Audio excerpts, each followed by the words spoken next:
Get 8 gigabytes of all-access power. To do it all. Plus only TikTok to scroll and share non-stop. Power, work, life, and more. With Smart Power all-access data now up to 90 days. Load now. No signal, no fun. If only you could switch in an instant. But wait, you can with the Smart eSIM. Backed up by nationwide coverage. Get your Smart eSIM now.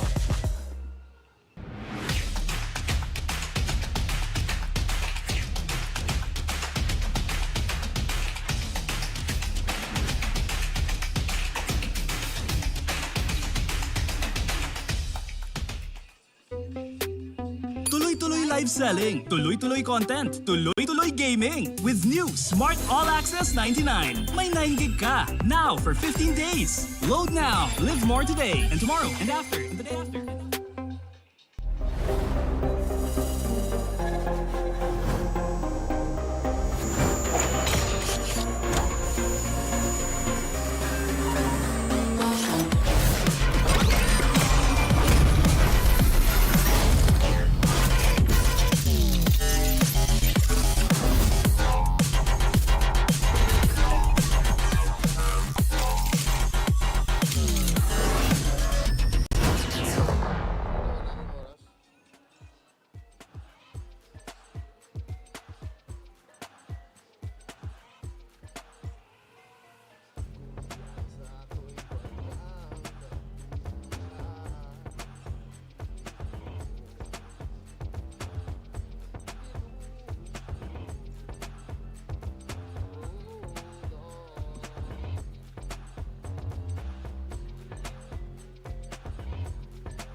son and ripping for the 3 stars. Look at us to the top, no ifs, no buts. Winning any game, para to sa PIN na yes. Di mo matikin ang aming boses on your level. Nasa kalye man o mobile, you know I become a legend. Open fire, reunite with winners. Built with pressure, like diamonds are made of. Switch in a lane na parang gera. HP racing, may reset. Built na kitang buhat ni Hilda. Full load SS parang Lyra. Susundan ko ang iyong bakas. Kasama patas, tagumpay natin to. Dahil tayo'y malakas. Para sa Pinas. Nasa amin ang alas, hindi tuwa atras. Kinikilala sa taas kasi kami ang malakas. Para sa Pinas. Nasa amin ang alas, hindi tuwa atras. Kinikilala sa taas, ganito kami sa Pinas. Wow! Hold on. Yeah, wala ka sa Pinas. Laging MVP, no surrender, no retreat. Pag nagsama-sama, just imagine what we can achieve. Laging MVP, no surrender, no retreat. Giving 100 all my all, cause we just cannot be defeated. We are unstoppable, immune and invulnerable. Ready ang equipment, lahat frozen, malang crowd control. Pakita ko na jab like pow, east to the southeast. Taas sa watawat, proud and loud, cause every enemy we devour. Susundan ko ang iyong bakas. Kasama patas, tagumpay natin to. Dahil tayo'y malakas. Para sa Pinas. Nasa amin ang alas, hindi tuwa atras. Kinikilala sa taas kasi kami ang malakas. Para sa Pinas. Nasa amin ang alas, hindi tuwa atras. Kinikilala sa taas, ganito kami sa Pinas. Wow!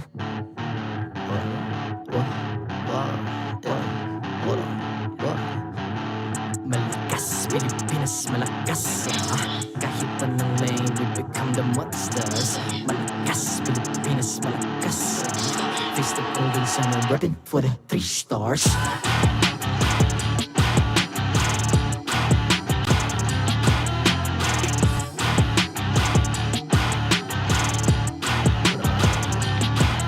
Ang lakas ng Pinas, reunite, be the stars. Ang lakas ng Pinas, reunite, be the stars. Ang lakas ng Pinas, reunite, be the stars. Ang lakas ng Pinas, we the stars. Ang lakas ng Pinas, reunite, we the stars. Ang lakas ng Pinas, reunite, we the stars. Ang lakas ng Pinas, reunite, we the stars. Ang lakas ng Pinas, we the stars.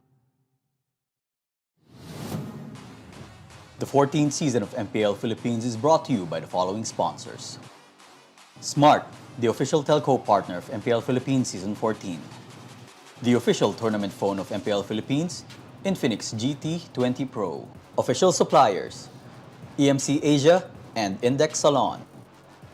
Don't miss any MPL action by following our official Facebook and subscribing to our YouTube channel. Follow MPL PH on TikTok for more content. Experience the lakas ng Pinas playoffs of MPL Philippines Season 14 action live at Green Sun Hotel. Grab your tickets now via official MPL PH website. And to ensure the equality and fairness of our games, MPL Philippines is also monitored and supervised by the Games and Amusements Board.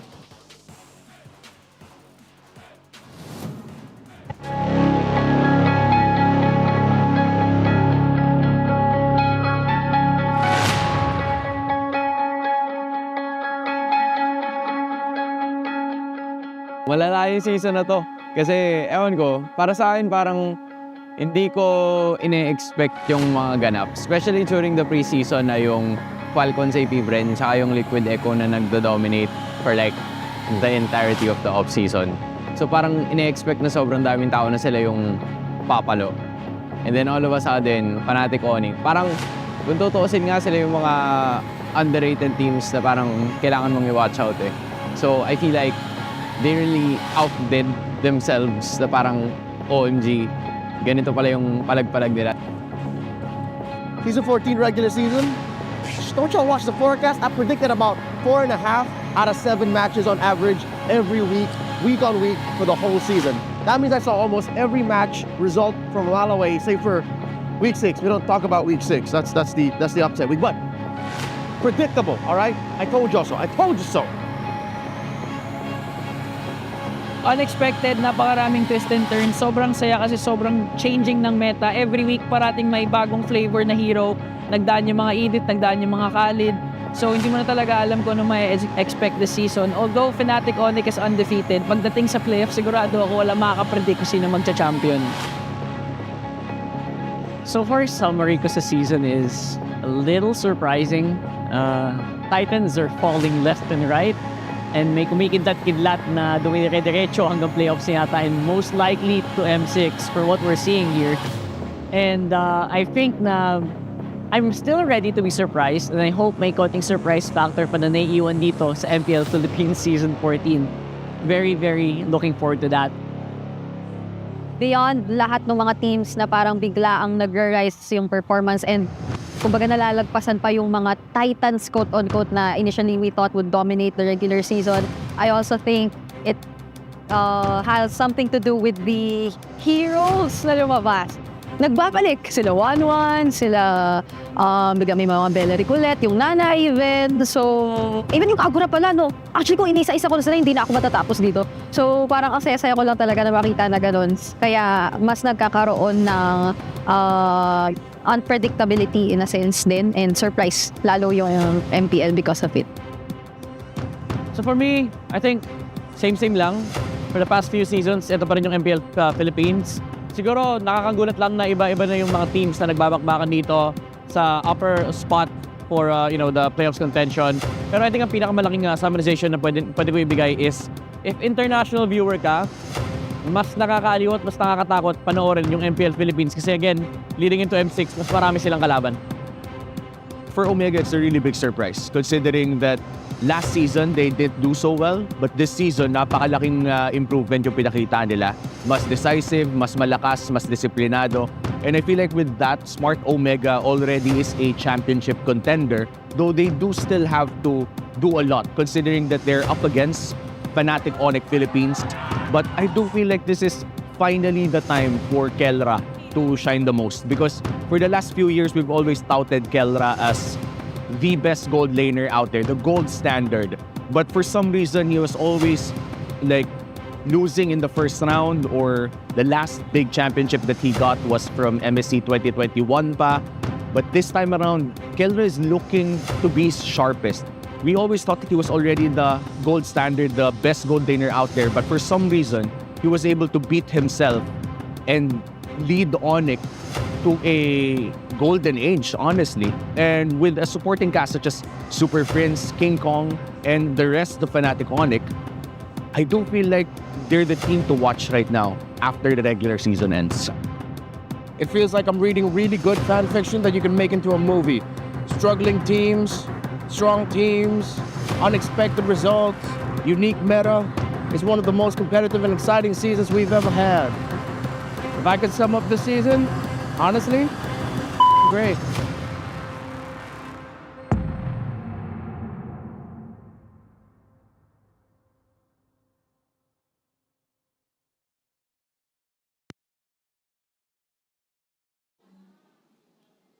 Welcome, ladies and gentlemen, to the final week of the regular season. We're still missing one more in the playoffs bracket. Who will secure that final coveted spot?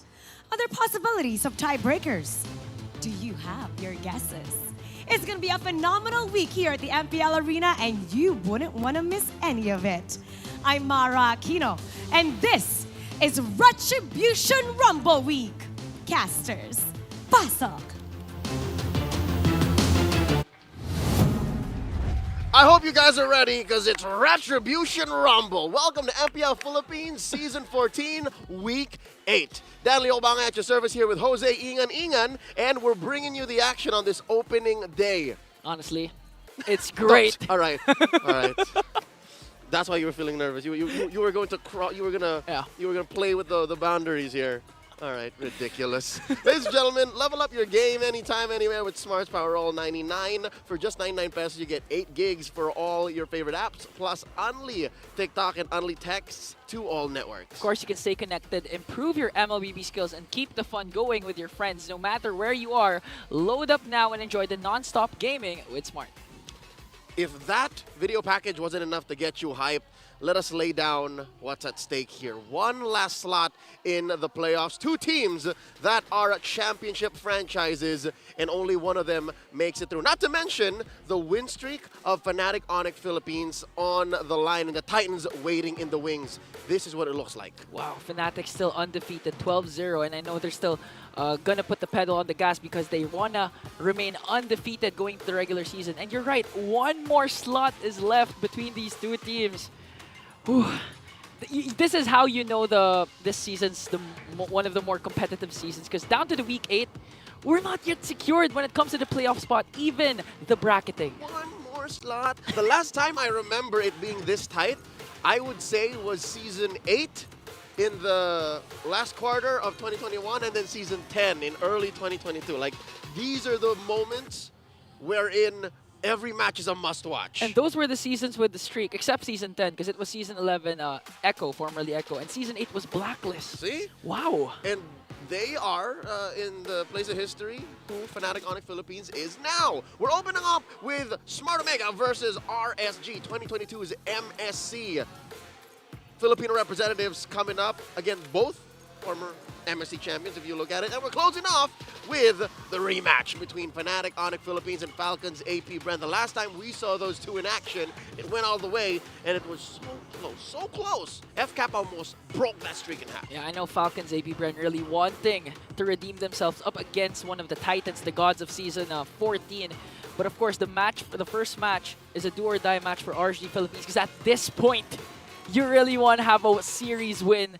Again, we know that the point system in Season 14 has changed. So even if you win one game, if you don't win the series, that's nothing. Yep, but also you mentioned now the point system and how the head-to-head might actually matter, and the points you gained are more than just that. You also have to worry about how many games you won in a series. Yeah. Because RSG and Blacklist are that close. We'll leave it to the gentlemen at the Infinite Game Tambayan, the very dashing Rockhart and the handsome and charming Renmar Santa Cruz to break it down for you. Let's go over to them now. That is right. Welcome here to the Infinix Game Tambayan. With us tonight, I'm Carl Rockharto, and this is Renmar Santa Cruz. And this, of course, is brought to you by the Infinix GT20 Pro, the official tournament phone of the MPL Philippines Season 14. I didn't expect to get double named twice, but thanks, brother. But I mean, you're not wrong. Got double named. Yeah, he got double. He was Egan, but nah, I get you, man. The opening trailer, I feel like, really summed up how hyped this weekend is. We still don't know who gets that playoff slot, and it's a story of retribution and revenge for an entire weekend, the last weekend of MPL Philippines. That's right, and week 8 will definitely be pretty, darn great. Yeah, it'll be gosh darn great. Gosh darn great, that's exactly what I heard. So right now, we are heading into this match, of course, and I believe that we have a lot to break down here. We have a few that, but of course we're gonna try to simplify as much as we can. Of course. For you guys.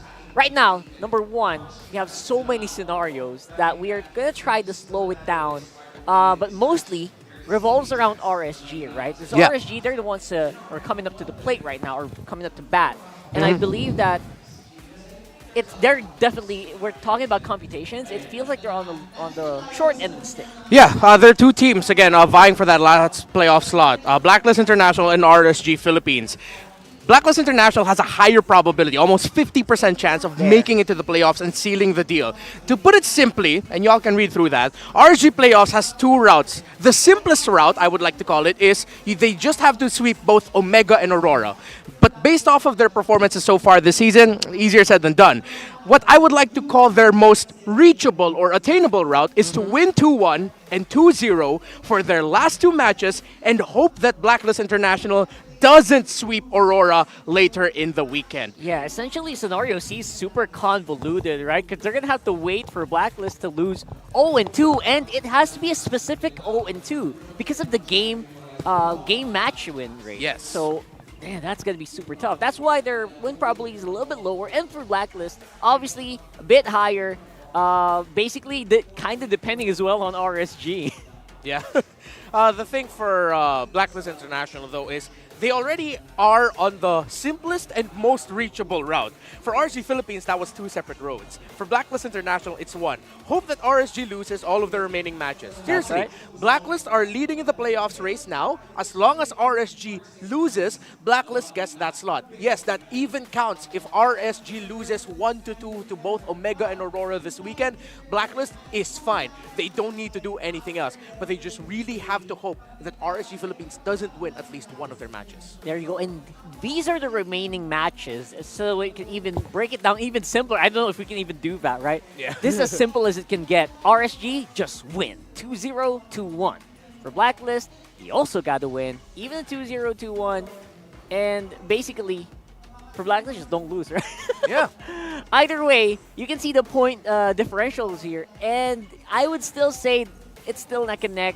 And again, guys, there is still a chance of a big BO3 tiebreaker happening on Sunday in day number 3. Yeah, actually, we'll find out if we will have a tiebreaker by tomorrow. We'll update the standings, especially after this matchup. But it's crazy to see that Blacklist International won't fight their potential playoffs clinching match until the very last day of MPL Philippines Season 14. Which, again, Leo did mention that happened so long ago. Last time this was this tight.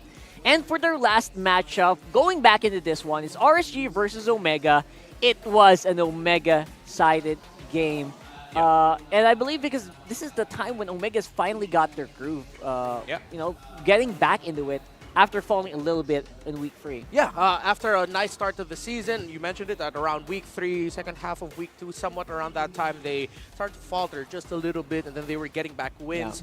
Yeah. They mentioned them beating RSG Philippines at that time was a big deal for them. And that was also the series that debuted the Gato Kacha Lilia combination for Smart Omega, which is still very viable. Ukir played Lilia in the past 2 weeks and has been doing well with that. But in that first series, game number 1 was the Andoryu show. That's when the Curly Nightmare made his stamp in the league as a Hayabusa, winning it, getting a triple kill in that last Lord fight. While game number 2, it was the Ryota Fovia show, and he was just annoying and unstoppable. And for, of course, aside from the Gatot Kacha, we're probably going to see something pretty cool. And you know what? They actually might show something interesting today because Bornok is coming into the mid lane. He's going to be replacing Ukir coming in this one. So this is something that we've been talking about off camera. A lot of us talents are like, all right, what's this going to be like, right? Because we're in the same boat as you guys, man. We haven't actually seen Bornok play. Yeah, I mean, this is the first time we're going to be seeing the debut of the Mamba Academy. It's Jacknu and his biological brother as the Roman as the mid. That's crazy. And, I don't know. Do you think that's going to be enough to get and secure this win? Vote down in the comments and the online polls who you think is coming out on top here. Is it going to be Omega or is it going to be RSG's journey here? And again, they do need that win so much. And that's why I want the spicy story, Rockheart. Look at the colors I'm wearing. Oh, despite that's the stats why. saying it's Omega leaning and Omega might actually win this with the sweep, something about me feels like RSG might actually push for the really spicy story to end up the season. RSG for me. Same. Throw it up there, Direct. Throw it up. We need that RSG victory. We need to see this journey unfold. It does feel like I saw them, man. I saw them backstage. I feel like RSG, they're getting back into form. They're looking really fired up. Yeah, and remember, there's a precursor to this. Coach Why Not, the coach of Fnatic Onic Philippines, did mention in that game 2 that RSG Philippines almost beat them last week. When Fnatic Onic clinched the record-sealing longest win streak in history, he said RSG were scary in that game number 2, man. They're really almost there. The RSG that we knew and loved, we almost lost to that. That's what Coach Why Not said. That's right. And we are going to see the same lineup play in here. Nibor, of course, will still be in. And I think that there's a good chance that, you know what, they can get something done here. For now, though, of course, don't forget to get your recalls. If you saw our recalls, man, and you want it, it's still available. And RSG can still kind of do some pretty good stuff. TNC is looking very nice. But you know who's fire, right? You know the fire. You know the fire in you. If you're a true Blue Raider, though, that aura is pretty insane. Anyway, go ahead and lock that into the in-game. But before we go in-game, let's go ahead and throw it over to the MPL Arena as we will see our teams walking into the stage. I'm very excited for this. It's Bornok's time to shine. Throw it over.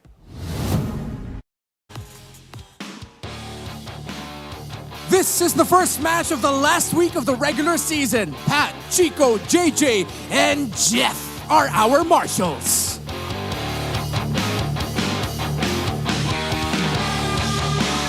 The fate of two teams are resting on the shoulders of the Poison, but the Barangay are striving for a win to carry the momentum towards the playoffs.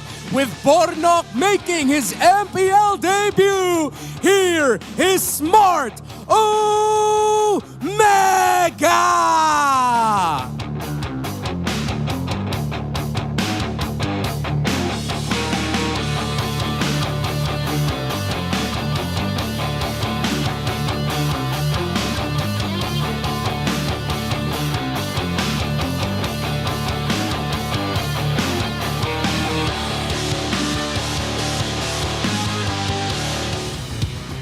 And their opponents. New faces, but very familiar to them because the Raiders have their eyes set on those remaining spots in the playoffs, and they won't stop till it's theirs. Here come the Raiders. It's RSG Philippines.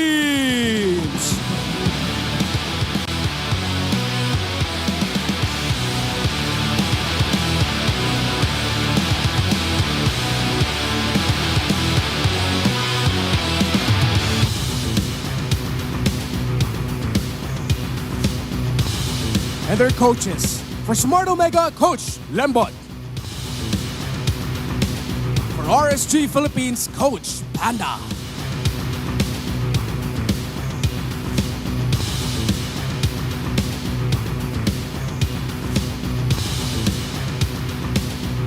It's time for the face-off.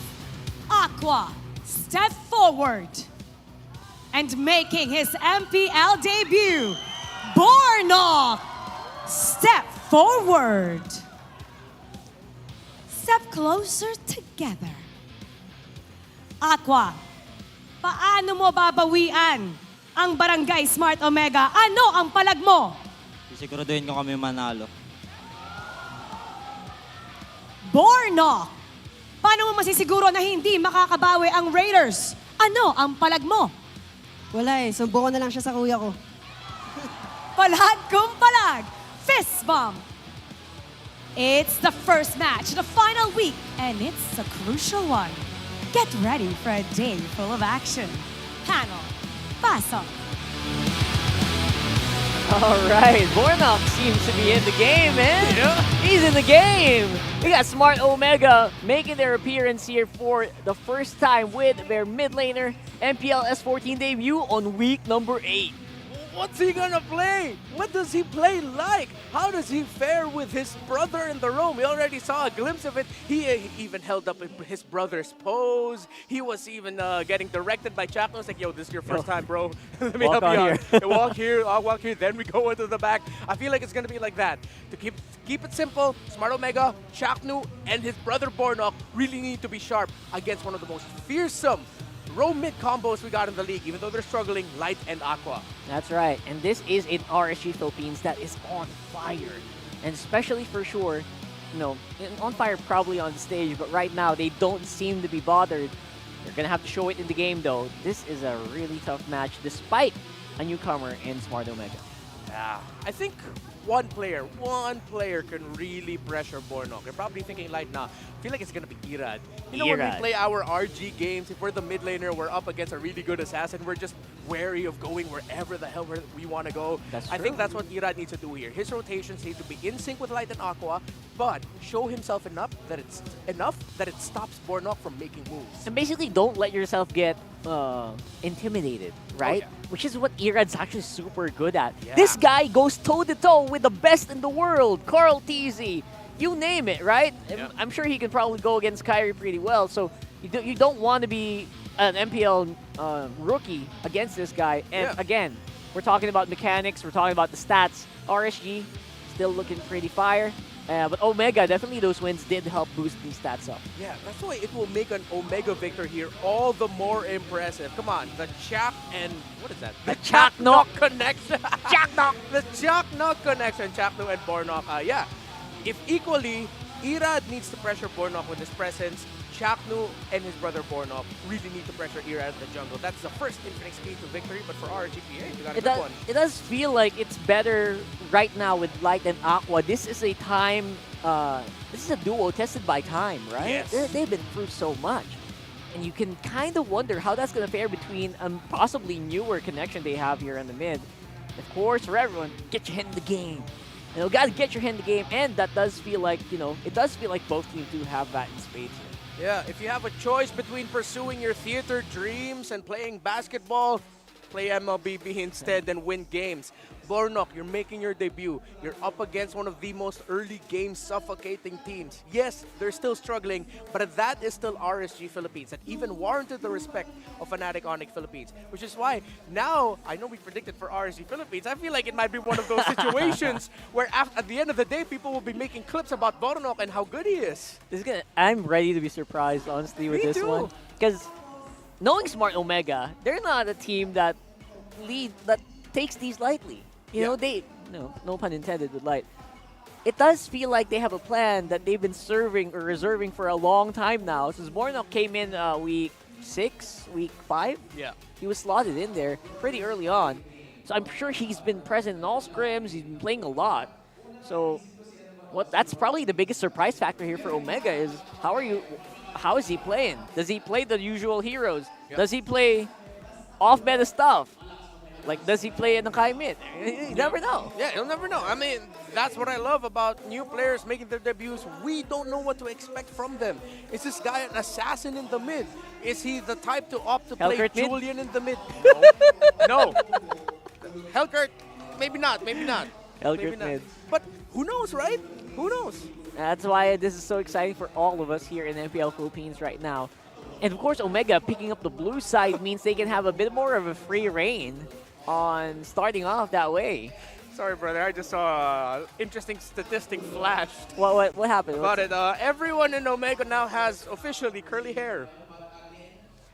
With Ukir going, Ukir has the straighter hair, right? Yeah. So even Jome, he used to be really. Dude's got the dress, but now he's curly. Yeah. So it's Chaknu, Jome, Ryota, Bornok. What am I missing? Andoryu. Yeah, they're all curly. They all got curly hair.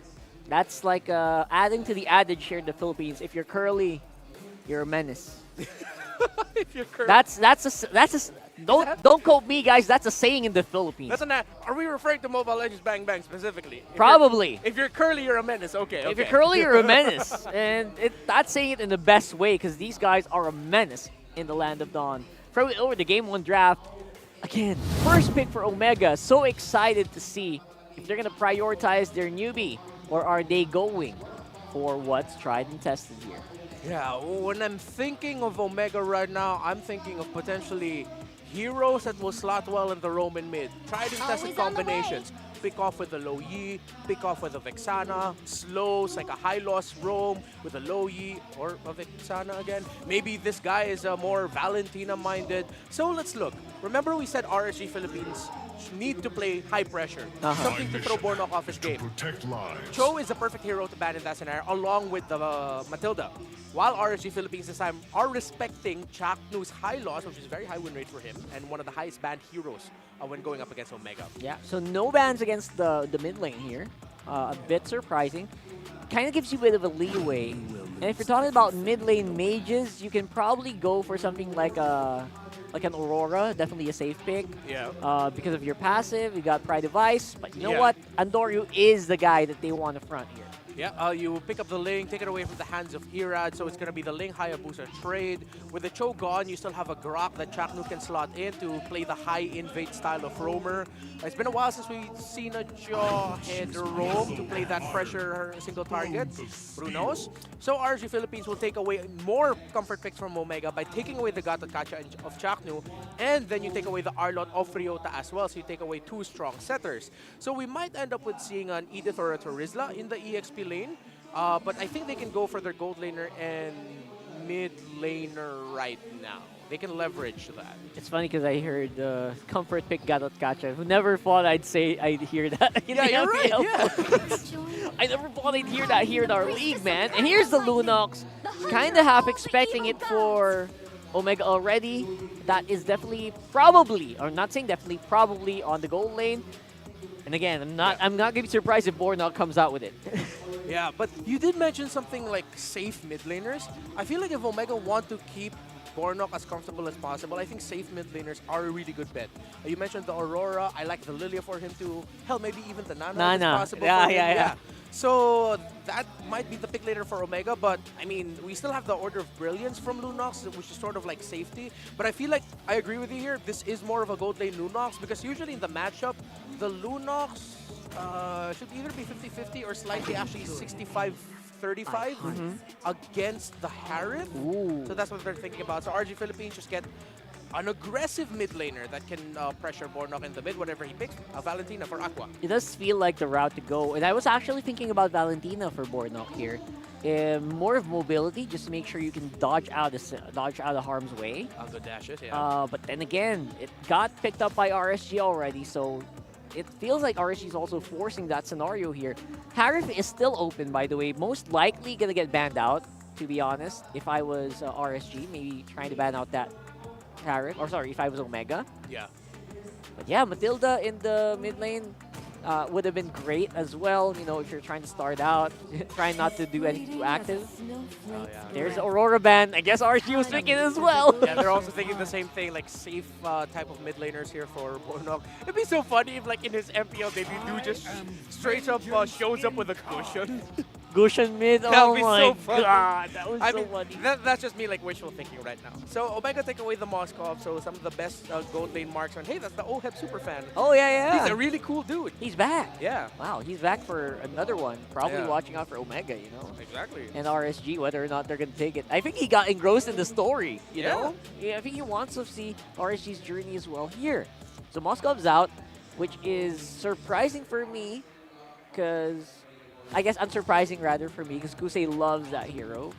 Yeah. But then again, maybe just leave it open, just, you know, for the possibility of Joel picking it up and Lunox going over to the mid. Yeah. to the mid, I you think know? that's sort of them showing their hand that Yeah. the Lunox will be going to the gold. It's super open, yeah.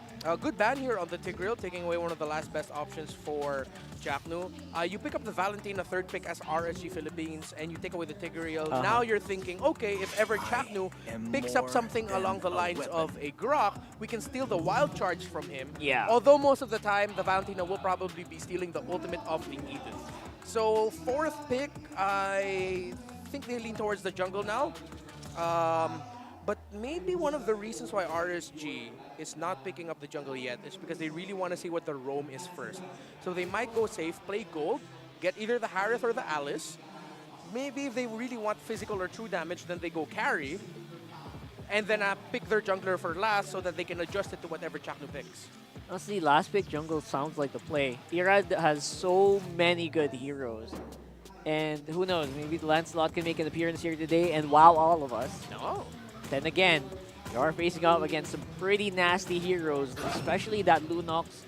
You can get kind of derailed here, and they go for the Hayabusa early on, which is also pretty good. Just so hard to beat that hero. Yeah, so it's a more traditional line of thinking wherein, okay, let's save our gold lane pick for last, so he has the best possible chance of survival until we see their lineups and the matchups that we get. So officially, Bornok's first hero played in MPL Philippines will be a Vexana. All right. Let's see if this Edith will go to the EXP or maybe the Roam. Nope, it's a Roam Jawhead. So yeah, we posed the idea of a Jawhead earlier for Chaknu for the pick-off type. So they get a lockdown already for the Hayabusa, high pressure, invade jungle, good control in the mid, and you have a link to cover. So yeah, this should be a good draft for Omega right now. I think for the gold, still same, Alice, Harith, or carry. I was half expecting the Rock, but then I guess he realized, you know what, I can't use my passive against a Hayabusa. Yeah, you're so right. Yeah. He's thinking, you know, I might die immediately early on. True. So I don't blame him. Gold lane though is gonna be the Claude, the safest option again for RSG. Just playing it really close to the chest. Yeah. Their picks are super safe. Okay, they decide to play the map and they go for an entry type of gold laner. I mean, then again, the Claude's farm should come up a little bit. It does come up quicker now. But, okay, I think they decided to go for the more macro-centric play the map style. Yeah. Play the map around. Don't do anything too fancy. Coach Panda, you know why he's called the Pandamentals. He wants to stick stick as close to basic as possible so that I guess there is less room for error in that scenario, right? So everyone knows muscle memory and it's gonna make a play. And here we go. There you go. What? 2 purifies. 2 purifies. There you go. Thank you so much for that. And throw it over to casters, Leo and Ingan to bring us a game. Here we go. Game number 1 in a best of 3. It's do or die for RSG. If on paper it's not, well, it might as well feel that way. Jose Ingan and Leo here at your service, bringing you this matchup. Did you know, I'm speaking as the advocate of Big J and the Mamba, that these are 2 heroes that their first time playing with in Season 14. So there are 3 debutants for the side of Omega. That's one way. Yes. Can you believe it? Well, I know Jome has been using the Harith. And the Alice, he played that too. And the Alice, but yeah, you're right. I haven't seen him use the Lunox. And up against a team hungry for that win. Again, RSG has a do-or-die situation right now. It takes a lot of guts to sub in Burinok at the same time. You use a hero you haven't used that long. That's right. And RSG, I'm wondering what they're making of this. Now Light meets up with 3 in mid. That was a gatot. That was a gatot that almost got bursted down. And he pops a Revitalize to use that, to get away with it. So Omega got more than what they wanted. It's a a retribution TKO. from Light. It's a TKO. Where I'm coming from, they call it TKO. Yeah, you can really feel the adjustment coming in from the Jawhead, wherein his missiles hurt even down to the early game. At the same time, you want to do this if you're Omega. You've been saying this all throughout the season that if you're a Jawhead, you got to make sure you're the driver. Yep, you're proactive. You're proactive. You're up front and you're dealing the damage, which explains his emblem set. Check it out. Tank emblem, Thrill, a little bit of damage, and then Wilderness Blessing so we can rotate quick. Yeah, and of course, Omega. You know, I've been seeing Andoryu being this proactive right now as he tries to go for Light. Not a good start for Light though, although he's soaking up the damage. Here comes the Luigi Shadow Kill, but Devil's Blaze will be popped as well to make sure he's not going to go down. That's an ult for an ult. So far, RSG showing Omega. They're not backing down. Turtle spawns, upper quarter of the map. Ryota going 2v1. Aqua finally hits level 4, so Nibor does assist in the endeavor. They're both at level 4 now. Same for Omega, but I'm liking so far how Bornok feels. Like, 2 minutes in, it's like he's not a sub. You know, like, he belongs. Yeah, a little trivia about Bornok. Brigida actually mentioned this a while ago. She watched the stream of Chaknu. Bornok's versatility is amazing. On Mondays, he's a jungler. On Tuesdays, but wait a minute, they're trying to go for Kosei. Forced out the Purify and the Blazing Duet. Another good ejector there coming in from Chaknu. And as I was saying, when it comes to Bornok, every day is a different role for him. And for Saturday and Sunday, Saturday, he's a coach. And Sunday, he's even a caster. So today it's a Friday, he's a mid laner. He's a mid laner today. All right. In the past minute, RSG walked away with a turtle, but it seems like it is up to Omega. They allowed for that. They made that rotation. And Light attempting an AOG. Omega ever the wiser. I'm liking RSG's, how do I say, boldness. I wouldn't say aggression because they'll be crossing the river more often and fighting fights where they shouldn't. Yeah. I call it boldness just because they're not backing down. Again, it's clear that based on the stats, and I know Coach Link, Coach Panda, RSG's coaching staff, they know what's up. They know that these are the debuts of a lot of things from OMG. And RSG's not letting them get away with it. Yeah, plus they also have 2 Purifiers for their one of the most squishy heroes from Aqua and Kosei. So in terms of overextension, you can assure them that they can be aggressive. At the same time, Nibor again is rocking this Arlot. We've seen it almost take down the streak of Fnatic Onic. Maybe he can do it again, but here comes, Ira didn't commit the Wigi Shadow Kill as Ryota is still safe. That's right. RSG now up by about 300 gold. Should be enough to make... Whoa, OMG, think about it! Oh, but there's the unstoppable force now. 4 members ganged up on Chaknu as he falls down. That's what you call a conflict of interest. as a jawhead, again, you want to be proactive. You were looking for fights. You were looking for someone to toss over to Bornok to take down. Here you go, brother. Here you go. Brotherly love. Yeah. But the problem is, Chaknu, being the elder brother, just said sacrifice. I'll sacrifice myself for you, Bornok. I'm sure he didn't have to. I'm sure he didn't mean to. That was RSG just being a step ahead. Turtle spawned, lower quarter this time around, 4.5 minutes in. And Chaknu positioning himself like that death like 30 seconds ago didn't happen. Yeah.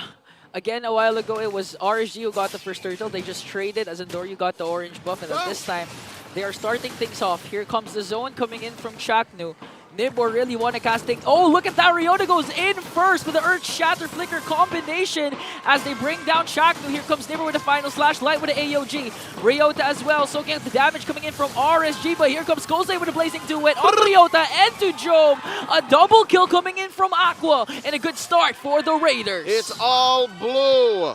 It's all blue as we watch RSG rise and slay, putting Omega into a corner.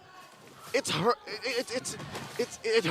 I gotta say, it hurts. It hurts. No, it's hurts. It's hurt. It's plural on both ends. It's because there's so many ways that Omega, I don't want to say flubbed that team fight, but it took them so long to get to the position where they should have dealt damage, but RSG were already hunkered down. Yeah. And they were dealing damage that they want. They were putting in the CC that they need. Because it started with, all right, here we go. Chaknu's looking for something again. Okay, but that's Light, one of the chunkiest heroes of RSG, as he also picks up a Thunder Belt. And actually, this is what Omi was saying during his content. If you're Gatotkacha who has a slight advantage, has a slight gold lead, you can opt to get this Thunder Belt. And in this case, with a 3.6k gold lead for RSG, Light can just really enjoy the effect of a Thunder Belt. Yeah, he can jump in, AOG basic attack, that's fine. Especially if you're ahead like this, 3k. As I was saying, Smart Omega, their lineup right now, it's counterproductive. They want Chaknu to find the pickoff. They want Chaknu to get in there in the thick of things. Maybe best case scenario, find Kusei, find Aqua. But what do you do from there? Because even Jome can't get the burst in that he needed. He tried to, got in really deep into the pit earlier on, that third turtle, rather, second turtle, but it's easier said than done. That's what RSG is working on right now. Here we go! Oh, look at the wee shadow kill, and welcome to MPL Bornok. You just got the era treatment. See? That was a Wiki Shadow kill on to 4.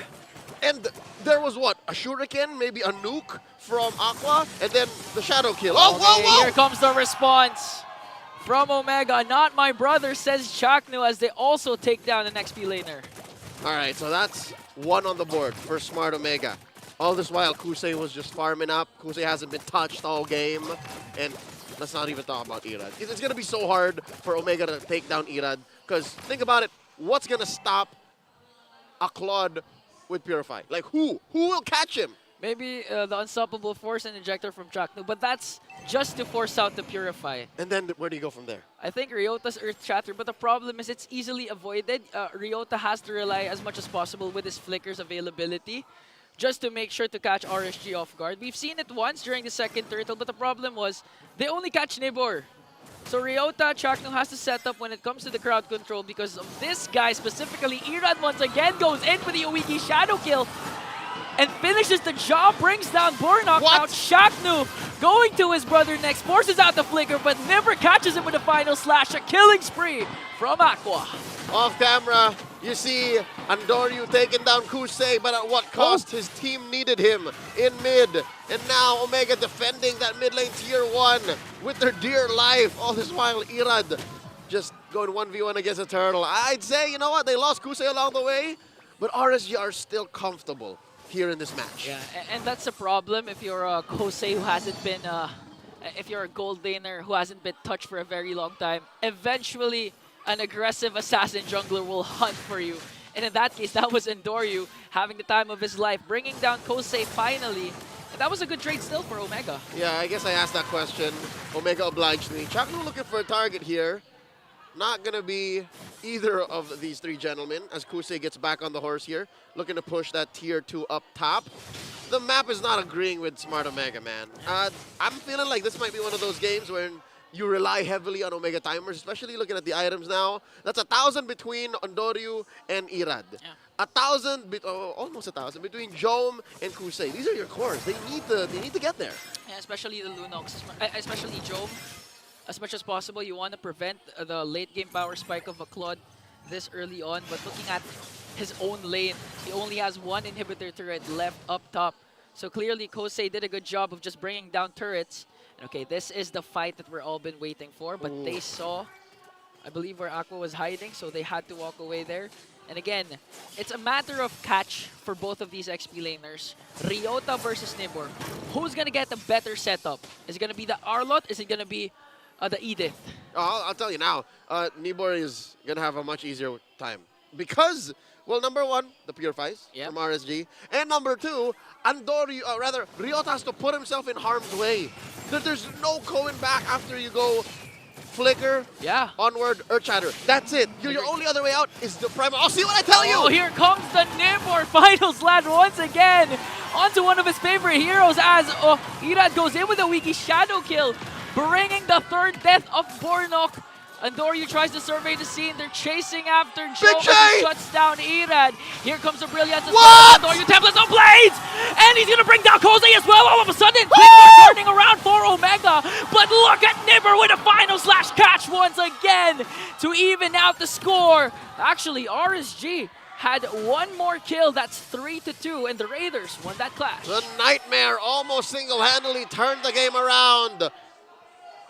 Almost took away RSG's gold lead. They did well to cut it in half, but dear Lord, who'd have thunk? All right, so the Omega Timers reality is this much closer to actually happening. I'm putting up about a 2-inch gap between my hands. Okay.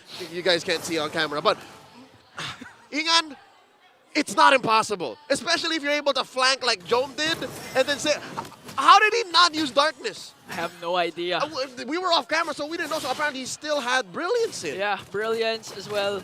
And at the same time, you mentioned this is the first time Jome used this in MPL. Okay, here comes the slash. It didn't connect. Might be an opening for Omega as they try to zone out the remaining members of RSG. And Doryu is here in the Lord Pit as well as Ira. It's going to be a Retribution battle, Retribution Rumble, and it's going to go to the Mechanic as he secures the very first Lord. Jack, you throw someone's going to go on to Kosei, but there's the BMI out. He is still alive. And RSG, just like that, no casualties, but they got the Lord. The Raiders shout, Homoy Mao, as Kosei survives. He didn't even have his Purify cooldown. That was a miracle. A miracle play, a miracle set. Despite Nibor missing that initial final slash, Ira doesn't care. He has the level advantage. He has the Hayabusa. He was able to retreat, and during that time, Kosei with a clutch BMI out despite the ejector coming in from Chaknu. And this is a push RSG really wants to maximize. What was that, a 2-level gap at the time? Because again, Ira was 15. I would assume Andoryu was at 13 before the affair ended. So still, RSG, that wasn't the biggest of margins of error, but they still played that Lord very well. And Shadow Kill! Oh, the answer, Tempest of Blades! That was a good Another close call. That was a good bait out for the Tempest of Blades, especially. It's crucial for this push. Nibor has his flicker and the final slash. They can force out the clash here or just try to get the inhibitor turret as they bring down the top lane inhibitor turret. Omega clears out the Lord, and that's a level 1 Lord fully maximized by RSG. I'm going to tell you now, Jose, I don't know if that was the right call because it looked like Omega allowed for RSG to take the inhibitor. Do you not agree? Because there was a lot of kit left in Omega that they could have bursted down the Lord before it took down the turret.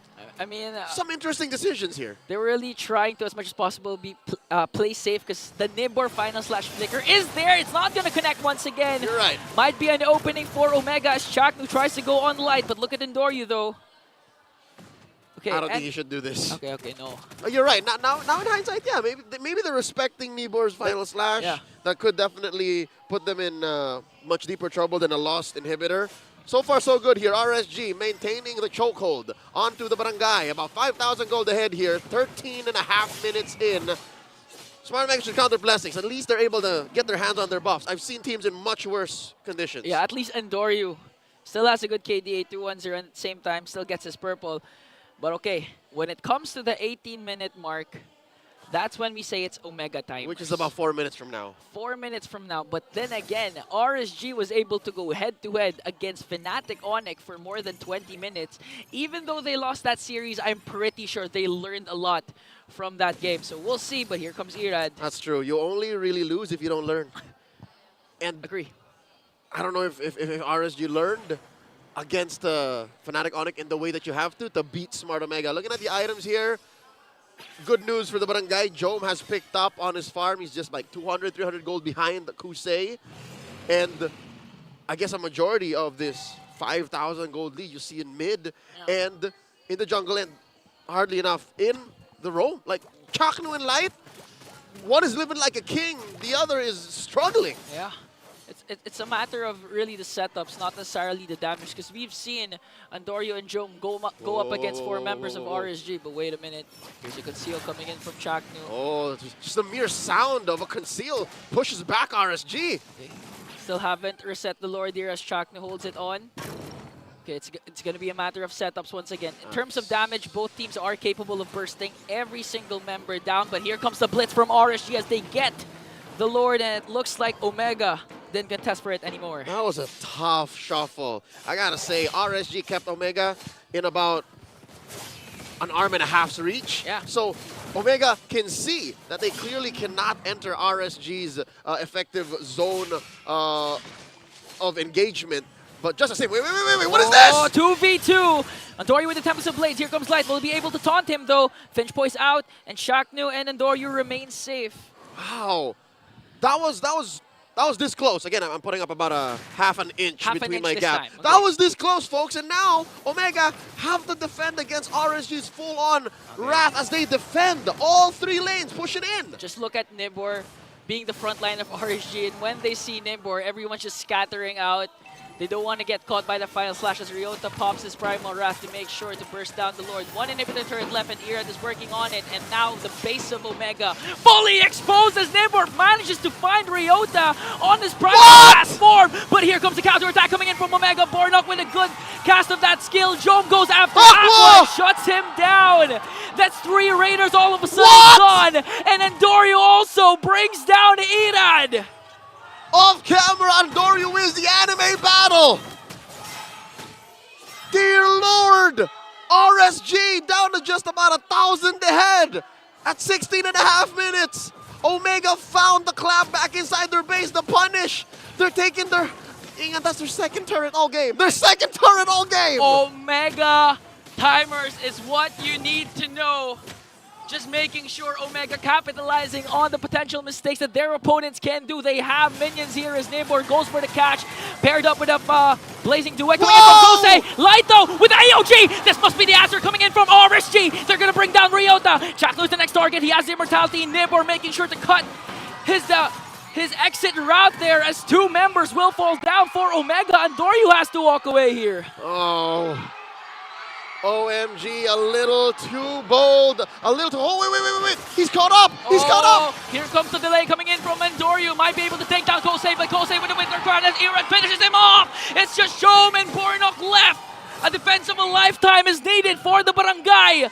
The Nightmare suffers his own mistakes, and now they're inside the base! 5 seconds before Ryota comes alive. Here comes the final defense, but Kosei says no, and RSG will take game 1. Match point for RSG to continue moving forward with the dreams of the playoffs still alive. I gotta tell you now, man, a lot of interesting decisions coming in from Smart Omega this whole game. We'll throw it over to the Infinix Game Tambayan in just a bit. Rockhart and Renmar gonna break down this bout. All right, interesting decision. I guess that's kind of putting it lightly. That was a little cray-cray there. Yeah. Dude, what happened? Yeah, quite shaky from the beginning. RSG Philippines, it felt like at times it was just them playing punish. Omega not getting the cleanest executions, or to put it in a more positive light, focusing on RSG Philippines, they were putting themselves in situations that if ever Omega wanted to try anything, they'd be able to counter very well. And it's super funny because, you know what, Irad showed us exactly what we said during the draft. Yeah. This was the crux. This was the chink in the armor here for Smart Omega. Put so much pressure on that mid lane trio and make it so hard for Boreal to even shine this game. Yeah, I'm usually more towards the thinking of, unless you're King Kong, pick the Hayabusa first, and then you pick up you let your opponents get the link. Especially when you have a team right now that are fielding in a new mid laner. Again, the mid laners are the most susceptible to the junglers, especially a jungler like a Hayabusa that can really just do this in the early game. And speaking of the early game, it all began from RSG Philippines. It was Omega rather, who forced a skirmish or pick-off attempt onto Light before the first turtle spawned. Because of that, Omega had to give up the first turtle because Andori was brought low from that attempt. When that happens, you give up the first turtle, you have to get turtle 2. So Omega decided to go for the second turtle. However, that got countered by RSG Philippines and they lost even more. And if you lose the second turtle, you had to give up the first and you give up 3 deaths trying to get the second turtle. In Filipino MLBB, that means you lose the first 6 to 9 minutes of the game, maybe even longer. That's why it got to the point where it was RSG Philippines just in a comfortable lead until Omega, their forced team fights turned into better executions and they were starting to punish RSG even more. It did feel like the punish happened so many times over and over again without much of an answer, except for Andoryu on certain times, right? And it did feel like there was just no way around it except just to brute force your way into a fight. But then again, they don't have the tool, they don't have that front line to hold those brute force fights. If you fight it, you know what? This is your head. You can get bursted out pretty easily compared to a Gatot Gacha. And again, just Nibor doing Nibor things. This is that guy actually took me by surprise earlier. Yeah, Nibor was an all-star in this game. His late flickers and final slashes, though it didn't always connect, it connected for most of the situations here in this game number 1. Maybe 3 out of 4, maybe something like that. Exactly, and which is why in that second turtle, it ended up becoming a big RSG win because Nibor was able to get a big flicker and final slash. Now, there's one thing that Omega did that actually brought this game close. There was a team fight before the first Lord that led to 3 members or so of RSG Philippines getting down. That brought Omega into the 30,000 gold threshold while keeping RSG Philippines within around 5,000. That is after losing a majority of the early game, going into the mid to the late game. That's a good sign for Omega to keep things close. That's why things were close. That's why Omega were able to contest the Lords. They were even able to hold out 1 siege there in the end to force RSG all the way back to their base. Again, it's just unfortunate that they were countered by a really good entry by the Gatot Kacha of Light, and Omega were caught a little bit diving or spending too much time in front of that last turret in the mid lane. And after that happened, that Gatot Kacha dive, you know what? We were thinking, all right, nice try on the punchback. And I thought they were gonna just go back all the way in, but then Andoryu decided, you know what? I want to make a play. Yeah, I love it. I love it. It's a really nice mindset to have as a pro player. Yeah. You have to go make a play. All the coaches we interviewed, they said, don't be afraid to make a play, right? That's their #1 rule. But that might have been a bit too much, in my opinion. I questioned that too, but I understand what Andoryu was trying to do. He was just looking at cutting the wave. In his vision, all he could see was that, okay, Gatot Kacha left alone with the minion wave, but Light read it, and the rest of RSG Philippines read it. I agree with you, he should have gone back at that time. I know he was trying to cut the minion wave, so that the push will come in slower. So the push will come in slower. Hell, he even got a trade. It could have been really great. But at that point, it's just way too risky. It's more losses than gains than you will get in that situation. And to be fair, I thought he was gonna pinch poise to like the mid tower, the walls. He was gonna pinch poise there. Nah. But I think he got caught somewhere on the exit after the Tempest Blades. Yeah, and also it just looked like the dude was just focused on getting kills. I forgot which player of RSG Philippines he brought low, but he was able to bring someone low. And that scenario, he was just thinking, I think I'll just try to kill him. I think he got one, yeah, but then he wanted to go for more. Yeah. So that's again, things don't always work out there in Land of Dawn. Sometimes you're in the heat of the moment, and you kind of understand you have to do something, or else, you might lose out. And I guess nice try there for Smart Omega overall. And man, oh man, I just really wish they can try to adjust more, right? So anyway, don't forget, MPL Philippines Season 14 is brought to you by Infinix, and they are using the Infinix GT20 Pro to play right there in the arena. So don't forget to use that and try that out as well. You can go MPL quality right here right there in the comfort of your own home.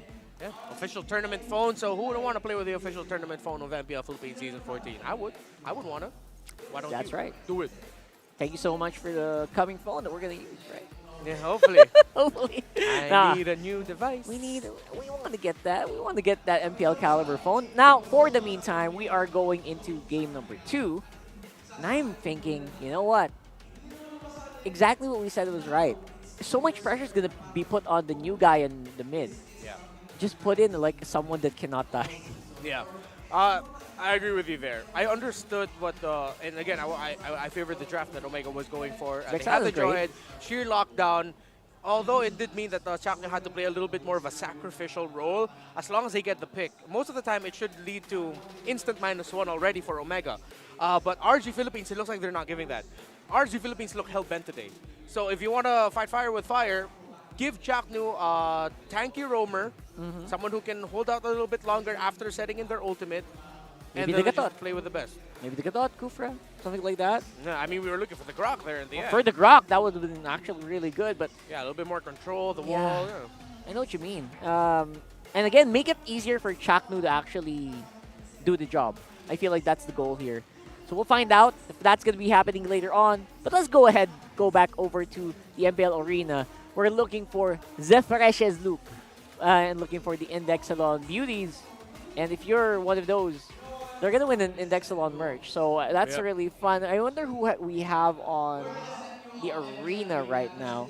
Because I think that it's pretty rainy. So I'm actually surprised there are a lot of people on the arena right now. Yeah. And there you go. Wow. Really, really fresh, as you can see. And she's holding the C of the Chak. Oh, is that a whole Chaknu sign? Yeah, that's a whole Chaknu letter. Yeah. Oh, yeah, she's probably going to win it. Nope, nah. She's against the kid now. Against the kid should win it. If the kid doesn't win it, I'm walking out.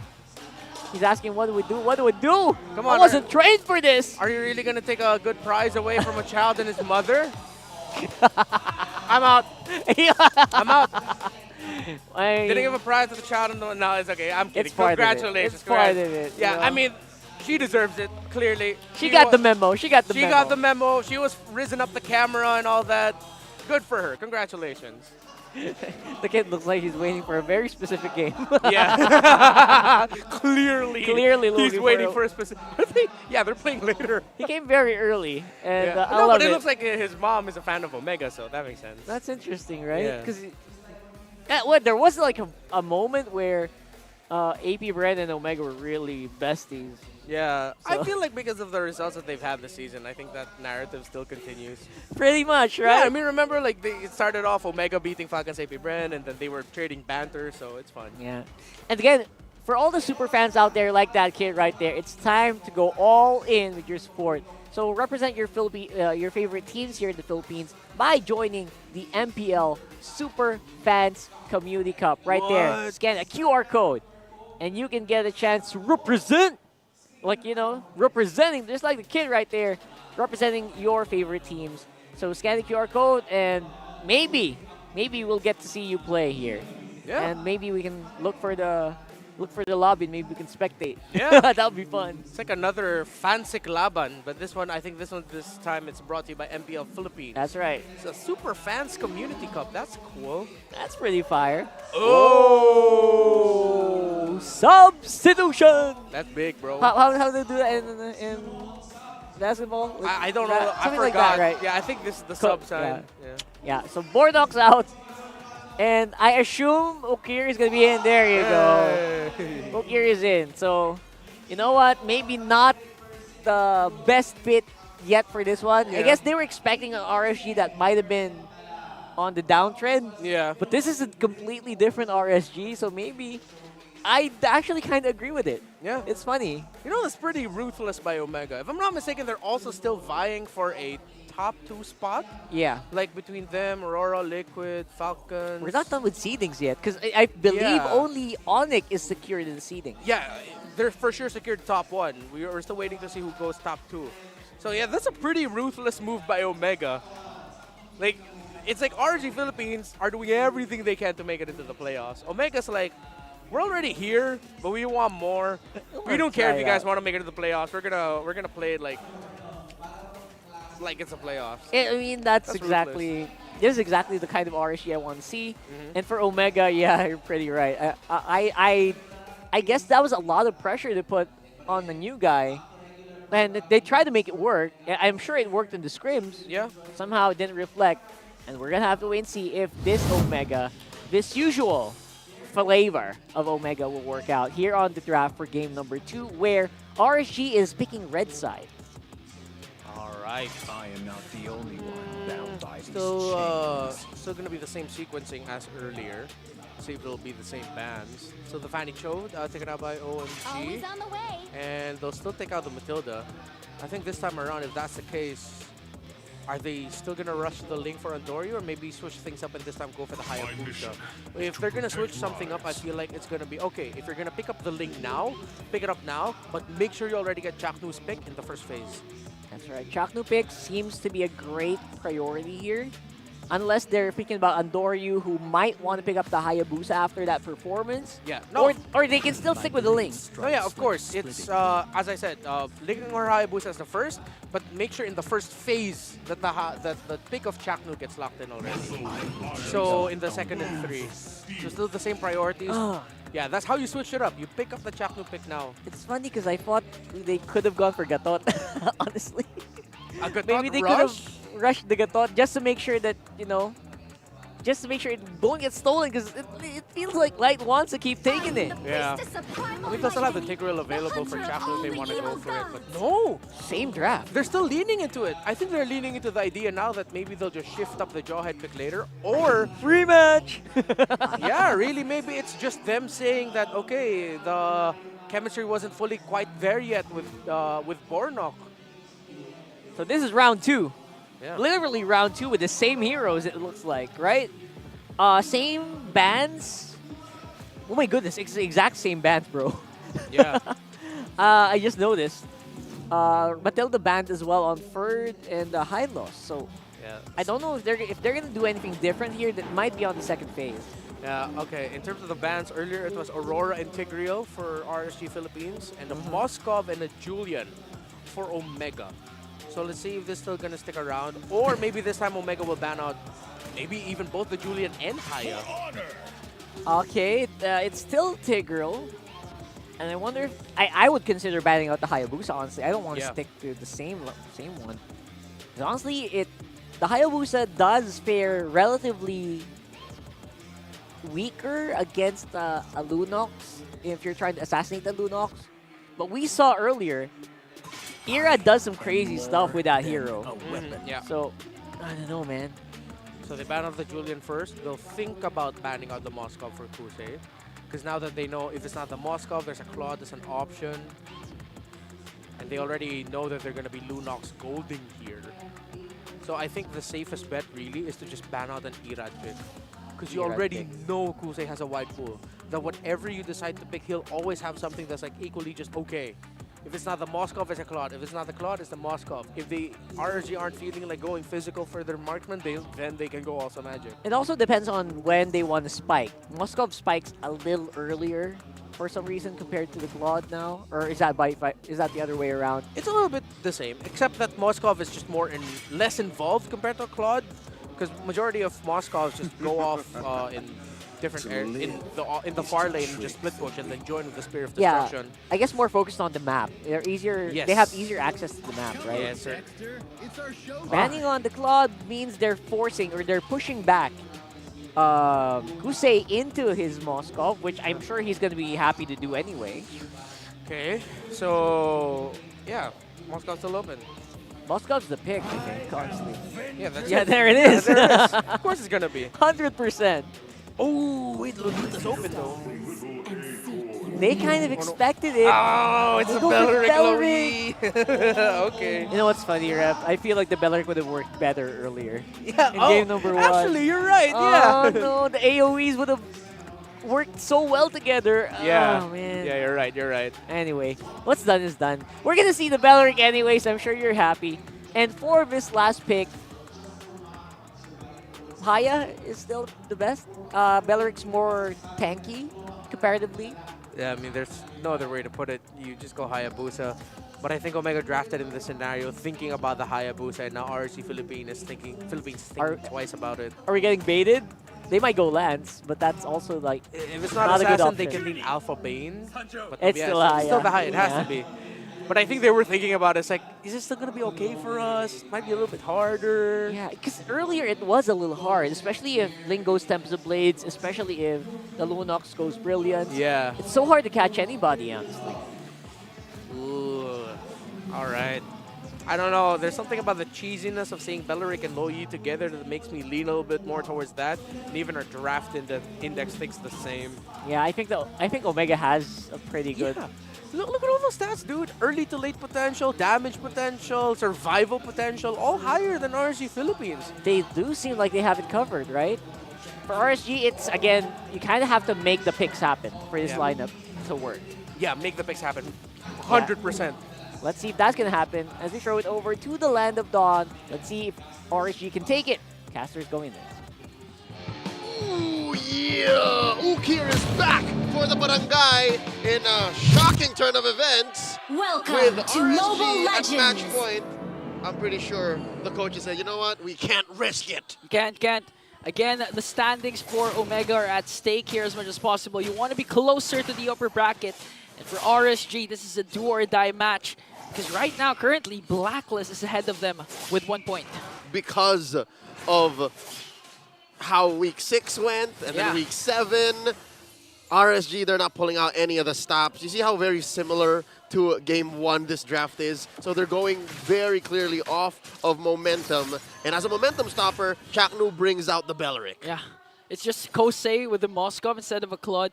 And I do like this Louis Beller combination. We've seen this earlier during the earlier weeks of this season, wherein Okir's gonna use the diversion just to send out Chaknu onto the backline, then cast that ultimate to make sure there's crowd control enough for the Barangay. You can make like Groot, I am Groot, and then just let the rest of Omega rain down Heavenly Fire, which is gonna come mostly in the form of magic damage, which is one of the main things that's irking me about Omega's draft. Again, you'll see that our stats, the index, will tell you that the stats should favor them, but looking at RSG and the way they played in game 1, something tells me all they gotta do is just follow that same path. They just have to play the same way, which could be a double-edged sword, because Omega now understand that, hey, they're playing very clearly off of Nibor. Nibor has to hit the amazing final slashes from out of nowhere. Light can jump in AOG at any point.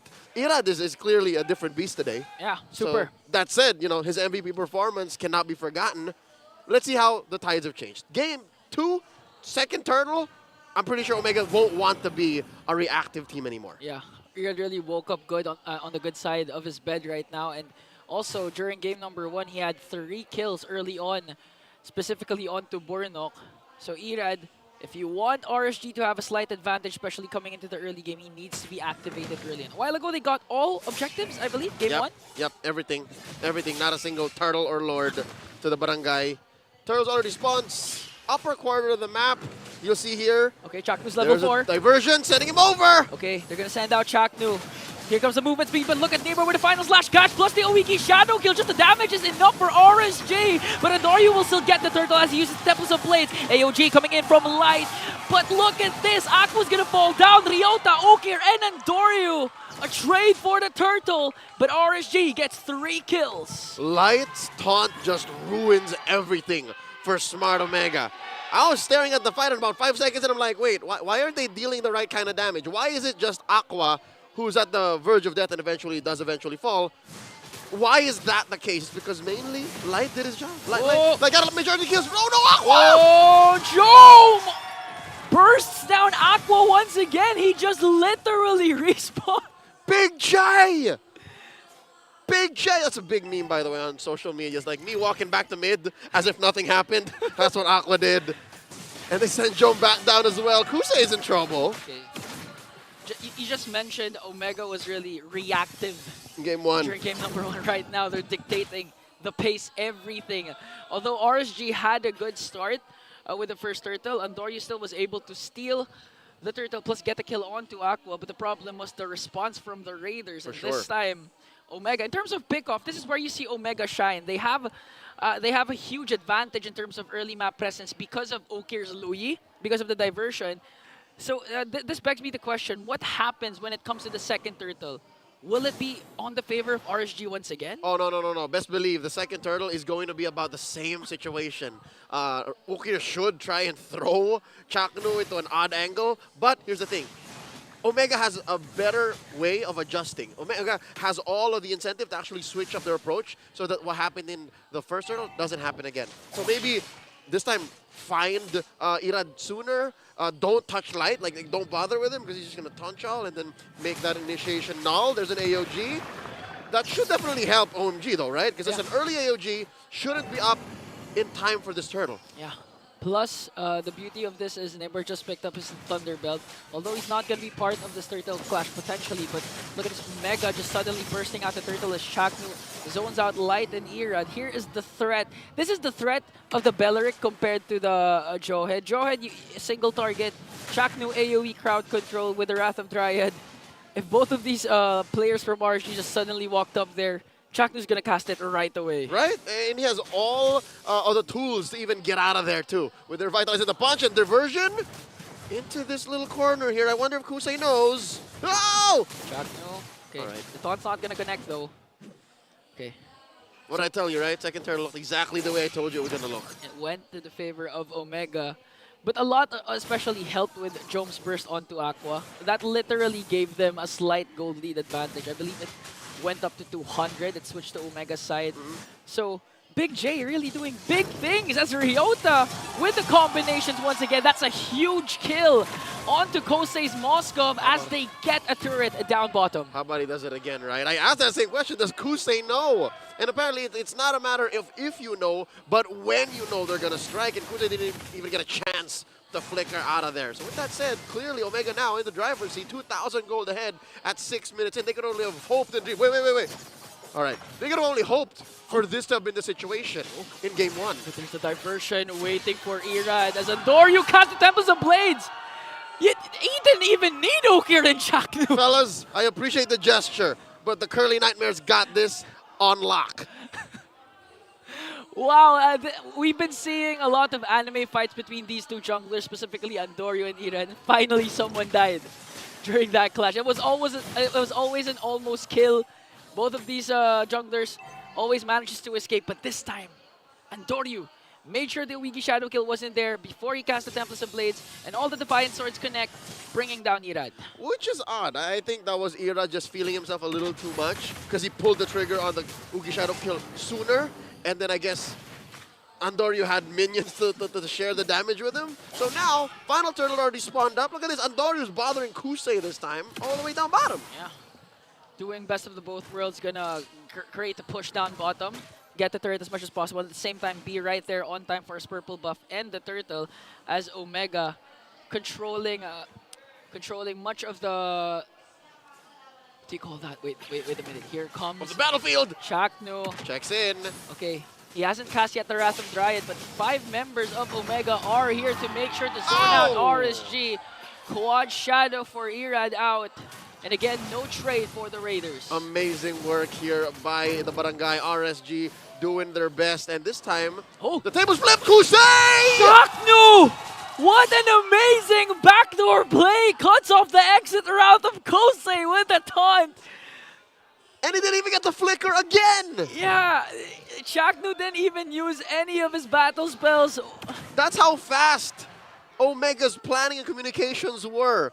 Are now in game 2. 8 minutes in, they're about 4,000 gold ahead. And I thought, Jose, I thought that the turtle take, the denial of the steal from Irad would have been the icing on the cake, and here we go! Here comes the diversion of the Barangay, bringing every member as they take down Irad. Light is the next target. Ryota will pick him up as Aqua tries to walk away.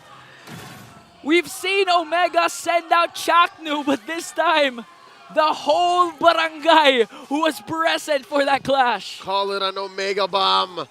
They go into that bush all in, 110% full send. And all this while, bottom lane was getting pushed in. Like, that's where Andorio was about a minute ago. Yeah. During the pre-Lord take. And now, Omega have all of the time in the world. They have all of the lanes pushed in.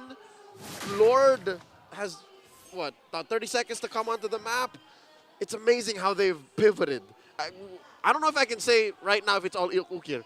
I think it's also just their mindset changed too. Yeah, of course chemistry plays a huge part. I mean, they've worked on this 5-man lineup since the latter parts of last season. They gelled so well. And again, a big factor was Ukir, specifically his hero. Because those diversion plays, we've seen 2 good diversion plays from Ukir. Him and Chaknu's hero. Yeah. It begs to be said that the Mamba is good on the Jawhead, but he's great on the Belleric. Even Ryota, we have to commend Ryota because game 1, not a good game at all for Ryota. But game 2, his first flicker, Earth Shatter combination connected onto Kosei. So this time, he's feeling himself, really confident, making sure to get those crowd control. And the best part is Kosei has a flicker. So it's easy. It's an easier catch. Easier. All right, folks, well, we're not saying that what Ryota's doing is easy. Easier. It's just more likely, and more often than not, he won't even get the press flicker nor his dash. That's been the story of this game so far, 10 minutes in. 0-2-0, the Kamai King, Kusei, cannot get away from Omega. Almost 100%. Whenever somebody's sent over to take him down, he just takes it. All the lanes pushing in now. Smart Omega. Almost 10K ahead. What? How did we get here? Almost 10K! I mean, look at the map. All inhibitor turrets left for RSG, plus total dominance of the jungle minions here for Omega, specifically Andorio. And now the problem for RSG is Nibber played a good game during game number 1. But this game, even if he connects with the final slash, if Chaknu's part of that catch, it could go south for RSG. Don't regret it. There's and a diversion onto the back. And Chaknu hasn't cast his ultimate yet, but Jom goes in with order and brilliance and brings down Kosei and Aqua. Lord marching in light AOG just to delay Ryota, and Andorio brings him down. It's going to be a 4-on-2 battle. Irad, the mechanic, still alive, dishing out the shurikens as Omega works on the middle lane turret. Look at the damage coming in from Ukir though. Irad has to walk away there. Luckily, their minion spawn, but Omega wants to end this game as quickly as possible. Nibor, Ira just trying to delay Kosei 1 more second before he respawns. They have minions, but Andorio says no to Irad, and it looks like we are going to a game 3, but RSG still holding on. The Raiders say not just yet. As Smart Omega clean up house, taking down the final turret up top. It's just a bare base left to RSG. Okay, Jomes not yet in the picture as Ryota pops his Primal Wrath to dish out the damage onto the minion. Shaknu using the Wrath of Dryad here. It's going to be a 4-on-4, but Barangay is really low here. Nibor. Whoa! Will he go for the catch? AOG coming in from light. Sends out the Omega home, but here's a diversion play to walk away. Abort, abort! Abort mission. Not just yet. Smart Omega pushed hard enough, just enough to take down all the inhibitors and not get punished, all right? They lost Big J along the way, but looking at the situation right now, the items, the gold, that's more than 2,000 gold between Kusei and Big J. Former imports sent out from the MPL to spread the good word of our MLBB prowess. Now back home, showing the world once again why you gotta watch MPL Philippines. Kusei, again, still 100%, right? Like, whenever Omega sent somebody to take him down, this time it was Big J, there's nothing he can do. Would you, whoa. No, not going to press it. Would you agree that maybe it should have been a Purify? It should have been Purify. I mean, apart from the Ryota Earth Shatter onward combination alone is enough for most, not most, technically, because gold laners here in the Philippines are so good, but it's enough for most people to actually resort to the Purify instead of the Flicker. Why are you talking so soft right now? Why? Oh, I'm so sorry. Because the game's so intense. Are people online wanting us to just talk like casters and not shout casters? Man, we have to shout because this game is amazing, especially if RSG manages to pull off a huge defense. Again, it's not impossible because Nibor, one catch could secure the job for RSG, but again, the question remains, if you catch Chaknu, will that actually benefit you or benefit Omega? And here's the thing, Chaknu doesn't mind getting caught out. He's not He's not even died once. Oh, the and now he's going to get diversion. sent back over again. Again, delivery for Omega. Chaknu, but look at Jom onto the backline, sending 3 Raiders down to the base as Okir picks up another kill, and Ryota Tower locks. We are going to a Friday game number 3. We're off to a banger already, just to open up day 1 of week 8. Is it just me, Jose? Is it just me? Or did it feel like a grand finals win as we just go to game 3? Man, just look at the Omega fans screaming at the top of their lungs. Really happy seeing Omega perform at this level. What? Is that a handmade tarp? This is just week 8, guys, and these fans are already remaining. Oh! Whoa there! This is why Barangay fans are some of the purest MLBB fans in the world. And the Raiders are now up against the corner. Let's throw it over to Davis Game to buy and break down this game. Barangay fans can really go insane. We can't do anything about it. You can't give a penalty then. If they can do it, I can do it. No, I'm not gonna do it. I can't do it. I can't do it. I can't do it, yo. Yo, but you know what? If you were a big Barangay fan, that's exactly what you would do, and that's exactly what you would say. Because it did feel like it was RSG who did slip up so many times over and over again here. We actually went into a 10K deficit around 10 minutes. Yeah, not good. Not the timing that you want to have here. And it's really cool because of the timing of that. It looks like Joe was like pulling up the gun fingers next to his own head because of the framing. And yeah, hair flip from the Lunox gold lane, 3-1 and 3 for Jome. And you could really see that there were 3 main threats to the existence of RSG Philippines that I could tell they were just counting in their heads and looking out for every team fight. This guy, the Lunox, the Low E, they were watching where they were standing, and now they have a tanky roamer that they have to go up against. What you were preaching earlier, Rockhart, a tanky roamer for Chapnu makes RSG double think everything. And it was a Belleric bomb over and over and over and over again until they could not get anything else done on the map. And Andori could do anything he wanted, even go for a 1v1 with Irad, and he made it look so easy. Yeah, but we have to credit RSG Philippines for winning out the first turtle of the game with a big win. They won a 3-for-1 trade in the turtle, but what happened was Omega got that back right away by being able to get a solo kill onto Aqua in the mid, which meant that for like the next minute or so, Omega just hovered around the mid and controlled every rotation that RSG Philippines wanted to do.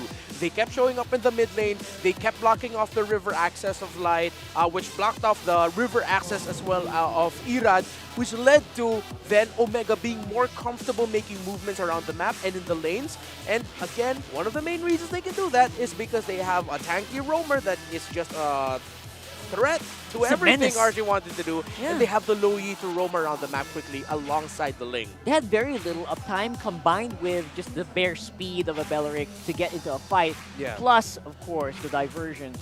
And again, because of that, Jome he felt more confident. He felt more at ease to actually take these dives, where earlier he was, I guess, he felt more hesitant to do those because of the composition as well. Yeah, and I think now we see here the difference between Bornok and Okir. Bornok, understandable, it's his debut. He will play second in Commander, just second to Chaknu's rotations. While it looks like in this game, Okir, especially with the Low Yi, is more proactive, more bold to make moves around the map, saying, hey, I'm gonna go commit my ultimate here, Jome, I'm gonna send you there, you have the Ling going down to the bottom lane anyway, let's see if you can pressure Kusei. Hey, I'm gonna go here, Chaknu, I'm gonna send you here, get ready, front, and because of that, having a more proactive mid laner stops what RSG wants to do. In game number 1, RSG had a very proactive jungler against a more passive mid laner. Now, when you have a very proactive mid laner that you're up against as a Hayabusa, you're double thinking everything. And that's exactly what happened. I think Irad double think a lot. Double thunk? Double thought. Double thought a lot. I like double thunk. Double thunk a lot. And they double thought a lot of the scenarios here. Even in the very end. Second guess. Second guess. There we go. Thank you. Movement. Thank you. Even in the very end where he pulled off the shadow kill super duper early. Oh yeah, you're right. Yeah. That barely made a mark. And again, maybe it would have been better if maybe he cast it in the middle of a fight where everyone's going crazy and the rest of the team could actually pile in. Those small moments actually do make or break a game. Actually, I was thinking maybe, you know what? Maybe RSG can do an Omega. Exactly what Omega did in game number 1 where they punched back right inside the base. And then take it after that. But you know what? None of that happened. And we did see an Omega victory and it was more decisive. I felt Andoryu go ham like minute free right after that first turtle that you mentioned. Yeah. Right after that was just non-stop Omega game. And now Andorra's performance is making me think about my whole statement of wanting to prioritize the Hayabusa over the Ling. And again, it seems like the key really is just make sure that his aggressive links or good links are paired up with proactive mid laners. Maybe that's also one of the secrets as to why Fnatic Onic Philippines has succeeded and how Ling Kong has succeeded, you know, with using that hero, because Super Friends is a very proactive mid laner. Funnily enough, you know what? They also like these exact hero picks. Yeah. Except for Beleric. We're not talking about that. Onic actually used some of these hero picks a lot. Yeah. That's why we call him Ling Kong. And that's why you also got to ban out the low Yi against these guys. Yeah, for sure. Those guys, rather. So, you know what? The meta really is starting to shape itself up, and I really hope that Beleric becomes a mainstay, because watching Beleric games can be really fun.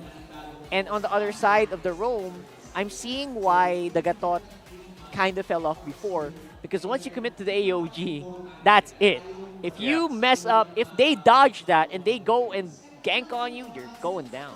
Yeah, that has to be an instantaneous combination. One of the biggest threats of the Gata Kacha is, being able to use the enhanced basic attack and being able to combo his skills together. If he can't do that, then a Gata Kacha is a sitting duck. That's why it's equally important that Nibor also goes in with the final slash. That's why they were able to win that first turtle. Nibor had a very good final slash. But as the sequences went on, Omega were just dealing with it a little bit better, and it looked like they were counting the skills of Nibor more, because they realized after game one, after that first turtle, it's like, yo guys, Nibor's on fire today with this Arlot. We gotta respect him. And again, calling where Nibor is mostly does rely on the shot caller. Like that we're talking about there. The Okir definitely more decisive, especially if we're basing it off of game number 2. Yeah. Right? So, about you guys, do you think that might be enough for Omega to actually just complete the reverse sweep here? I'm not counting it out at all right now, because it's like a really big ask of RSG to swing back big after that game. Yeah. I mean, that sounds like a difficult task. Yeah, I think it's going to be a big draft resequencing for RSG Philippines. No more rematch? If it ends up, no more, hopefully. Hopefully it ends up, if it ends up in the case where it's Omega Blue side again, RSG Philippines are going to have to change up one ban to recontextualize what they want to do. They have to choose between taking out the Phobos or the High Loss. Which they have been very adamant in doing anyway. Yeah, right? they've been taking out both. The other side has been very adamant as well to do that. So, in any game that has Chakno in it, I think Hylos is gonna get banned out after that miracle performance. Yeah, so I I don't know if that's gonna make an appearance here. But then again, Omega has to think of alternatives here, right? They can't just keep doing. RSG has to think of other alternatives, right? Yeah. If they have to be ready for anything. That Beleric, I believe he got banned out as well a few times a few weeks ago, so not out of the question. Yeah, I'm also not going to doubt the possibility that we might see a return of the Akai Roam. We saw it last week. Brusco was able to get a win out of that, and it's one of the responses to the Tigreal pick. It makes assassins think twice about entering, even with Claudes, going up against Claudes. So that might play into a factor, especially for Omega. And Akai is actually really great against heroes like the Ling as well. Yeah. You know what? Just counter it out. Again, don't knock it till you tried it. Especially right now, where I feel like there's just so many fights that are happening, many compressed team fights. You know what? Why not? Yeah, in a meta that has a lot of assassins, that means there's a lot of diving heroes. Heroes want to join in the fray. That's Straight in why, your face. Yeah, exactly. That's why Tigreal and the Beleric are shining right now. Why Beleric came up, why Gata Kacha came up. It's because that's where we're in right now. And one of the roamers that counter strongly against that, especially against countering against an Arlot, also as well, it's an Akai. Yeah, Tigreal got banned twice in a row here. Yeah. So we might not see the light of the day of that hero. If someone gives that means something's brewing. Let's go. And again, these are one of the reasons why the drafting's so fun right now, right? In the MPL Philippines. I don't know who's your favorite pick, guys. For me, obviously, I feel like the Beleric is super underrated right now. Combined with some heroes like the Carmilla, so many things can really happen. Oh yeah, Carmilla for sure. Yeah, that one too. So let us know. Let your voices be heard, and of course, join us in celebrating achievements of our teams, our players, and their coaches. We have the Alamat Awards coming up. Voting period is starting from October 10 to 15, and it's happening in the MPL Philippines websites. If you think Chakno deserves another one, I'm just kidding. I don't know if that's the thing. If Chakno deserves another one, or you know what, who else is legendary here in this one? Maybe Light finally can shine. I think he's done being in the shadows despite being Light. Yeah, I don't know. Who do you think is the most underrated? The guy that deserves to be a legend. We're talking about the Alamat Awards, and all of those are happening on the MPL Philippines website. Check it out now.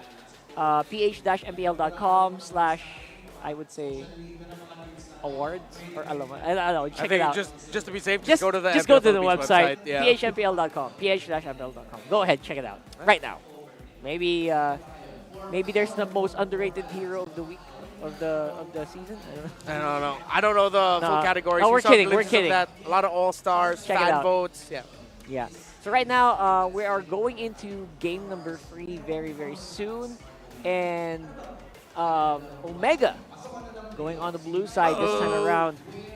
Am I going to be surprised to see a Ling on first pick again?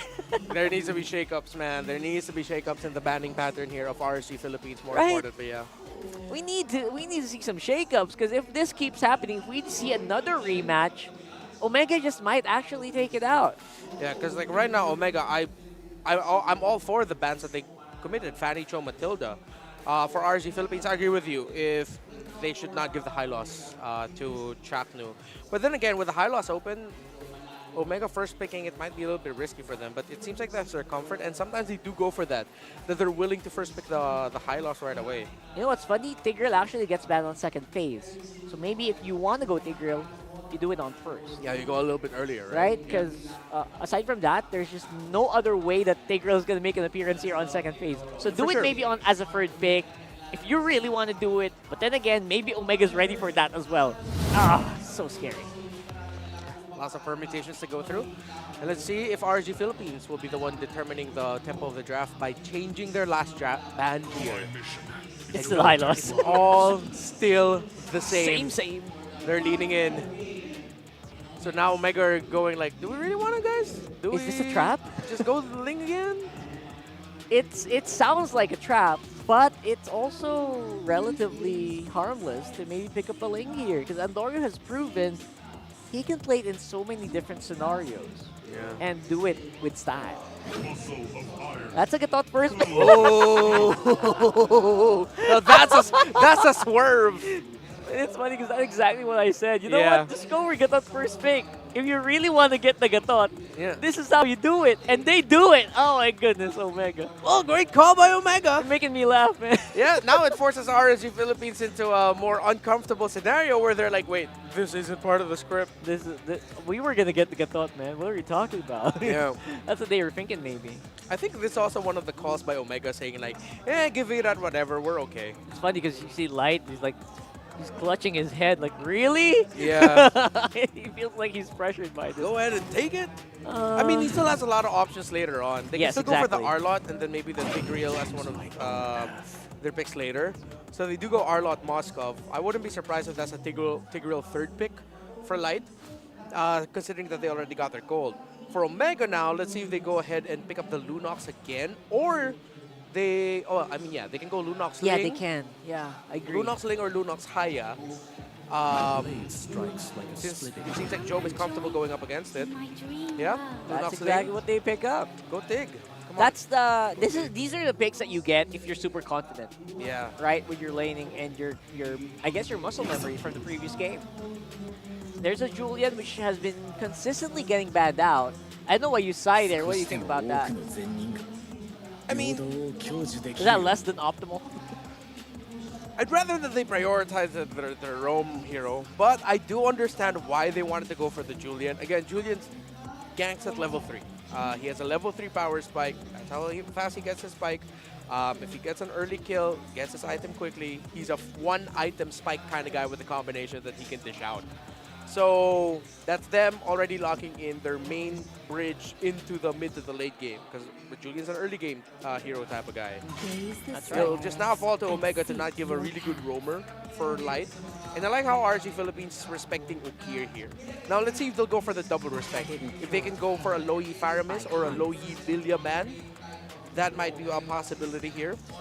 But we also don't see Aqua's hero. And Valentina and Faramis are two strong options for him, which RSG Philippines might consider. You know what's funny? Because you're right. I feel like the Faramis did get banned out earlier, and the Valentina right now. And I think if you are RSG, I would not be surprised if you just focus on Ukir. Just ban out his very wide pool and very effective matchups. I think in this scenario, they might be more willing to give a Vexana to Ukir or the Aurora. I would not give the Faramis to Omega. Yeah, for sure. RSG might lean to picking that fourth, but the thing is they're already up against a Gacha.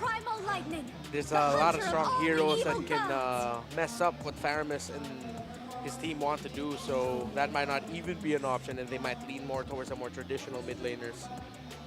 So cool to see Omega fans just so happy, and on the other side, it's like everyone's praying for RSG. Yeah, they do need the win. They need the dub again for their playoff. Yeah, if they don't win the series, they 100% need to win their final game of the season against Aurora later in the week.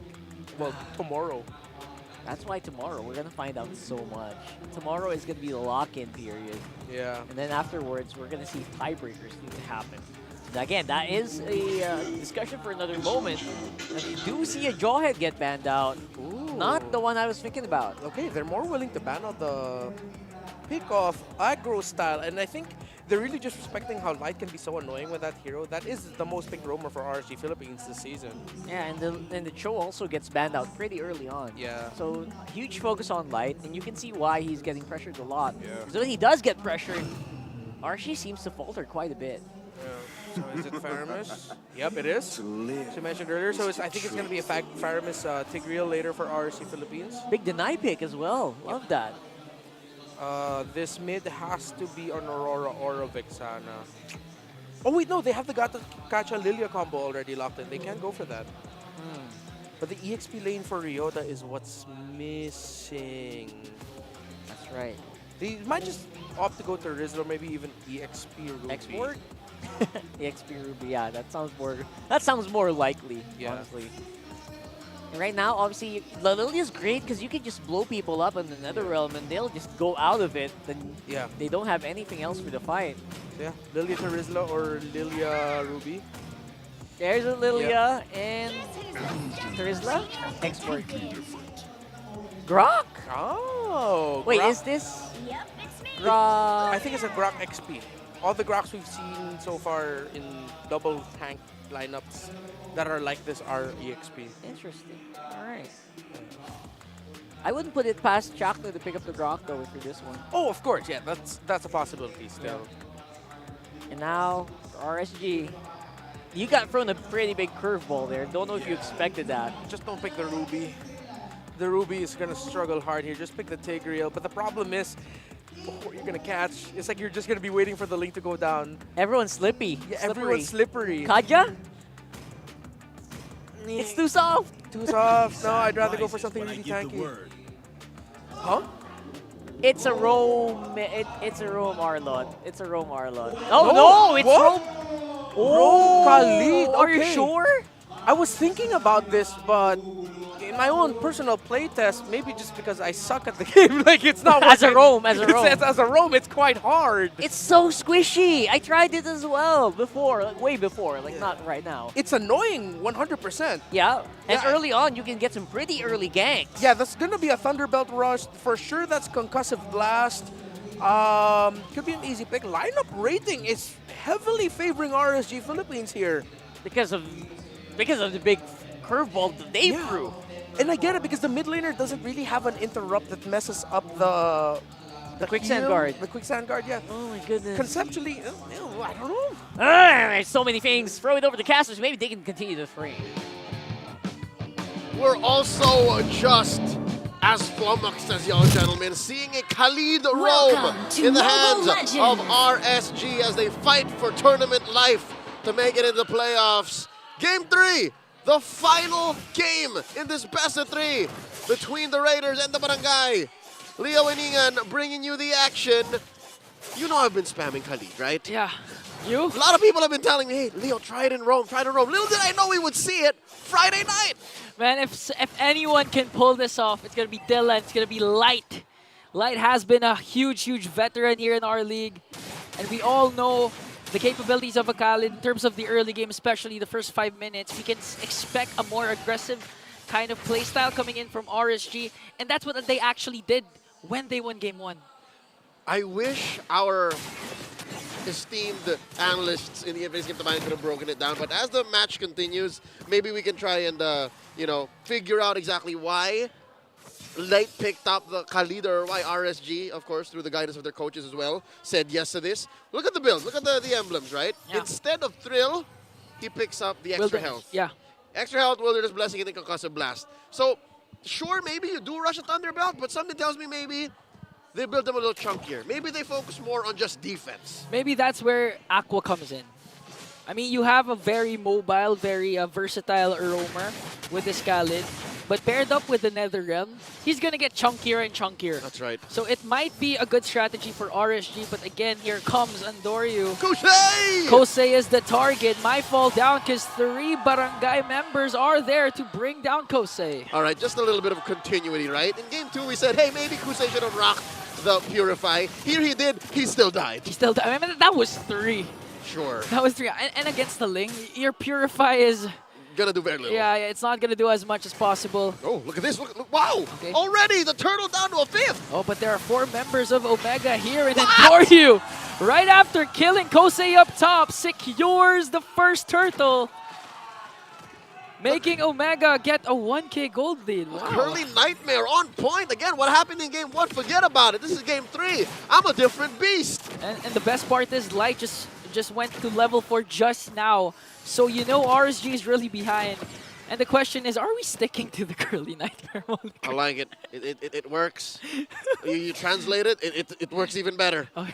I'm here for it. All right, so with that said, Smart Omega now, I personally think what they're doing here is the right thing. They're not caring about Light. They're not caring about Khalid. One of the reasons why I think the Khalid got greenlit by RSG is because, look, for them to stop the quick sand guard, they have to commit 3 things. Yeah.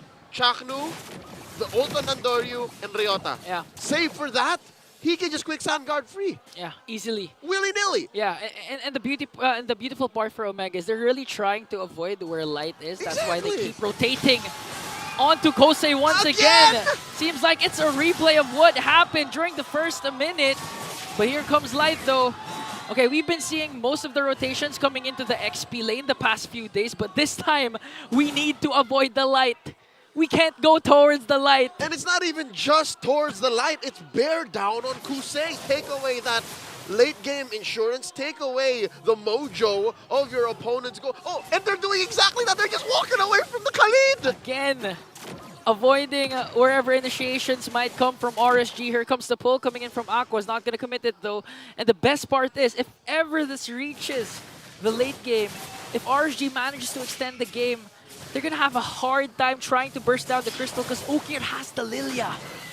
They can defend all day. Not just the Lilia. Wow! Oh no! The Flicker! What a catch from Ryota!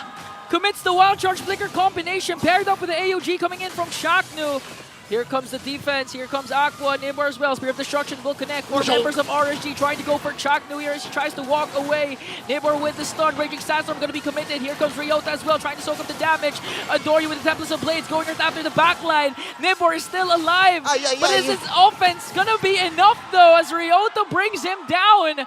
That was an ambush from the Raiders, but Omega answers right back. It seems like it's Omega who's playing with the Netherrealm. It's Omega who's rocking the quick stand guard. Not a single one of them fell in that exchange. Not a single one bit the dust after that prolonged team fight.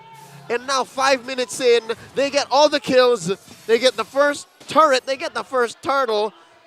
and they're calling all the shots. Yeah. Let me tell you now, in my experience playing the Khalid in XP, in XP, it's kind of counterproductive for the opponents to run away from you. You kind of feel like, hey, guys, why don't you want to play with me? Yeah. I can only imagine the frustration in Light now, thinking, I'm fast, but I'm not fast enough to chase everyone. Yeah, even as the Wilderness Blessing, so he's trying to really catch someone. But Omega doesn't want to play. Exactly. This is a stroke of genius. Again, Omega understands, Omega knows that this is how the Khalid works. And by denying him one of his main strengths, now RSG's like, so what do we do now? Yeah. I mean, they're avoiding trying to gank up on RSG, but here comes the gank onto Aqua, led by Chaknu and Ukir. It's anywhere but where Light is. And now Light has been left playing the pacifier. It's an old Vin Diesel movie, if you don't remember. Yeah. Just babysitting Kusei because Kusei's already died twice. When you're feeling low, like what Kosei is feeling now, he literally went to the bottom lane instead. Deep cut. That's a deep cut. You watch that movie. You watch that movie. Because Omega, okay, I thought that was a diversion. It was a recall.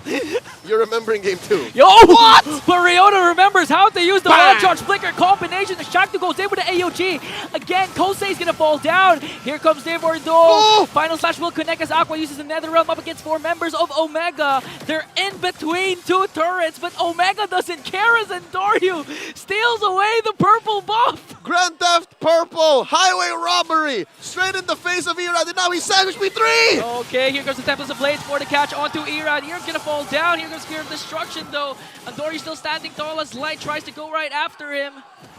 And just like that, Omega now has a 4.4k gold lead. Wow. About a minute ago, I was about to say, RSG, they're fine. It's more of an EXP gap, less of a gold gap, and more just the kits from Omega and their aggression. But now, at 5,000 gold ahead, 7 minutes in, there is a large gap, light years between them now, between the kit that Omega has, their items, and as well RSG's economy. Yeah. The fact that Kusei died 3 times and there's not a single kill, not a single objective, not a single turret that RSG have to their name means Omega are, whoa, wait. This is just for the wave, all right. Okay. See, they're even committing ults now just to make sure that the map doesn't further go blue. Yeah, they're really rushing things as much as possible. They want the lead of Omega to dwindle down before the first Lord comes in. They want to be able to contest. And still props to Erad. Just 2 level gap between the 2 junglers. Now make it 1. So as much as possible, RSG are able to manage the economy. I'll tell you now, Ian, that's still pretty bad. I mean, the fact that it's just 2 levels. It's not the worst scenario. Barely 1. You're counting blessings at this point, right? Aqua gets caught, pulls 1 in. Another one. And Omega didn't even plan to commit on that clash, but they forced out the Nether Realm. They did. Right before the first Lord. This is a huge win for Omega as he tried to burst down Ukir, but just one Black Shoes. All of a sudden, look at the life of Ukir. They burst down in Nibor. Who's going to get the kill? It's going to go on to Endoryu. Light charges with a quick Sand Guard here. It looks like Omega going to have an uncontested Lord. Clean for Omega. I could have sworn Ukir was playing with a Purify. You see how he got caught by the... One charge. Well, no. Ukir getting hit by the final slash and still getting away with a Black Shoes. Really? Most other Lilias, most other mid laners at this point in the game would have gotten bursted down by 4 opponents. Yeah. He's still got the Black Shoes. Even if RSG had the Nether Realm, it looks like Ukir has his own. Literally. He's got an Agimat from where I come from. Agimat. It's a Filipino talisman. Oh, that's how you translate it. It's an Agimat. Keeps him alive. Okay, and now Omega's gonna make another one by Ryota! The layering of skills from this team is just too amazing. I mean, that's 2 ultimates connecting. And a double kill, a 2-kill, a takedown for Omega as they try to work on Erad. They still have the Lord up top. And did you see how the AOG was just casted to perfection, complemented Ryota's Wild Charge Flicker? I didn't see it. Why? It happened too fast. It's too fast. I didn't see it. I saw the aftermath, but no one saw the setup. To be a fly on the wall of that room where it happened, where they made the call together, synchronized. They're like Jaeger pilots from Pacific Rim. They're drift compatible. They're in each other's heads. Literally as Endoryu goes in. Tempest of Blade all of a sudden, Kosei goes down. Wasn't enough time even for the NetherRealm to save Kosei here as Aqua tries to walk away. They're in too deep. Jom all too deep. Sandwich got taken down by Aqua here, so that's the very first kill of RSG as Ryota accepts his fate just now in a double kill coming in from Aqua. All right, to be fair, they went too far. They were in too deep. There were turrets and there were minions, and at 10 minutes in, with 5 opponents alive, I think Omega, bit off more than they could chew. But as it is, in a moment like this, with this kind of momentum, I wouldn't blame him. But still, RSG punishes Omega hard. Take it down Ryota, take it down Big J. I think this is a clear sign for the Barangay to just take it easy. I'm just curious to what the comms were like during that moment. During that dive? Yeah, when Jom and Ryota got stuck there in the face of RSG. I'm wondering what Chakna was saying that time. I think I would be more interested in the call after, of them just standing there. Not how deep they went in. I'm pretty sure that was just unintelligible screaming. Yeah. But while they were standing where the magic ward is, I would the flare, right? So this is it, huh? Yeah. Yeah, this is it. This is it. But again, Omega can't afford to have those mistakes, especially with the leaders they've established. But again, it was also costly because the 10K gold lead of Omega just suddenly became 6K. So they really can't afford to make those mistakes. Exactly. Especially the Lord, the second Lord, will now respawn in 10 seconds. And they weren't able to take down an inhibitor on RSG's side. Yep, almost snapped in half. So Smart Omega now doing the smart thing, working back on the waves, making sure that they're all pushed up on their half, but not too far up so that there's less resources flowing into RSG, and they get that free Lord, which, again, this is the second Lord, and the second Lord, and it's still unenhanced. Unenhanced. It's a baby Lord, it's a purple Lord. It's fast how they just suddenly bursted down the Lord. Actually, I like to go back on Omega's decision to not go for the third turtle. Yes. Instead, they just waited for the Lord to spawn. Made it the earliest Lord possible. Earliest Lord possible. Again, they could afford to do that. RSG, as much as possible, won't really try to go for a turtle or try to go for a trade. And Omega just said, let's just wait for the Lord. Let's not go for the turtle anymore. Yeah, the fact that time was on their side and the map was on their side allowed for them to make that kind of decision and amplified even more the returns that they got, which they threw out in that single sequence as they went too deep in. But now, Smart Omega is still far ahead. Again, 8,000 gold here. Ryota picked up the blade, man. He picked up the blade of Heptases. I think even Nibor will have to think twice. One wild charge power of nature combination for Ryota can burst down the squishy heroes of RSG as they burst down inhibitor up top. Gonna be a huge defense for RSG again. Their playoffs life is on the line here, which is possible. They want to get a win onto Omega. And now, okay, this is the problem again for RSG. Who do you catch at this point? Because we've seen Okir got caught up by ultimates, just Black Shoes, he's fine. Yeah. How about Jom with the Order and Brilliance? I think it's the same amount of layers you gotta go through. AOG! Speaking of layers, the layers are connecting here for Omega, but again, the inhibitor turret is still there. That's why they're gonna bring down Ryota. But here comes Jom answering right back onto Aqua. Aqua's a passive though, so he's now spawned. Blade and Doryu chases after Irad and brings him down, but gets caught up by 3. And Kosei finally gets a shutdown, working onto Chaknu here as he pumps the Revitalize. Spear of Destruction is gonna connect, but a counterattack coming in as they bring down Light. It's gonna be a 3-on-2. They have minions onto the bottom lane. Will Omega finally get a win onto RSG? Whoa. Look at the burst from Aqua! Manages to find one and bring him down. It's just Kosei left with the Winter Crown coming in from Chaknu. Him against the world! They don't have minions though! And he defends! Successfully, Smart Omega sent out of RSG's base. RSG still alive! That was a clutch spawn from Aqua with his passive, even though Jom was able to bring him down 3 seconds in for him to become alive once again. He was the only one defending for the Raiders, and now they are able to extend the game. Jose with the sheer amount of minions and bodies walking into RSG's base. Best believe Aqua will be stacking up on his passive faster than you can say RSG need to defend. He's got the passive, that's it, see? I told you. So with that said, RSG good heads up play, Leo. Can play. Never, don't try me. So RSG can, here's my guess. Maybe they don't contest. Maybe they try to turn after the Lord take, but they shouldn't be deep into the pit, not like this. I agree. I think they need to utilize the Kosei split push here, but again, the threat of Andoryu. is just too much. You know, Andorio's gonna literally try to look for Kosei. His priority isn't the Lord, it's really Kosei. So what do you do if you're a Moskov? Will you split push or will you join the fight? Will RSG just try to contest for this third Lord? Well, they're trying. They're showing themselves. Kosei defending in mid. Lord now down to a fourth of its health, a fifth, a 10th, and that's it. Okay, and just like that, Omega secures the Lord. AOG, they want to continue the fight. I think they're not going to wait for the Lord anymore as Andorio brings down Light. And just 2 seconds off his flicker too. I don't know if he would have survived, but now it's off of cooldown. Yeah, at least he still has his flicker for a potential final defense. In 20 seconds, 25. In 25, they have minions here into the middle lane. Inhibitor might go down here for RSG. Chakna just charging the taunt here as Ryota has the wall. They don't have minions. RSG are able to clear that. And it looks like Omega will wait for the third Lord. All right, they have time. They have time. That's a slow pushing Lord up top. Again, the only inhibitor left for RSG is that mid lane.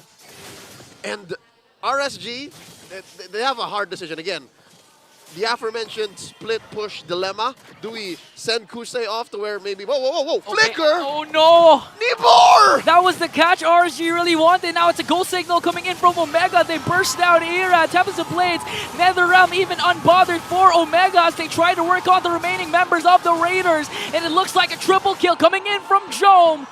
And Omega will bring down the Raiders.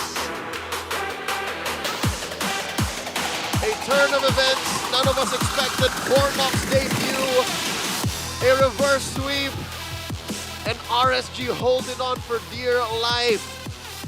Barangay Omega with a 2-1 victory. That was a clean game from the Barangay. Redemption really won the Retribution Rumble between two mechanically gifted junglers in the form of Irad and Endoryu. But again, Omega won against RSG. All right, so tally for Retribution Rumble was a close call because the last time they met, you know, Rockhart and Rem were talking about 2-0. it was a 2-0, right?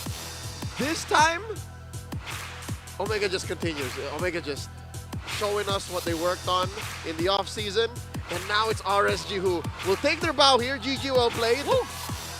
But I think now their fate is out of their hands. Yeah, hands of the opposing team Blacklist. And of course, Omega standing tall once again adds another point to their current standing. I'm not even sure where they're ranked right now. I'm pretty sure the race for second place is still up there. We'll throw over to Manakino on stage. She's with Smart Omega for their post-match interview. All right, MPL Arena. Pag sinabi kong bagong barangay, isigaw Omega. Bagong barangay! Congratulations, Smart Omega. Borno, kailangan kausapan ka namin because debut mo sa MPL. How is it like for your first MPL game? Nakatapa ka na dito sa stage. Kasama mo pa si Kuya. Kamusta? Okay lang po, masaya. Masaya, syempre. Okay, tingin ka sa camera para makita ka nila lahat. May mga tips ba na binigay sa'yo si Kuya Chakno? Opo. Di lang masyadong gumana kanina. Ano ba yung mga sinabi niya sa'yo? Ingat lang sa mid tapos una lagi sa pag-show ng wave ng creeps. Pero you had fun. You had fun. Opo. Yes, of course. Si Chakno naman gusto ko marinig kay Chakno. Chakno, paano mo hina-hype up si Bornok, yung kapatid mo? Kasi nakaka-pressure naman talaga for the first MPL game. Talagang kakabahan ng isang tao looking at everyone screaming with all these lights. So paano mo siya hina-hype up to make sure na he was ready for today? Sabi ko lang, matanda ka na, wag ka nakabahan. Ano sasabihin mo sa kanya after this game? Bornok, nice try lang. Alam mo naman malakas ka pa rin para sa akin. Ayun! Malakas para kay Kuya! And now, it's, kiss daw! Hug mo yung brother mo! It's now time to announce our MVP! Let me hear some names! Sino? Ang ingay ng barangay. Sino? Let's take a look at the screen. Jom! Jom, narinig mo ba? Sinisigaw nila yung pangalan mo. Sobrang ingay ng Barangay Smart Omega. Anong gusto mo sabihin sa kanila? Salamat sa lahat ng pumunta ngayon kahit may ulan. And abangan nyo kami sa playoffs, gagalingan namin. Abangan sa playoffs! And now it's time to announce the winner of 3,000 diamonds. Come on up! Mananalo ka din ng tickets for Day 1, Match 1 ng ating playoffs. Hello, sir! Parang merong, anong uniform mo? Batch lead po ng namin po sa MMC Criminology Department po. Criminology! So magiging pulis ka? Yes po. Anong pangalan mo? John Robert po. John Robert. Okay, lumayo bigla si Jom. Natakot! Galing ka bang school? Naka-uniform ka eh. Actually po ma'am, after po ng school ma'am, diretso po kami dito sa hotel na po. So, venue po. After school, diretso kayo dito. Okay, nandito, lumalayo ang Smart Omega sa'yo. Sino dito ang favorite player mo? Si Chakno po. Chakno! Chakno! Bakit si Chakno? Tank user po ako ma'am. Kay Chakno ko lang po nakuha yung mga skills po ng pag-roam po. May gusto ka bang sabihin sa kanya? I think, Chakno, kailangan mo ba ng protection? Kailangan mo ba ng taga-bantay protection para sa'yo, bodyguard? Hindi naman kasi alam ko na mabait ako eh. Ano gusto mo sabihin kay Chakno? Ang pogi mo, Chakno. Chakno, bakit ang pogi mo? Bakit ang pogi mo, Chakno? Ano gusto mo sabihin sa kanya? Parehas tayo pogi. Parehas kayong pogi. And now, you get to take a bow kasama si Chakno at ang iyong paboritong koponan. Alright, Smart Omega, you may now take your bow. And take your walk of victory. You can take a walk with Chakno. Congratulations, Smart Omega! Bakit kaya nagtago si Jom? Alright everybody, bagong barangay! Ayon nga kay Jom, abangan natin sila sa playoffs. We're gonna break it down for you, so we're gonna go back to our panel. Pasok. And reverse sweep completed for Barangay Omega here in match number 1. What a performance here. Of course, by Big J on Aluno. 10-1-8. Absolute monstrous game by Big J. And I mean, he got all the help he needed in taking down Kusei early on. Those early game dives to give a lot of difficulty to the Moscow. No surprise that Jom got MVP here. Yeah, I think earlier, obviously in game number 1, it did feel like a different scenario. But right now, after game number 2, you could feel a switch up, especially after this dive. Earlier on, surprisingly, Omega overtook this game. Like, it felt very one-sided for a majority of it, not gonna lie here. Yeah. That's why they were able to confidently do a dive like this. This is at 9 minutes, by the way, in case you're wondering. A 9-minute team fight inside the base here of RSG. Yeah, and it's awkward because when you play the Khalid roam, you're supposed to be able to roam faster and get to the right spots earlier compared to your opponent. Yeah, we saw that, but it seems like the times that Light got there, it seems like he got there a little bit way too fast. Nothing was happening, and so he would leave. But by the time he left, that's when Omega would already be there, and they'll be able to get a sequence from the area that Light was just in. It just seems like RSG Philippines were completely out-rotated. Andoryu, Chaknu, and here we're getting to the right spots, and it seemed like Light and Aqua just kept trying to read their rotations but couldn't at all, and they just ended up losing the rotation battle. Yeah, over and over again, we saw that, and you can see why this got drafted early on. This Chakmu, Gatot Gacha, 1-1 and 18. Present in almost each and every single team fight. That's 18 over 22 kills. He was present. And his impact was so well thought out here because the Lilia, surprisingly, was the big star of the show as well in one of those team fights. In a lot of those team fights, RSG could not get anything done because of the glooms on the ground. Yeah, and that's why when it comes to matches of first, when it's Ling and Haya, they both rotate fast. They can both make their own plays, that's true.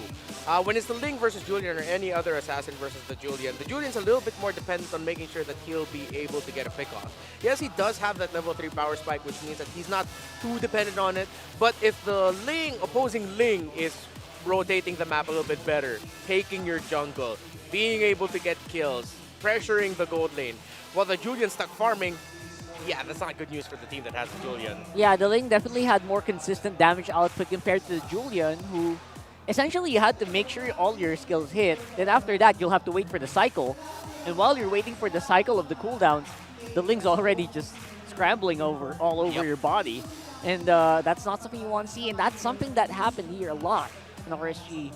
Yeah, on hindsight, the Julian probably not the best punchback, but well, I guess they tried their very best with it. They tried to combine it with a Paramis so that they could maybe team fight longer. Yeah. But yeah, because of the Lilia as well, Paramis didn't really stand a chance. Yeah, and it really just feels like it boiled down to RSG Philippines couldn't find the tempo that they wanted at all. Yeah. Usually this is what we see with first-time appearances of roam pickups.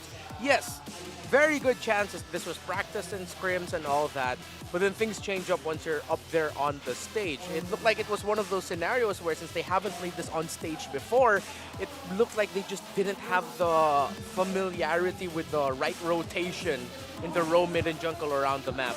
Yeah, They were gone in a snap. In a big snap. Snap it. He's here. We got Coach Snap here as well from Omega. Welcome, Coach Snap. Hello, hello. What can you say about that performance for Omega? Congratulations. You guys are really tearing it up. How was your team performance there? What do you think about it?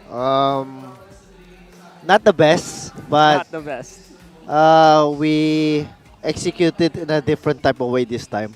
Oh. Yeah. To test their hero limits. All right, so that was more like a stress test for your players Yeah. here. Can I just ask? Obviously, big elephant in the room. The decision to put Bornok in. How did that happen in your meetings? Like how did you decide to have Bornok slot in for game number 1? We wanted to make history actually. Like a player who didn't go through amateur leagues, MDL, or any pro experience and win a series. Win a series. We wanted to make history. And together with his brother. Did it feel right to have the brother do it there? What is after the substitute? What was the meeting? What was the meeting like? What was the conversation like? Babawi kami. I mean, we'll win the games back for you. So they were still like encouraging Yeah. him and they were thinking about him. Yeah, like it's fine. There's always next time. Oh, that's great. You know what else is great? You guys winning here today, getting that 8th match point, means that the race for top 2 is a little bit spicier now. Because now you're still in the running of getting that upper bracket slot, if I'm not mistaken. You have a 3-way tie with Aurora, Team Liquid Philippines at 7. Now you're at 8 points, 1 point behind Falcons APBren. Is that a main motivator for the team? Guys, we can still make it to the top 2, or are you guys just focused on winning match per match? We're just focusing on winning the rest of our match, which is FNOP tomorrow. Oh, yeah. Yeah. And if ever Falcons APBren don't break the win streak, you guys will be the last team that Fnatic Onic Philippines will face. And you could potentially be the one in, how many series? 13-1, if ever. Wow. So now that you're going into that series, what are your thoughts heading into going up against Fnatic Onic Philippines? Honestly, quite confident. We can maybe use one of our strats or surprise pick. Maybe. Depending on the situation. All right, we'll see. I guess you guys got to watch out for that tomorrow. A big shout out as well. Thank you so much for hanging out here. Big shout out to your barangay members. Thank you for supporting us. Watch our last game of the regular season tomorrow at 7:30. Yeah, 7:30 p.m. All right. See you guys. We might get a spicy pick. Maybe. Not fully confirmed. Depending on how they draft. I guess Yeah. if it's FNOP, anything can happen, right? Yeah. And if you're facing against Omega, you can also say the same thing. Anything can happen if you're facing Omega. You might even see Bornok there. Again, you never know. So, right now, obviously, big thank yous to you, Oshnap, and I really hope that this is going to be it for you guys. And again, going to the playoffs, we wish you all the luck in the world, man. Congratulations to Thank you, Omega thank for you. this win. And thank you so much, guys, for watching. Don't forget, we still have another match here coming this one. Don't go anywhere. This is MPL Philippines Season 14. Bye.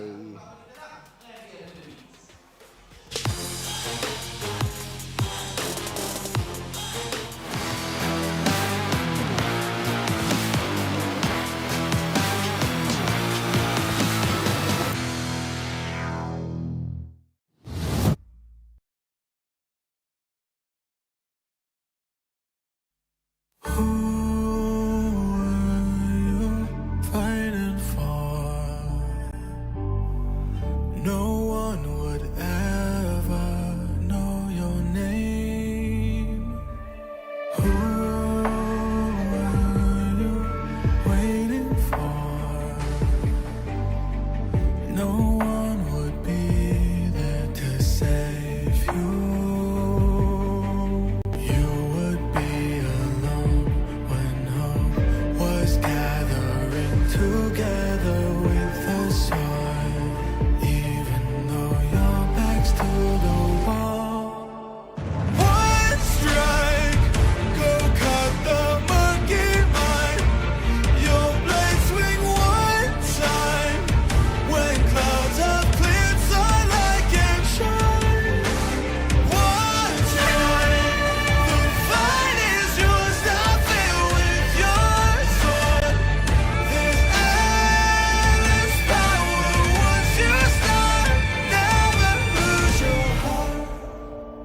power of the dark side.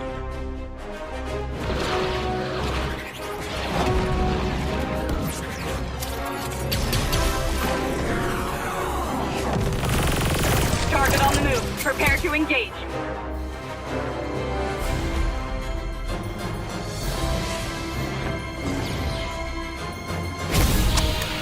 May the Force be with you.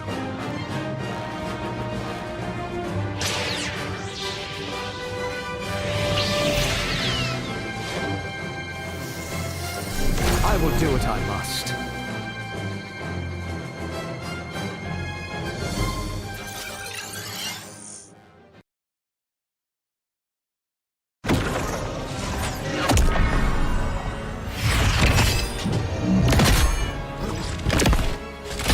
At last, I am complete.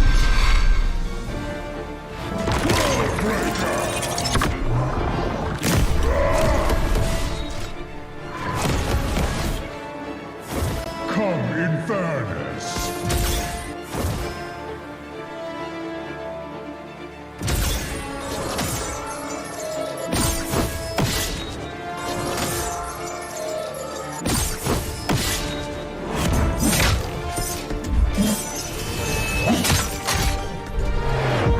Annihilation awaits. Boundless is my hunger.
Get 8 gigabytes of all-access power. To do it all. Plus only TikTok to scroll and share non-stop. Power, work, life, and more. With Smart Power all-access data now up to 90 days. Load now. No signal, no fun. If only you could switch in an instant. But wait, you can with the Smart eSIM. Backed up by nationwide coverage. Get your Smart eSIM now.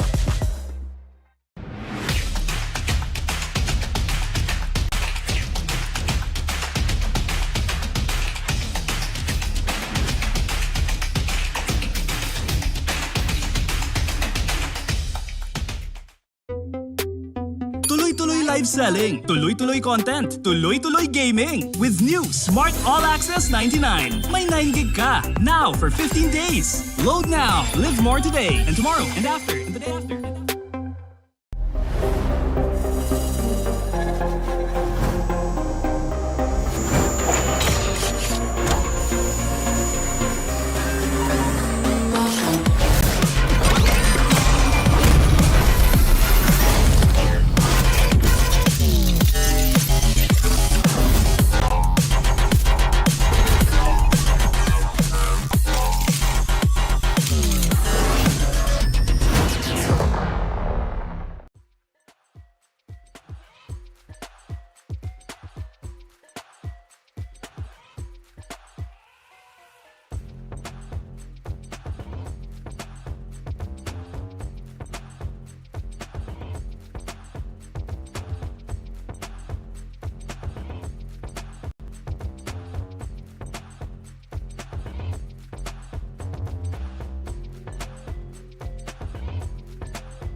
so deep. Who can protect the world? A light of hope shines in the dark. One strike, I swear by people's side. Keep faith just one time. I'm gonna light up all the fire. One strike for my desire.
Malakas, Pilipinas, malakas, kahit anong lane, we become the monsters. Malakas, Pilipinas, malakas, face the golden sun and ribbon for the 3 stars. Look at us to the top, no ifs, no buts, winning any game, para to sa PINAS. Di mo matitinag aming boses on your level. Nasa kalye man o mobile window, I become a legend. Open fire, we unite, we winners. Built with pressure, like diamonds are made of. Switch in a lane na parang gera, HP racing, may reset up. Built like a tank, buhat ni Hilda, full load SS parang Lyra. Susundan ko ang iyong bakas, kasama patas, tagumpay natin to, dahil tayo'y malakas. Para sa Pinas, nasa amin ang alas, hindi tuwa atras, kinikilala sa taas kasi kami ang malakas. Para sa Pinas, nasa amin ang alas, hindi tuwa atras, kinikilala sa taas, ganito kami sa Pinas. Wow! Hold on, yeah, malakas ang Pinas. Laging every beat, no surrender, no retreat. Pag nagsama-sama, just imagine what we can achieve. Lacking every beat, no surrender, no retreat. Giving 100 all my all, cause we just cannot be defeated. We are unstoppable, immune and invulnerable. Ready ang equipment, lahat frozen, malang crowd control. Pakita ko na jab like pow, beast of the southeast. Taas sa watawat, proud and loud, cause every enemy we devour. Susundan ko ang iyong bakas, kasama patas, tagumpay natin to, dahil tayo'y malakas. Para sa Pinas, nasa amin ang alas, hindi tuwa atras, kinikilala sa taas kasi kami ang malakas. Para sa Pinas, nasa amin ang alas, hindi tuwa atras, kinikilala sa taas, ganito kami sa Pinas. Wow!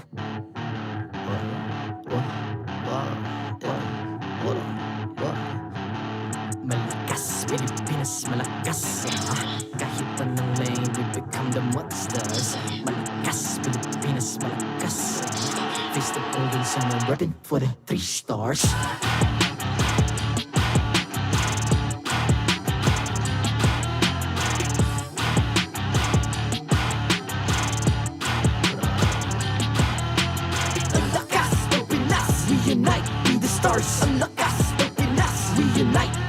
stars. Ang lakas ng Pinas, we unite with the stars. Ang lakas ng Pinas, we the stars. Ang lakas ng Pinas, we unite with the stars. Ang lakas ng Pinas, we unite with the stars. Ang lakas ng Pinas, we unite with the stars. Ang lakas ng Pinas, we the stars. The 14th season of MPL Philippines is brought to you by the following sponsors. Smart, the official telco partner of MPL Philippines Season 14. The official tournament phone of MPL Philippines, Infinix GT20 Pro. Official suppliers, EMC Asia and Index Salon.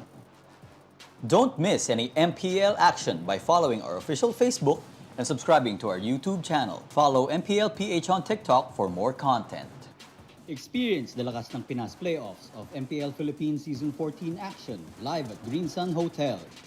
Grab your tickets now via official MPL PH website. And to ensure the equality and fairness of our games, MPL Philippines is also monitored and supervised by the Games and Amusements Board.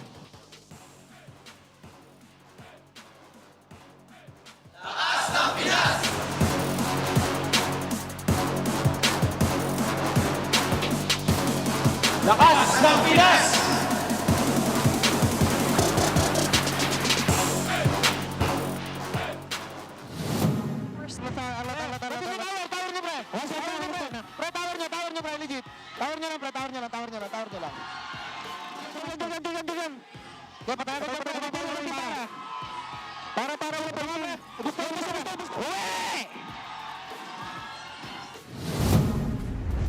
Welcome back to MPL Philippines Season 14. It's day 1 in Week 8. That means it's still Retribution Rumble. At your service, my name is Leo, here with Jose Ingan. And you just heard the mic check for what Smart Omega did to RSG, getting that reverse sweep victory. I like the captain track news saying, legit, just tower lock, guys. We got this in the bag as they won game number 2 away from RSG. And there was one call wherein, if I'm not mistaken, someone said, "Go home!" Go home! Right? Somebody said, "Away!" And that's the rough translation. Well, anyway, Leo. Moving on. Moving on.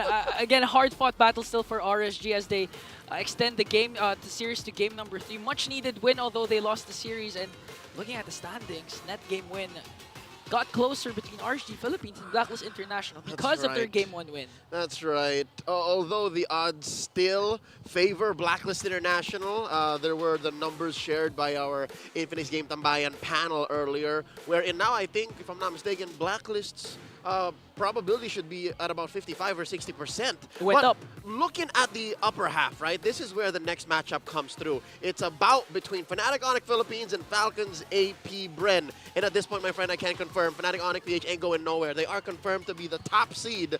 No team in Season 14 can ever touch their 12 points. Yeah, they ain't no bottom team. Always on top for Fnatic Onic PH. And below them, look at how close Smart Omega, Aurora, TLPH is. This is what makes this season so much exciting, because at this point, you really don't know who's a stronger team between the remaining teams, apart from Fnatic, of course. So it's really close, tight. That's right. Real quick, we're also celebrating the 8th anniversary of MLBB still. If you opened up your app, you'll see it's a good showering of purple and pink. Akai's 8th anniversary exclusive skin, Marvelous Maestro, Spawn Effect, Killing Notification, Avatar Border, Battle Emote, and more epic skins are waiting for you. And of course, we also have Kagura's brand new epic skin will also be available for free, starting on October 18th, so make sure to not miss out. That's a couple of weeks from now, so it's a month-long celebration. So best believe, I hope you're clicking your tickets and your little baby. Like, are you doing that thing with the dice and the little baby friends? I always do. The roll. Yeah. And the little mini games. That's amazing. So get in on that right now, but not while you're watching this, because you're not gonna want to miss Fnatic Onic Philippines go head-to-head against Falcons APBren. The last time Fnatic Onic PH had their hands on FCAP, it was a bloody massacre. I'm gonna put it that. The Titans fell. Let's just say the Titans fell. It was a 1-2. Yeah. 1-2, yeah. And it was close, but, you know, Fnatic Onic still sitting pretty with their win streak. Let's see what our panel thinks. We're throwing over to the ever-lovely Renmar Santa Cruz and the enduring Rockhart over at the Infinix Game Tambayan. That is right. We are the Infinix Game Tambayan live and live right here on ground with your favorite MPL personalities. I'm Rockhart. This is Renmar. And we're heading into match number 2 for the day. Road to the undefeated. Well, road to the perfect regular season. Yeah, Fnatic Onic Philippines are making a gunning for the title of gods among men. If they can get past this hurdle, that is Falcons APBren, only one will stand in their way between being undefeated in the regular season or not, and that's what we mentioned, Smart Omega. That's right. Smart Omega, of course, with the Sonics now holding the longest win streak in franchise history.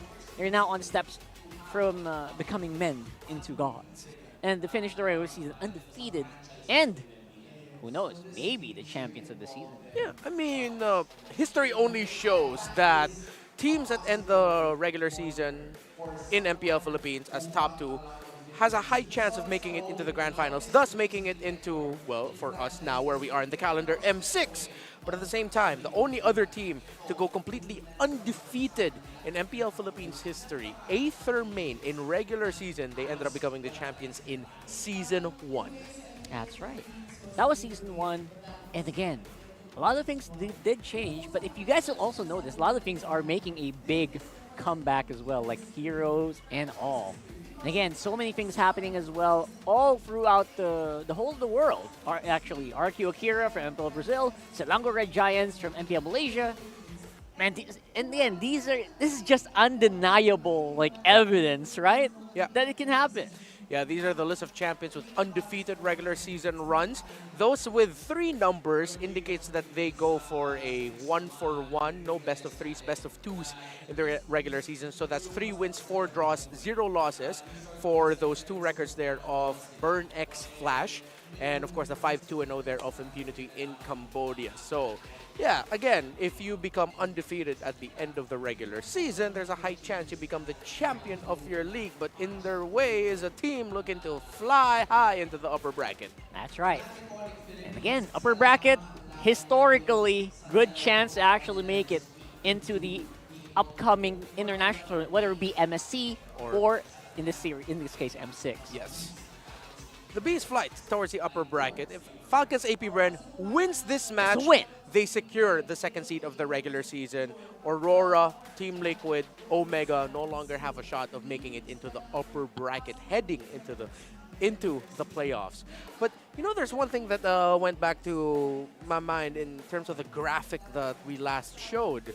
Falcons APBren, they're gonna be going up against someone here that has a long history with their organization, and at the same time a history in terms of being part of a part of undefeated teams. Man, Coach Yelly Hayes was playing in Aether Main when they went undefeated and became champions. That was in Season 1 when they were literally the gods of MLBB. Yeah. And like all throughout the world, right? And here he is again. This guy just doesn't, he just knows how to win, I guess, right? Whether it be on stage or on the back end, he does know how to get things done. And right now, this is going to be the recap for Week 4, day number 3, which, again, Leo and Ian did mention was a 2-1, and it was bloody, to say the least. Yeah, it was a series where we saw Super Marco have bulletproof games, Super Friends pop off with 3 great games with 3 different mid laner pickups. Brusco getting MVP honors in a game where he had an Alpha as an EXP laner. This was one of the best series that we've had for the entirety of MPL Philippines Season 14. It was absolutely legendary. And yeah, as Leo and Ian mentioned earlier, it was close. It went 3 games. All 3 games looked like it could go either way. It was intense. Again, you're seeing the Alpha make a peak there, and this was a time that Roger was, you know, still there, but on the way out, right? So some things did change up a little bit there, which normally, you kind of think FCAP would be the one to maybe flex that Roger, but no, in that series, it was the FNOP. Of course, no other way around it. Yeah. It's a different landscape, I would say. That's why I'm actually myself personally very much looking forward to what's going to happen here in this matchup, because right now, if there was any single team in the MPL right now, aside from obviously TLPH, to do or to break the streak, maybe it's Falcons APBren. Yeah, and I think it's because Fnatic Onic Philippines are also, admittedly, they have admitted that they are in that phase where they're experimenting a little bit more. It's experimenting with a lot of thought, things that they go through in scrims, limit testing heading into the playoffs.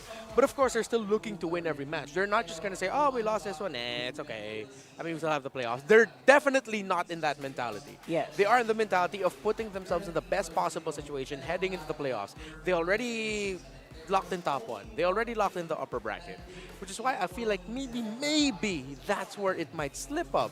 Because when you're limit testing, your limits do get absolutely tested against teams that will run more of the tried and tested type of lineups.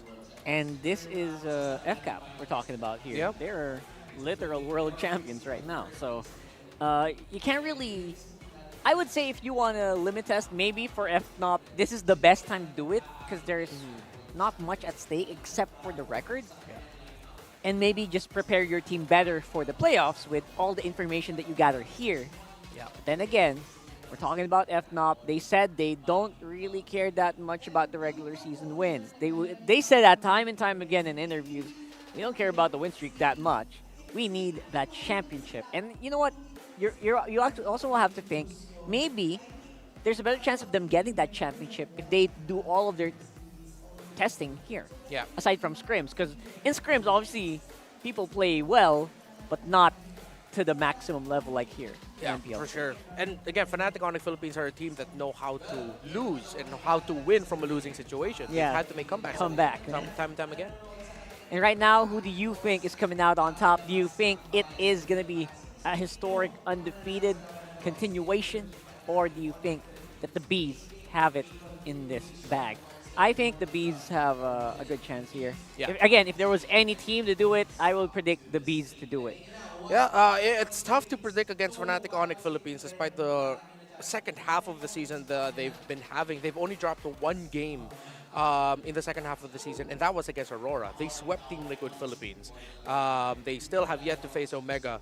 Against Falcons APBren, I feel like this might actually be the end of the road because Falcons APBren, despite them getting swept by Blacklist International, they've been on a tear, getting wins against Aurora, RSG, Omega, and TNC. So, you still think, what do you think? That's an FCAP victory, or is that? Yeah, a very bloody three-game victory for FCAP. It's not going to be easy. Not going to be easy at all. Even with the limit testing, FNOP feels like still going to be a game for you, doesn't it? Yeah, for sure. Yeah. Definitely. I don't think if ever the streak ends here that Fnatic Onic Philippines will get swept. I refuse to believe it if that happens. I'll be like, wait, did this really happen? Someone woke up on the wrong side of the bed if they get swept, Yeah, right? Did I die and wake up in a weird universe? Nah. Yes, we're both predicting an FCAP win here, but I think we're both in agreement. 3 games. 3 games. 3 of the best games we've seen in our lives. I'm ready. I got the popcorn brewing already. I don't know about you. I want... Yeah, we have popcorn. What? I'm kidding. I wish I did. Wink, wink. For the meantime, what about you guys? Let us know your comments. Let us know your thoughts right there. We'll try to read through them while we're watching the game. You know, that's what we try to do. We try to watch and read what you guys think is happening and try to analyze as well. You know, I'm just so happy that we have so many fans that really watch the games closely and they don't just like cheer for a team just because. Yeah. They really base it on like the performances and all that. For sure. And speaking of performances, you know what? You got to commemorate the performance of Falcons APBren on the last M series. So go ahead and pick up their first ever FMVP skin, the Fist of Glory Paquito, still on 40% off. And apparently, you can also still get the APBren Champion Souvenir card, get that Brody APBren skin, the APBren Bell emote, the Elimination effect, the Spawn effect, the Recall effect, and more. All of that available in-game right now for you guys. So go ahead and open up your clients, spend a few diamonds, and get into the APBren action. Yeah. I feel like if this ends up becoming a Fnatic Onic Philippines victory, though, I think I'm going to be on that boat where it's undeniable and to say, just expect them in the grand finals already. I actually already, I Yeah. said that earlier, like expect them in M6. They're probably on the road to M6 right now, on the road there, especially yeah. if they win this one. Yeah, if they win this right? one, if they end the season being the only team to defeat, maybe the only team to defeat Falcons APBren twice this season. Twice? Ooh. Yeah, because Falcons APBren hasn't lost to the same team twice this season. So, We'll see. So you heard it here first. You heard it here first. If they get it, if FNOP gets it, lock it in for M6. Yeah. That's a super advanced prediction, by the way. Yeah. Championship and M6. We're both, right? It sounds both. Or not champions of M6. I'm just saying M6, bro. I'm not saying championship. We'll never know. Heading to the championship. But yeah, for the meantime, for sure, they're gonna go M6. Like either way. Yeah. Right? So that's what we're saying here. I don't know if you guys agree. Like I don't know what other team can actually do what they did. That's the reason why we're so confident saying that. Yeah. Honestly. An insane season the Fnatic Onic Philippines has been having right now. And now going up against Falcons APBren for the second time. I feel like we're in it for a treat. But every time I've said that, it feels like I've cursed a match and it doesn't go well. Really? We'll see. We'll see. We're going to have to look back at the tapes there. See if that record is going to hold true. Yes, for the meantime, we got FNOP and FCAP walking up on the stage here in the MPL arena right now.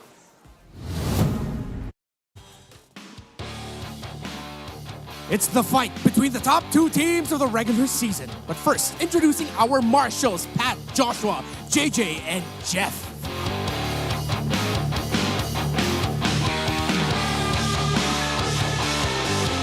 Sonics! The team with the longest winning streak in franchise history is aiming to add another point to their record. Can they take it all the way to the end of the season? It's Fnatic Onic Philippines!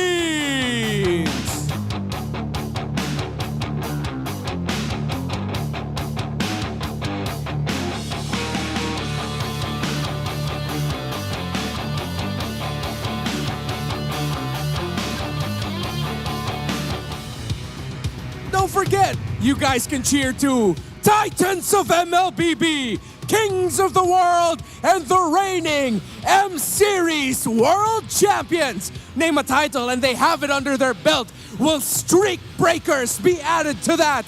It's Falcons APBren!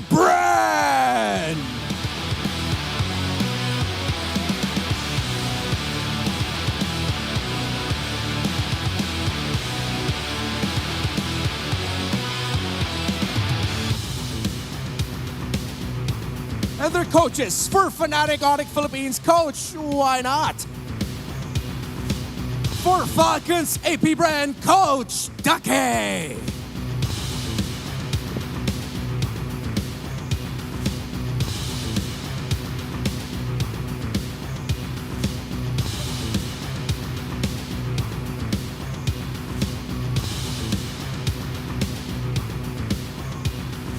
It's time for the face-off. Super Marco, Calra, step forward. Super Marco, paano mo babawian ang Sonics? Ano ang palag mo? Hindi ko alam, may bahala na. Calra, paano mo masisiguro na hindi makakabawi ang katapat mo? Ano ang palag mo? Wala naman, gagalingan lang namin. Palag kung palag. Fist bump. The top two teams of the regular season are ready to settle the score.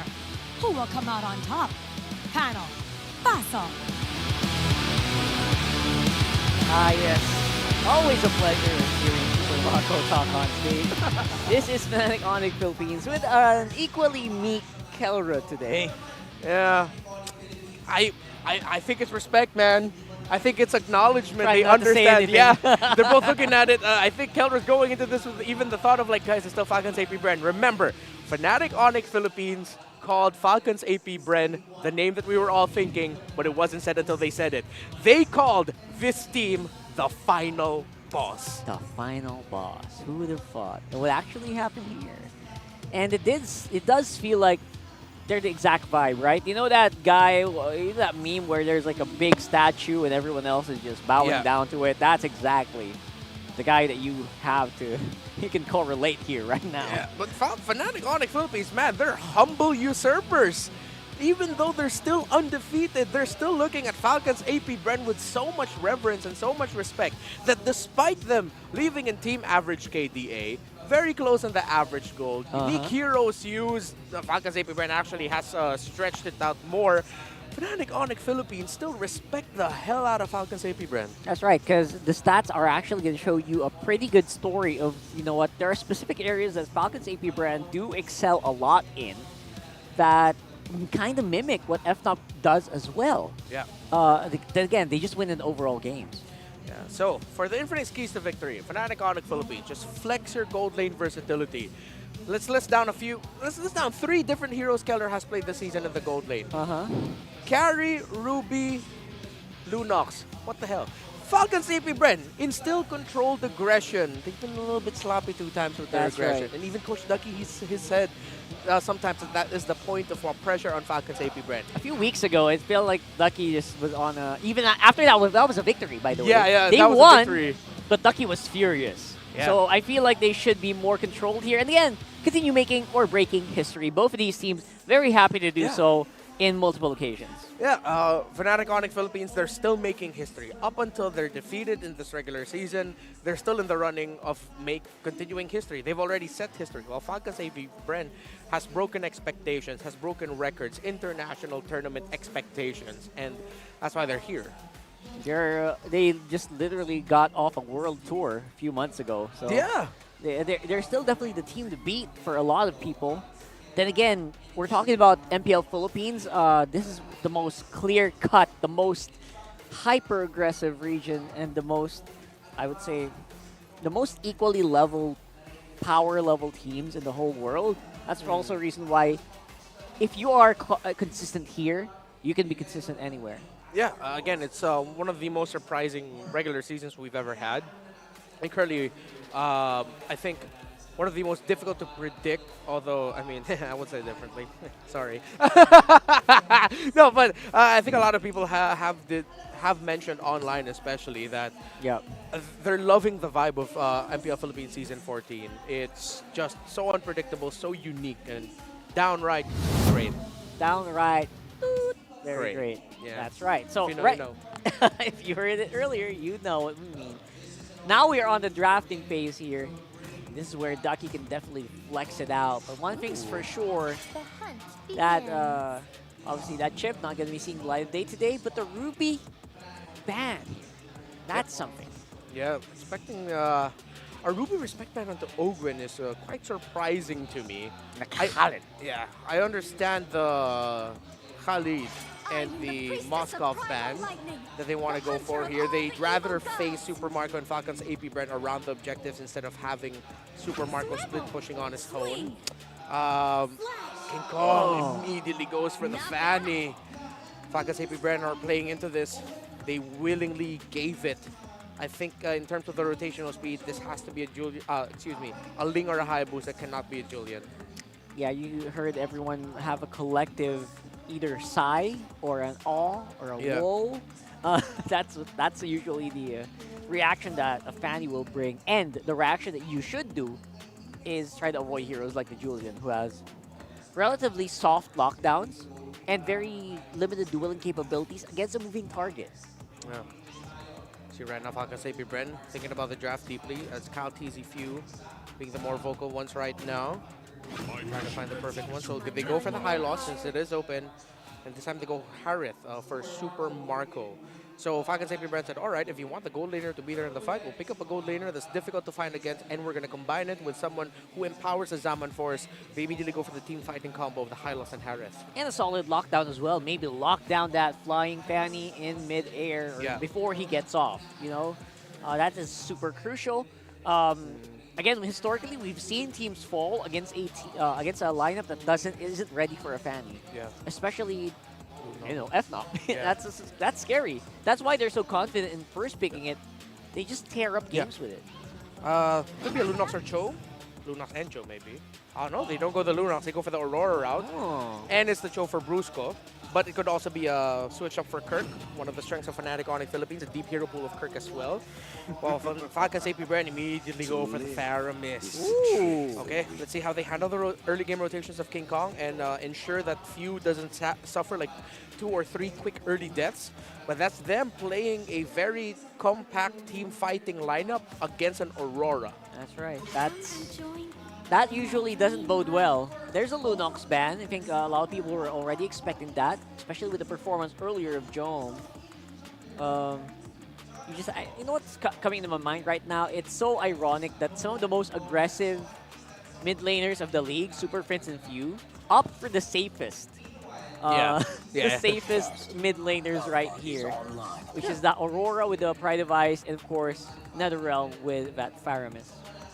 So going into the second phase now, Fnatic Onic Philippines are taking away the strongest utility jungler that Falcons APBren has in their arsenal, which is the Alpha. So that's them telling Falcons APBren, yes, please, play an assassin.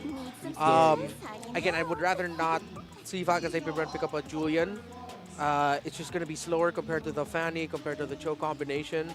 You need to match it. This needs to be a Ling or Hayabusa. And I think Fnatic Onic Philippines understand that and are even willing to play into that. That's why they picked up a Cho. So that Cho and Aurora pickup, honestly, it counters everything right now the Falcons APBren wants to do and wants to eventually pick up in the second phase. These last two picks for Falcons APBren need to be really good. Oh, they even take on a Bane? Huh. Wow. Wow. All right. Was I not expecting that? Yeah, we're talking about the Cho. You know what? I actually like the Cho because it's one of the tools, again, all the way back to Season 1, Season 2, you use against the Fanny. Make sure that if he goes for the attack, you're ready with a kick. Look at Super Friends, undefeated with Aurora this season. 12 wow, KDA. 100%. Yeah, Super Friends, again, the low-key MVP of Fnatic Onic Philippines. He doesn't get as many honors as King Kong, but if King Kong is going to be given so many flowers this season, Super Friends needs to be on the radar of Falcons APBren and, well, everyone. Right. Grok is great. And again, we've seen this time and time again. You just put a wall up, the Fanny can't do anything. Then again, we're already thinking about the gold laner here for FNOP. Most likely, we've seen Beatrix go ham with Keller go ham with Beatrix. Yep, he's had a great Beatrix series recently. I think that you can use that. They'll need a tanky XP if they want to go Beatrix. The Alice is still open if he wants to go down that route. Again, Fnatic Onic Philippines has such a wide hero pool in XP in gold lane. Yeah. Arlot still open, and yes, would be a fantastic choice. Okay, but they go Claude. Relatively safe. Claude into Faramis, usual, and they can play the map a little bit more. And they go Gotcha. Gotcha. All right. Okay. That kind of locks it in. It's going to be a very, I would say, secondary roamer XP laners here, right? Yeah. That's exactly what we're going to see here. I don't expect any kind of duels to happen up on top. Flap TZ is still the guy who is thinking about his hero here. Trevor coming in close by. Actually, no, it's a jungle that we're waiting for. Oh, right. Yeah, because I think that's an EXP lane. EXP Hylos or Grok. Yeah, either or. Swappable. We'll see. Right, we're thinking about the jungle. I'm leaning more towards a roam Grok, considering that it's a Cho. Oh, good point. So kind of makes it a bit safer, right? Yeah. Safer mid lane. Typical assassin, is it? Yeah, they go for the Ling. Okay. That's a different... What skin voice line is that? Is that the dragon? Anyway. Could be Lord Shen. Could be Lord Shen. Right now, here we go. We're locked in. Nothing too crazy right now, right? And we kind of expect it to just stay so. FCAP does, I did show lineup rating is really good for FCAP. They're covered with all bases. Yeah, but that's in the context of a team fighting. It looks like early damage, control potential, all there. Crowd control, though, is what Fnatic Onic Philippines has in spades and what they have to be careful with if you're Falcons APBren.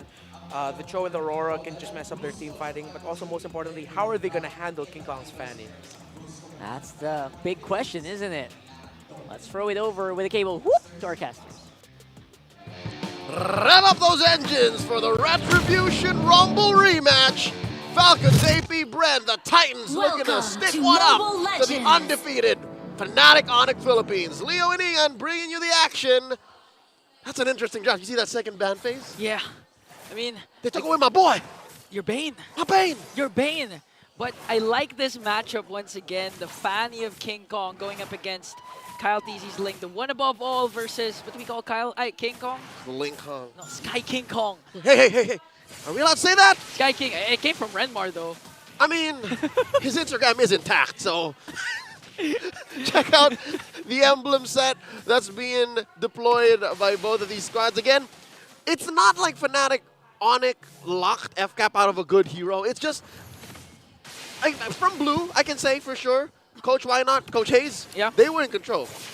Oh, speaking of control, Brusco goes in with the triple man knockup, and King Kong's answers with the steel cables. Might be able to go right after Few as he brings him down, and Cyric picks up the kill. See, I told you, Mr. Perez. Wow. That's a local of Signal Village Taguig. About the same neighborhood as I have growing up. Anyways, regardless, see, I told you, they were in control of the draft, so it's not like they gave FCAP bad choices. It's just they gave him choices that they were comfortable with. Yeah, it's actually comfortable. A comfortable pick for Few again with the Faramis. A lot of times you see Few has those clutch NetherRealm moments, but wait a minute. Is King Kong really bothering Kyle T's here? Okay, so here's the thing for Fnatic Onic. All right, what's the thing? They have a good initial setup coming in from Brusco or Kirk. But the beauty is, again, Super Friends with the Frigid Glacier. Again, it could be used as a counterattack if ever Falcons APBren manages to go with the Wild Charge Flicker combinations or a Glorious Pathway coming in for Flap TZ. So they really need to make sure that Kyle TZ here goes after Kelra. And wow, just like that, this is one of the few times we've seen Kelra use the Claude this season. Off to not a good start. The gold standard got stood up. 2v1 all it took. Again, shades of what happened to Kusei in the final 2 games of that last bout we saw earlier today. Again, when a Ling catches onto you, and it doesn't even really matter who that gold laner is, helps that it's an early game spiking Harith. There's very little you can do, especially with a Purify. It's the same story. It's the same story. It's going to happen over and over again, especially with such mechanically gifted players on the map. Now, in trade for that, it was a free turtle for Fnatic Onic. Yeah, I think that Fnatic Onic really got what they wanted. Wanting to go for those turtle takes, because again, when it comes to their graphics a while ago, the comparison between these two teams, in terms of objective controls, Fnatic has the edge. So Falcons APBren really want to, as much as possible, get neutral objectives, get the lead early on to activate Super Marco, especially since he has the winning lane matchup. This is a Harith that could dominate the early game. Jose, you know what else they have the edge on? Fnatic Onic have the crowd on their backs. Very rarely do you see the kings of the world, the Titans of MLBB, being behind on stats like that. Yeah. What is that, 65 to 35 around theirs? Yeah, it's a something, it's a new view, but Whoa, look whoa, at King Kong forcing out the Temples and Blades from Kyle TZ.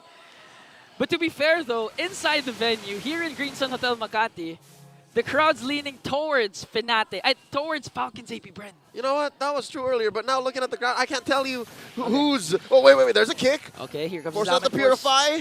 And yeah, just Marco standing his ground. Anyways, as I was saying, the crowd, it's a full-packed Green Sun Hotel, ladies and gentlemen. If you're not here, let me tell you, you're missing out. So get your playoffs tickets now. The crowd is quiet. I need to say, unfortunately, the grand finals tickets. Hey, don't... are sold out. There's a chance, all right? It's not a 0% chance that they maybe open up a few seats, but I'm telling you now, man, it's sacred. This hall feels sacred, man. Yeah. People are just, with bated breath, just watching. Some of them, their jaws are agape. You know what I mean? Just, They really want to absorb whatever's happening right now. Like a fast-paced play coming in from Brusco, and Few with a save coming in with the NetherRealm. Super Prince answers right back with the Frigid Glacier as Kyle TZ with the 4 blades onto Kirk. But Kirk, as tanky as ever, as King Kong picks up a kill onto Ogwin, onto the top lane. But they're not even done after Few. Another knock-up. Frosty Breeze, and Brusco was the one who got the kill. Man, Fnatic Onic, they just don't let anything through. False engage like that, you would have said, all right, let's move on. You know, Turtle's still standing. Maybe we could go and get that. But Fnatic Onic just understand the map so well. They understand their playstyle so well and how their opponents will respond. If anything, the more amazing thing is the fact that Few just stayed there. Few tried to fight it off, but Fnatic Onic didn't budge. And now they got all those kills and the second turtle of the game. Man, we've been highlighting Kelra, King Kong, the KK connection, even Kirk. But I have to admit, I'm leaning towards Brusco this time because he's literally the engine for Fnatic Onic. But in this case, it's going to be Super Friends to bring down Bulletproof. When you have a lineup stacked like this and your gold laner is known as a gold standard, like that's to be expected, right? You can just leave him alone. Like, you can say, all right, I'm going to do this. Kelra, you know what to do. And that was a Claude that got hit with a first blood. Yeah. Like he got it was unjust what happened to him, right? And then he's just like, all right, you know, I'll control the lane again. Falcons APBren really took advantage of the fact that they're gonna leave Kelra behind. But just like that, even despite the first blood attempt onto Kelra, he's winning the gold lane matchup. Took down one turret already. Here comes the pull onto Kirk plus a stun onto FlapTZ. But Kirk, when they got the catch, is just really tanky, not afraid to just zone out and take in damage. Fnatic Onic Philippines players are borderline mutants. They might as well go to Professor X and say, you know what, we want to enroll. You know, at this point, aren't they gods? They're superhuman. They're superhuman. Gods, mutants, whatever you want to call them. One thing for sure is they have the longest streak. All right, checking out the items. Again, there's about 200 between Kyle and the King Kong. Forcing out the Tempest of Blades there. Luckily, FCAP have two big frontliners away. No, Kyle! Oh, no! Just look at the damage coming in from Kirk. I'm pretty sure he has the Thunder Belt plus the Concussive Blast. And here comes the Frigid Glacier once again from Super Friends. No beefy, no tanky heroes for Falcons APBren. Fnatic doesn't care. A little Tagalog slip out? Yeah. Yes, it did. I was just saying, I agree with you, Jose. I agree with you. The fact that I understand why you got a little perplexed there is because how did a Grok just die like that? Yeah, he was next to a wall. Exactly. There was a Faramis. I guess, you know, few just deemed it necessary to just, all right, Ogwen is going to happen. Yeah. Just let it happen. He didn't even flicker. That's your job. That supports our thesis of maybe they let it go in hopes of getting the turtle. Against Cyric, King Kong. All of it. Secures the third and final turtle for All of it. Fnatic Onic. And this is where the comparison comes in once again. Neutral objectives leaning towards Fnatic Onic. Just look at the aggression. Again, I do like to commend how Brusco has been playing. One of the roamers that you know for a fact is not afraid to go for those setups, goes for those pickoffs, no matter how down or how up they are right now, as Kirk trying to zone out Falcons APBren. They're not going to attempt on the purple buff of Kyle TZ. So far, Falcons APBren can still, you know, a contest for the Lord later on, assuming Kyle TZ gets his purple buff. That's right. You're still looking at Kyle on the Ling, and you're also looking at Super Marco, a Harith. We're still at about the mid-game, so you're still looking for a mid-game power spike. And if you watch the first series tonight, ladies and gentlemen, you'll know that a Ling-centric lineup is very capable of just suddenly bursting down their opponents. But at 4K down, the map not exactly being on your side, and wait. And Kirk being such a nuisance. Look at the damage. Here we go! FlapTZ. Glorious Pathway will be casted, but all the way from the back line is the AOG. Super Friends commits his Frigid Glacier in a killing spree onto FlapTZ. They're not even done because they're going all in. King Kong with the cables on the fuel. Gonna pick up a double kill. And now kick coming in from Brusco. Catches Kyle TZ. That was a Ling that Brusco saved his way of the dragon to make sure to shut down the one above all. Brusco more like Bruce Lee. He was like water, my friend. He used his flicker. Again, it's not as easy to say he waited. He more than just waited. He studied his prey. He surveilled the circumstances and the surroundings. And now he's pushing. He's going to get away with this. He's clearly going to get away with this. Brusco, oh my God. Those two hits onto that tower ensured was enough. That Fnatic, that Brusco specifically, was able to push a turret to down bottom. Brusco is doing everything for Fnatic. BJ Paro, I told you, he's a mutant. He's a mutant. He's an MLBB anomaly. Look at Kelra! What? That's a Grok! Man, the damage output of Fnatic Onic just now. 9 minutes in, there's a 7.4k gold lead. Looking at the items. It's a Trinity. It's barely a Trinity. Again, you know, the adjustments of the Claude, not relying to the mana anymore, not gonna result to the a common emblem. Has enough damage early on just with 2 items, but with 3 items. Again, that was an Ogwen with a tank emblem beside a wall. It was a Grok. It was a Grok. Bro is gonna make me burnt without the ult. Yeah. That's what it looked like. And clearly, Fnatic Onic in control, approaching the 8K goal mark up on FCAP. Now I'm wondering, what's FCAP to do? Because obviously the whole single turn isn't working. Okay, look at Brusco. Oh. Man, you don't have to wait for the Wave of the Dragon. Just the knock-up alone from the Jit Kondu might do its job here. He's seeing 4 members. Okay, Fnatic Onic controlling their waves beautifully here. They still have a Lord up top as Falcons APBren tries to work on the level 1 Lord. The question is, will Fnatic go in for the additional kills? Yeah, they won't force it. Fnatic Onic are still respecting FCAP's output. And there's a conceal. What are they looking for? Okay, here's the counter attack, and they're gonna find Super Prince. He does have the passive. No, he doesn't, as he falls down in the hands of the one above all. Kirk soaking up all the damage, but he's not gonna be able to out-sustain the counter attack of the Bees. And this might be their opening, but King Kong knows this. That's why he takes away the purple buff of Kyle Teasy and still goes in! You know what else King Kong knows? Is that his burst is on point. Now, just a moment ago, we looked at what Keller was rocking. What is King Kong rocking? Does he have the Sky Piercer? He has a BOD, that's for sure. That's what I want to know, because if he has a Sky Piercer with a 600, I just don't know what more can you ask from this guy. King Kong has been phenomenal all season long. Ooh. All right.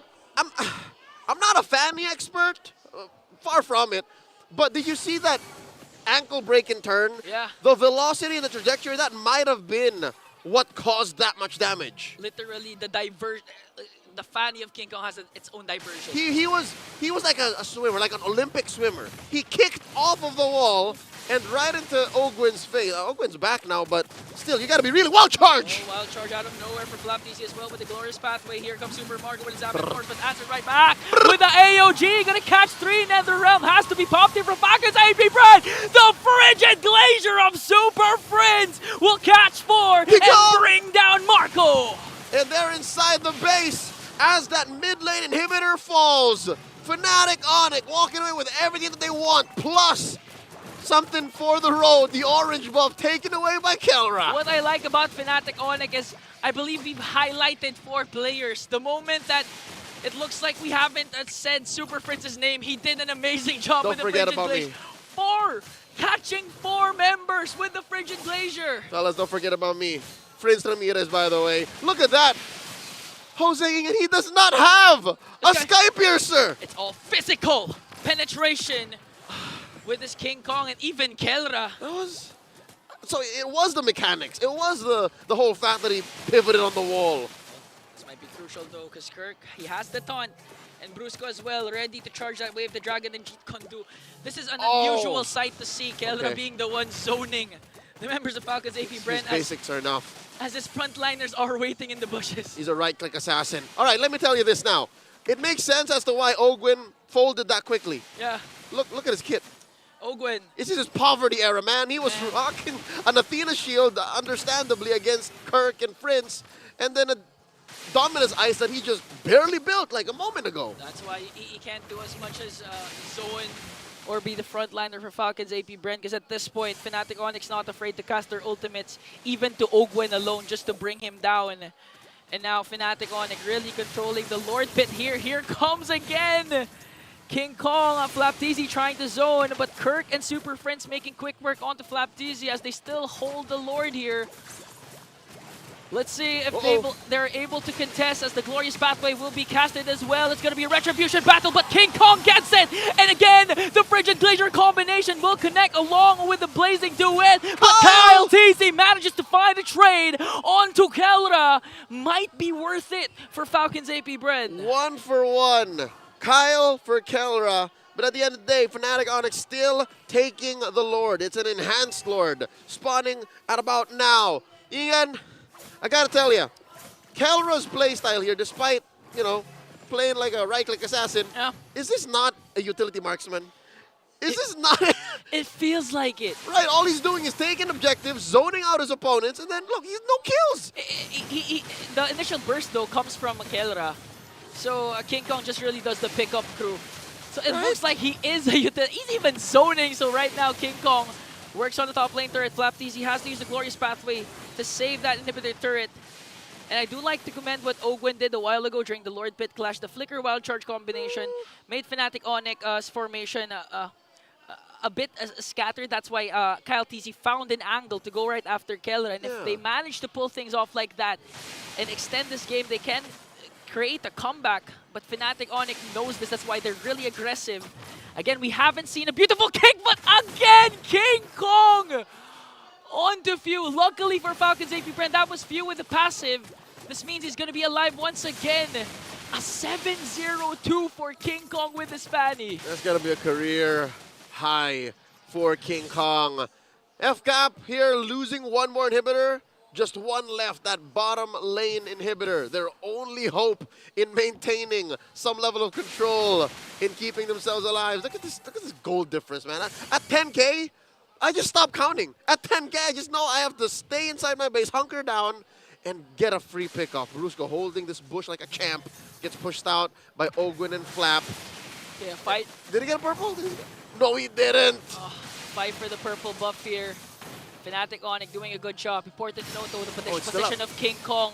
Just waiting for the perfect opportunity because the AOG is going to connect. Frigid Glacier is there as well. They're going to try and burst down Flap Daisy. Here comes Cyric. King Kong forcing out the Nether Realm of Few. Now the Falcons APBren, the Bees have to walk away. They can't lose any other member because the Fnatic push might just be the final blow to win game one. All right, Fnatic Onic here. I believe the correct call for them would be to wait for the Lord, but they're just applying enough pressure to FCAP just so that maybe this 10K gold is enough for them to deal enough damage to suddenly take 2 down and then end the game right here and there. Okay. But wait. All right, Fnatic Onic understand that FCAP are a world-class caliber team, so they're not just going to suddenly do that. Yeah, plus 3 of their ultimates from Fnatic Onic are on cooldown during that time. It was merely a zone-out play for Fnatic to make sure to get an inhibitor right before they engage in the second Lord. 10.3k gold lead, 13-4 scoreboard. We've been saying that the tagline, our headline was Gods Among Men. Literally, Fnatic is the god among Falcons APBren's men. That's a third Lord, by the way. Third Lord? That's a third Lord? The game has gone on long enough for Fnatic Onic to have gotten 2 prior. Yeah, it's a third Lord! Well, props to Falcons APBren for being able to extend this at this point, despite the huge gold lead at 10k. You know what I'm afraid of? As impressive as that is, it just seems like you're just punching to the sky hoping God feels your hits. You know what I mean? Because at 10k down, the map looking this blue, how do you contest? What's going on? Are they even thinking of contesting? Hey, look at just Brusco zoning out Kyle TZ, making sure he's not going to be present during that turtle fight, Lord fight in the Lord pit. But Falcons APBren making sure to try and move closest as much as possible to the Lord. Here comes the glorious pathway. King Kong with a cutthroat. But it's not going to bring down Kyle TZ. Here comes the Clash Few, though. Able to cast the Nether Realm still. Might be a counter-attack coming in from Falcons APBren as Keller tries to work on the Lord. Okay, Kyle TZ has to go for his purple buff. Here comes Kirk, plus the Frigid Glacier, going to connect onto Flap TZ. A lot of ultimates has been expended for both of these teams.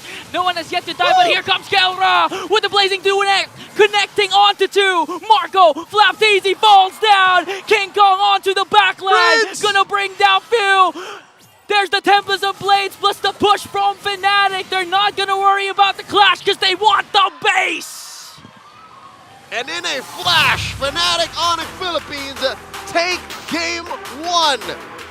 I was so fixated on the Lord pit that I did not notice the rotation. I did not notice anything at all at that point because of how fast King Kong Kelra is with their ultimates. And the best part for Fnatic, for Cyric, he didn't die a single time. Who's bulletproof now? Who's bulletproof now, King Kong asks. Let's throw it over to the Infinix Game Tambayan to hear more about the ins and outs. Game 1. You know what? That's the funny thing about bulletproof vests. You can go through it with a sword pretty easily. Yep. And that does seem to be the case here with Fnatic Onic Philippines. King Kong with a breakaway performance on that Fanny. Dude, again, we posed the question. Even though the numbers look like it was leaning towards Falcons APBren in terms of the the lineup comparison, we posed one simple question. How are you going to stop King Kong's Fanny? And the answer of Falcons APBren was, unfortunately, we couldn't. Dude was unstoppable. Show that jawline and mew all you want, King Kong. 8-0-2. Combination with the Cho and Gatot Kacha, the purple buff area of Falcons APBren, Ling, what is supposed to be his home and the safest part of the jungle, wasn't. every time he wanted to go into the purple buff, the Cho, the Aurora, the Gatotkacha, and the Fanny were always there. That's right.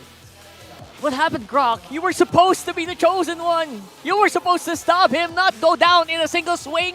Yeah, that Grok felt right. Goodness. Felt like paper eventually. I mean, dude. Fall to the scissors. Yeah, nothing, man. Nothing. Couldn't do anything. That first victory there by Fnatic Onic Philippines early on, that turtle skirmish, it was just crowd control overload. Again, when we go back to the lineup comparison, it was leaning towards Fnatic Onic Philippines in terms of one key department, the early game crowd control, or the crowd control in general. And because of that, Falcons APBren had to get one back. So it was a well-timed rotation by Kyle TZ onto Kelra, comboed with Super Marco to give Kelra his, if I'm not mistaken, his first and only death of this game. But then, Fnatic Onic Philippines, though, I mean, because they disrupted Kyle TZ's rotation after the Turtle 2, Falcons APBren couldn't defend Super Marco up top. Fnatic Onic Philippines broke the gold lane outer turret first, and after that, it was just rinse and repeat. Every time purple buff is up, invade. King Kong, Brusco, Kirk, Super Friends, your job is simple. Mess up Kyle TZ, and that's exactly what they did. I actually like what they did there. I think they knew the assignment, basically. Yes. I think they brought in the fact that if a lane doesn't have a purple buff, can't really, it's not much of a lane at all. You know what I mean? So I guess that they read into that, and I think Kyle TZ barely got a purple in that whole game. Yeah. Confirming here, yeah, essentially. Yeah, you still ended up getting. I mean, there was some. Yeah, there was some. But then at the end of the day, if you're not getting the purple buffs in the team fights? Yeah, right. If you're not stealing purple buffs, that means you're disrupting rotations, and that's what they did. They disrupted the rotation of Kyle TZ and Falcons APBren, meaning that they couldn't help Kelra or they couldn't help Super Marco after Turtle 2 because Fnatic Onic Philippines rebalanced the rotations by going into there. Once they broke that first outer turret, that was it. That's the best quality of Fnatic Onic Philippines. You said it right, Rockhard. They know their assignment so well. Individually in team fights, individually in macro, and together as a super fam when it gets to controlling the map. It looked like a well-oiled machine, and again, putting these, layering these crowd controls so perfectly, like you know how Ian brought that up. It felt flawless. There was barely any single person can do about it, and that's with another realm. Exactly, and that's why we gotta go back to the draft real quick here. The first 3 picks of Fnatic Onic Philippines, they already defeated. Again, what the line was, they already countered what Falcons APBren want to do, and what else they're willing to do once we see their next 2 picks. Remember, it was Fanny, Cho, and Aurora already picked into the Hylos, Harith, and the Faramis. If you're looking at it from team fighting alone, and the invading of the purple buff, it all already checks out. The fact that the Gatotkacha was already slotted in there, even the Claude, but more focus on the Gatotkacha, that pretty much signaled that, yeah, Kyle TZ will not have a good time in the purple buff. Yeah, that's right. Again, the moment I think you're right, the moment that first tower in mid broke, it was wide open after that. And again, just having a Ling with less energy than usual is less than effective. He's not as effective in crossing the map. He's not as effective going from top to bottom and making sure that the waves are at least in your favor, even if you lose out on the team fights. Because that's usually what happens, right? In these scenarios, if you lose a team fight, the Ling is going to cut top or bottom, whichever lane is weakest. And then at least your enemy is going to be pressured to move there or split up. We didn't see that all game long. We saw a Fanny going crazy at every single time. Yeah, you're not going to see it. King Kong, again, was just flawless. You cannot deny, this is one of the best junglers in the world right now. The queen, Oh My Venus herself, lauded the Ling of King Kong. In her words, she said, I thought Sekai's of Selangor Red Giants would be the best Ling I would see in recent memory. But then here comes King Kong, showing up even better. And it's not just the Lings, it's all the assassins. Ling, Fanny, Hayabusa. Fnatic Onic Philippines are on the road to becoming gods among men. And the titans of MLBB, their arms are just too short to box with gods. That is true. Oh my goodness. That's saying something. So guys, by the way, if you didn't catch him, MSC champs. So, and that was a performance where you saw a lot of slip-ups as well from MSC. This one, it was too clean. It was too clean to say. Too clean call. Let's throw it over to Mara Aquino. I believe there are a few people who are going to get interviewed right there inside the MPL arena. I wonder who that's going to be. Check that out in here with the fans. All right, bees, let's go Falcons! Woo! Let's go, Falcons! APBren! Kasama natin ngayon ang ating smart community team leaders mula sa Falcons APBren. Introduce yourselves. Hi, I'm Dion, the community leader of Falcons APBren. Hi, I'm Julius Coronel, community leader of Falcons APBren. Sobrang leader talaga kayo kasi lagi kayo nakikita dito. Every time may laban. Ngayon, nakita ko yung booth nyo, ang daming nakalagay doon. Ano bang pwedeng abangan ng ating mga fans sa booth nyo? So guys, makikita nyo naman guys, na-release na ngayon ang jersey. Bagong jersey? Yes! Ang bagong jersey ng Falcons APBren. Nakakapogi! Ano pa? Ano pa nandun sa booth? Makikita rin po natin itong ating 5-patch varsity jacket. Ano pa? At makikita rin po natin ang ating mga pins, ang ating mga stickers, at iba-iba pa. Siyempre, pag bumili kayo ng mga merch sa amin, meron kami mga pa-freebies. Pero siyempre, secret lang yun. Kaya bili na kayo. Tapos pag nandito sila, ano pa pwedeng mangyari? Pwede sila mag-meet and greet? Opo, pwede mag-meet and greet. Makikita yung mga favorite yung pro player, ganon. Meron tayong bagong recall para sa Falcons Yes po. APBren. Yes. Invite nyo naman sila. So may bago tayong skin, Ayun. di ba? Yes. So guys, bili na kayo ng ating bagong skin. Ang ating championship skin ng Brody. At ang... Finals MVP na Pakito, Fist of Glory. Tapos yung recall po, meron pa sa gacha event. Anong itsura ng recall? Anong nangyayari? I-act out mo yung recall. Para kang nagte-teleport sa... Parang nagte-teleport. Yung kay Iyay. Pakito, anong itsura ng Pakito natin? Kaya nga... Paano ba? Ayan. Alam mo, malaki talaga ang MLBB community. Yes. Sa lahat ng mga fans natin dyan na gusto namang makamit ng other Falcons APBren fans, how can they meet up? How can they join? May group ba kayo? Yes, guys, so join na po kayo sa ating Facebook group, ang The Hive Official Community Group po namin.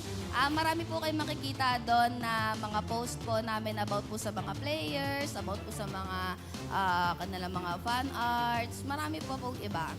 Iingayo naman natin ang ating mga fans na manood ng live para makita ang manlalaro ng Falcons APBren. Yun guys, punta kayo dito sa MPL Arena, napakalupit.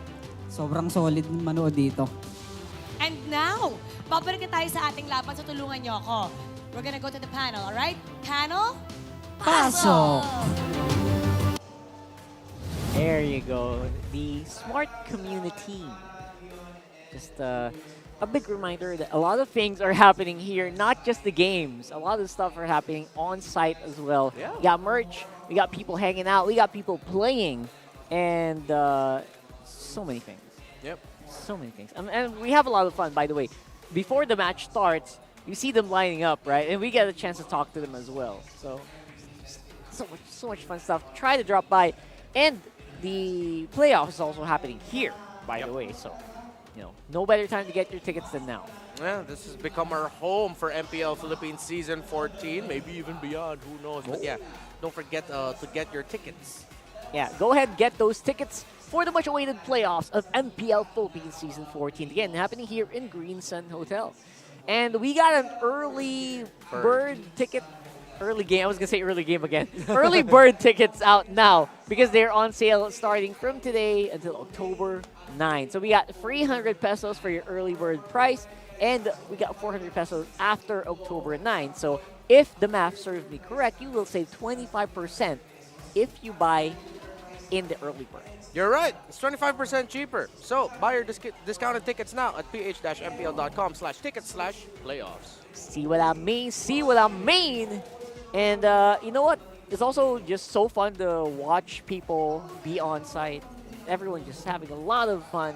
Yeah. Be part of it. You can, whenever people are shouting, you can feel the vibrations in your body, and the whole arena is cheering. So go ahead and do that as well. We're doing that here right now with a smart gameplay pose with the hashtag #ThePowerSmart, of course. All you have to do is copy the pose of the player, and that is now King Kong. To win a redeemable in-game code. Who's the best? There we go. All right, almost. With a face. Oh, he has braces too. Nah, Braces it's over. too. It's over. And the perfect. Okay, and he's got the hair as well. We get with the matching everything, and I think we have a winner. Yeah. There you go. Could be close. And he has Yeah, a jawline okay. too. Deserve, All right. deserve. So you can't deserve it, brother. Keep it up. And make sure you're always present. See what I mean? Lots of stuff happening right here on the venue. What was his friend showing? What is that? Oh, he bought a ticket already. Oh, he has a grand finals ticket grand locked in. finals. One of the people who got to buy before it completely sold out. That's the flex. Yeah. That's the flex right there. That means he waited, and in the span of 5 minutes, 4 minutes, I think that got sold out. I hope to God he isn't a scalper. I'll leave it at that. Please don't be a scalper. I hope that's just one ticket. We've seen your face and your email confirmation. If you're not here in the grand finals, we will hunt you down. That's very aggressive, brother. I'm not kidding. I would say the FCAP deserves that blue side pick. And again, the scalpers, good luck, because we got pretty good security now. There you go. I'm never doing that again. For FCAP, oh, God. I'll be honest, I feel like they drafted pretty well there. The Grok was okay. It just felt like FNOP, they went like, they skipped gear 1, 2, 3. They went gear 5 right away. Yeah, they went into that thinking that they could just control the mid and then win. They didn't take into consideration that Kirk would be winning at the EXP lane against Flap TZ, that the jungle, the rotations of Fnatic Onic Philippines were so well timed that Falcons APBren couldn't even assist Flap TZ in key moments, and at the same time, they were getting invaded upon. So now, as we head into Falcons APBren controlling the blue side, it's good that they respect ban here, the Cho of Brusco. They'll also have to take the Tigreal into consideration here later on. And they also respect ban the Fanny. With the Ling and the Fanny gone now, I believe we're going to be leaving Hayabusa and Julian as the main trade-offs. However, Falcons APBren, again, if they do not, and if they pull the surprising move of not first picking either the Hayabusa or the Julian, then they might be, that's a signal that they're leaning into like the Alpha or the Bane pickup in the jungle. And the Bane pickup is kind of already in the minds of both of these teams anyway, right? Because of what we saw earlier. So we know that if it does come out, there's probably going to be repercussions, or both of them will probably be ready. Bane becoming a surprisingly powerful pick, specifically in the jungle right now. I know Leo wants to see it in the XP, but it's still relatively powerful all the same. Yeah. So let's see if they're just going to go into the Hayabusa. Fnatic Onic Philippines, every time I see... No, they take it away. It's locked out. Yeah. So now you still have the Julian Nolan as the available trade. By the way, we haven't seen Nolan at all throughout today. Oh, that's a good point. It's always been Lunox, Harif, Claude. Interestingly enough, Phovius, of course, making an appearance finally after being banned out for like 9 consecutive games, I think. Yeah. I don't know if the math's right. It's either 9 or 12 games straight or some. But yeah, I'm very happy to see Phovius again. But then again, Matilda is left open, which means people are probably going to be able to make it out in time with the Alpha coming into play here for FNOP. Yeah. Actually, 8 games banned straight up. 8? Yeah. All right, there you go. Right away. Almost there. So, wow, Fnatic Onic Philippines, they are so good at playing denial on the red. I mean, we posed the possibility of the Alpha or the Bane earlier. Sure, Fnatic Onic Philippines just picks up the Alpha. And again, for them, this could even go to the EXP lane for Kirk. So they go with the Matilda, Moskov here. Will it go Nolan or Julian for them? But no. Angela. Wow, they dodge it. Okay, because there was a possibility that Super Friends could have picked up the Matilda in the mid, and then that they could go Angela Rome. So I think that's what Falcons APBren is leaning into. And now Fnatic Onic Philippines need to acknowledge that they're going to be going up against a Phovius Angela combination, most likely. Oh my god. So for longer extended team fights, they had to pick up the Edith. That's a juggernaut if you've ever seen one. If you've ever seen a Phovius jumping around with a heart guard, yeah, man, just turn tail. You're not going to be able to out DPS it most of the time. They're going to need... I wonder if they're going to still pick up the carry into the gold lane for Kelra or the Lunox. If there's ever a hero that can kind of barrel through them, it's probably the Lunox, right? Yeah. And if the Lunox does make an appearance here, I wonder how they're gonna they're gonna deal with that. Wow, FNOP respecting the potential Angela Joy combo coming out that FCAP could have gone for. Yeah. So Falcons APBren acknowledged that Carry could be one of the heroes that they can really mess him up, and plus that would have been two sources of true damage from Fnatic Onic Philippines. So two sources true. That sounds like a yeah. Two sources. So you still have the wow. Again, there's still so many options that Keller can go for. If it's not the Alice, if it's not the Lunox, if it's not the Harith, you can still even go. You can make an argument for Ruby here in the gold lane. Grants you immortality. Well, apparently King Kong has flexed his jawline 9 times, by the way, this season. Wow. Since he always does flex that jawline. I'm glad that we actually have that as an official statistic now. Thank you. 9 jawlines up on stage. Yeah. No Good one for else. him. I lost my jawline during the pandemic. Bread. Everyone learned how to make bread. Bread was just too good. All right. I think they can ban out another. Yeah, bread. Really? Yeah, that's how I gained weight, bro. I just kept eating bread that I made.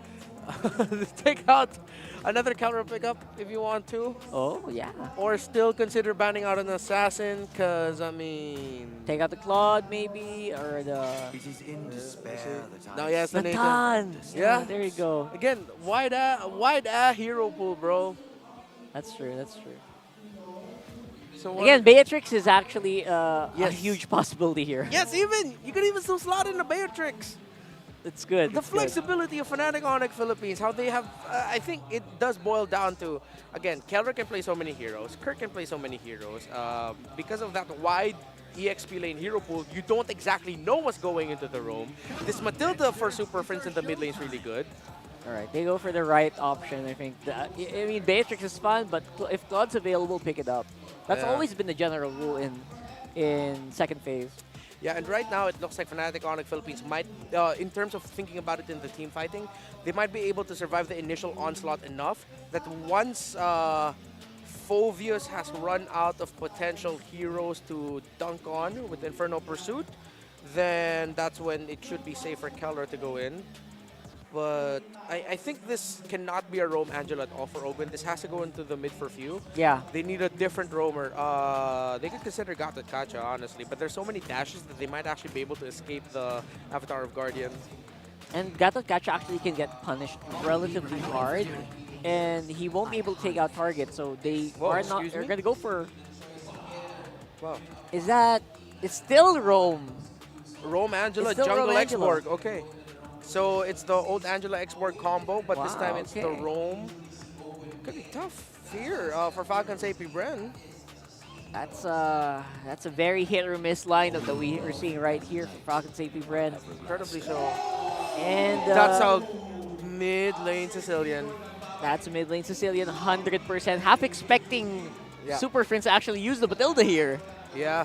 But no. It goes into the hands of Brusco. They go for the Sicilian, who has been racking up a lot of hype recently. Scrims, ranked games, not just in the gold lane. Hi, Skylar, RRQ.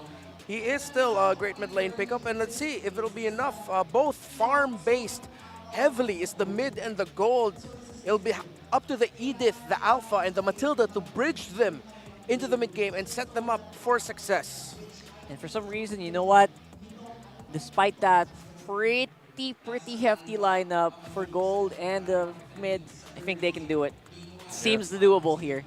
And let's see if our casters, Leo and Ian, also think the same way. Throw it over. FCAP, FNOP, game 2. Let's go! Game 2 is at hand. Best of 3 match point for Fnatic Onic Philippines and Ian. Woo!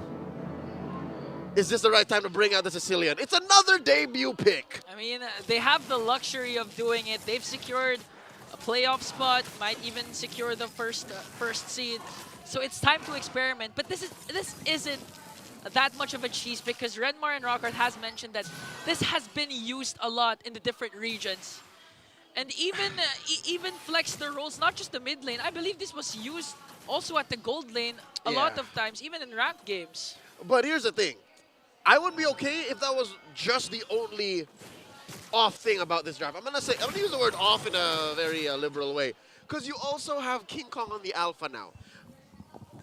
Prior, okay, this same very matchup, the alpha was rocked by Kirk in the XP with a to revitalize. stick it up to Flap, Yeah. to stick it up to the Phovius. But now that it's kind of switched up, I don't know if that's what irks me about this. It's not the Sicilian pick alone. Yeah. It's the fact that it's comboed with a few other factors that don't support Fnatic Onyx's winning image. Unless again, just as how versatile they are, as how flexible they are, the way they play is just that deep too. Honestly, for me, I think it's the fatigue for Cyric, for King Kong, but King Kong enters.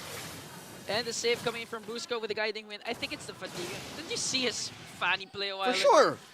Man, you could feel his fingers hurting with all the cables, all the cutthroats he performed. He hasn't died a single time, but did dish out a lot of damage, dish out a lot of kills. Maybe he wants to relax for game number 2, but still has a viable option. What are you saying about me and my alpha mains? It's an easier compared to a Fanny, but look at this, a catch onto Flap, forcing out his flicker. And the aggression of Fnatic clearly hasn't stopped. Their rotation might actually be better and faster compared to Game 1 with the presence of Brusco's Matilda. I mean, they are still waiting for the Heart Guard in the Ghost Flap. And Kirk with the Primal Wrath as well, trying to dish out the damage onto Flap. Well, Flap TZ manages to rock the Infernal Pursuit. And King Kong with the Retribution manages to get the first turtle. Flap TZ in trouble here as she tries to walk away, will survive. But Fnatic gets the turtle. Ogwin still doesn't have the Hearth Guard. I'm pretty sure if the timing was right, maybe FCAP would have leaned hard into it, but this does give the first turtle over to Fnatic Onic Philippines. And you're right, again, very early game centric. I think they do need this. They need this late game insurance, and they also need, well, we need the 76th unique hero pick in MPL Philippines Season 14. That's, what now? 65% of the heroes? Wait, 65? Yeah, that's about... Do we have 118 or 120? 120. We've already broken 120. Yeah, especially with Suyo. Suyu. How do you pronounce it? Suyo. Suyu. He's coming out of the playoffs, but regardless. Yeah, so 65% might be the number. Let's just ask Renmar later on, but here comes the Sanguine Claws onto Kyle TZ. Will pop his Viraga armor, and that's the beauty of having a Sicilian. Apart from the late game insurance, you have additional crowd control with the Sanguine Claws AoE as well. And here comes the over-aggression of Fnatic. Paired up with the Matilda, they can outmaneuver Falcons APBren. Oh no! King Kyle's Kong. going down! And the next target might be Super Marco, but few here to the rescue. As Fnatic Onic, 3 Sonics working on Super Marco. The Heart Guard is ready to be expended though, so at any given moment, Super Marco's in trouble. Ogwin rather's gonna make sure he's safe. All right, here's the thing. You forgot to mention one thing. You talked about the CC. You talked about the late game potential. You know what else Super Friends brings to the table? What? Range. Exactly. I remember the days when the Sicilian would be picked up just because there's a Farsa on the other side. And you need to close that gap. And because of those Sanguine Claws, my boy, for all those who missed out on when Sicilian was a thing, that just breaks the game in half. Like, you can't even touch, usually, the Sicilian player. Yeah, so right now Super Friends has the luxury of doing that. As we speak, just working on Kyle TZ. Another chain crowd control might be able to bring him down. Just look at the damage coming in from Fnatic Onic as he tried to work on Flap TZ with Infernal Pursuit despite the Heart Guard for there. And here comes Kelra with the Blazing Duet, gonna finish the job and bring down Ogwin. Just total dominance for Fnatic, and they're not even done! Oh! That's gotta be frustrating. Again, usually, you see a Phovius dunking on fools. He usually would just be, you know, his life would be coming back there. It's like you're running him through a blender. Like, what happened? I love how you have sound effects for the life bar, but not for your favorite hero, Bane. Let's not talk about that. But still, Fnatic Onic, 4,000 gold ahead, 5 minutes in. This is not the way I foresaw this happening. Because again, there's a good amount of sustain on FCAP, right? Yeah. And there's a good amount of dive coming in from them. It's a good quality dive. But FNOP have denied all of that. I'm actually curious what Few has been getting with this IMU. I haven't I might have missed it. I'm not quite sure. Ideally, he'd be getting maybe Circling Eagle Primal or Wrath, the Primal Wrath, right? yeah. Because it comes with the transformation. Maybe when when you find yourself in a pickle, you steal the Bat's Feast. Yeah, but that's just a defensive move. Very defensive. Yes, you're right. Okay, now they're gonna work on Kyle TZ here again. Circling Eagle. Brusco, one of those aggressive roamers when it comes to the Matilda, not afraid to go in, just dive in, aid the members of Fnatic Onic as they work on the bottom lane turret. These are 5 members. I know 4 because Kirk's up top.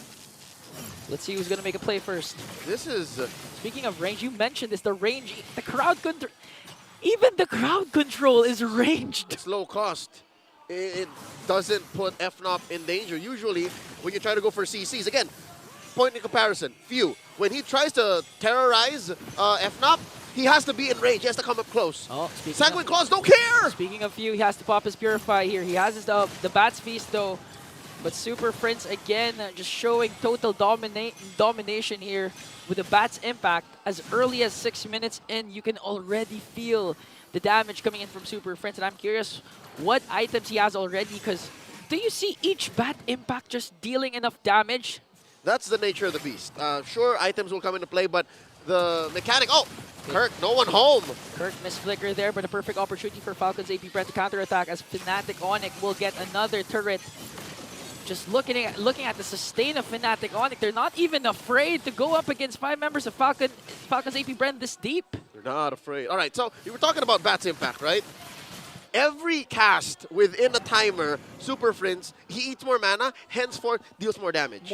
That's why. It'll just eventually eat into his mana, you just keep chunking away until he doesn't have any more. But I would reckon, since he's been hitting people with skills and getting away with so much, he can afford it. Look at King Kong just literally leading the charge with the Spear of Alpha.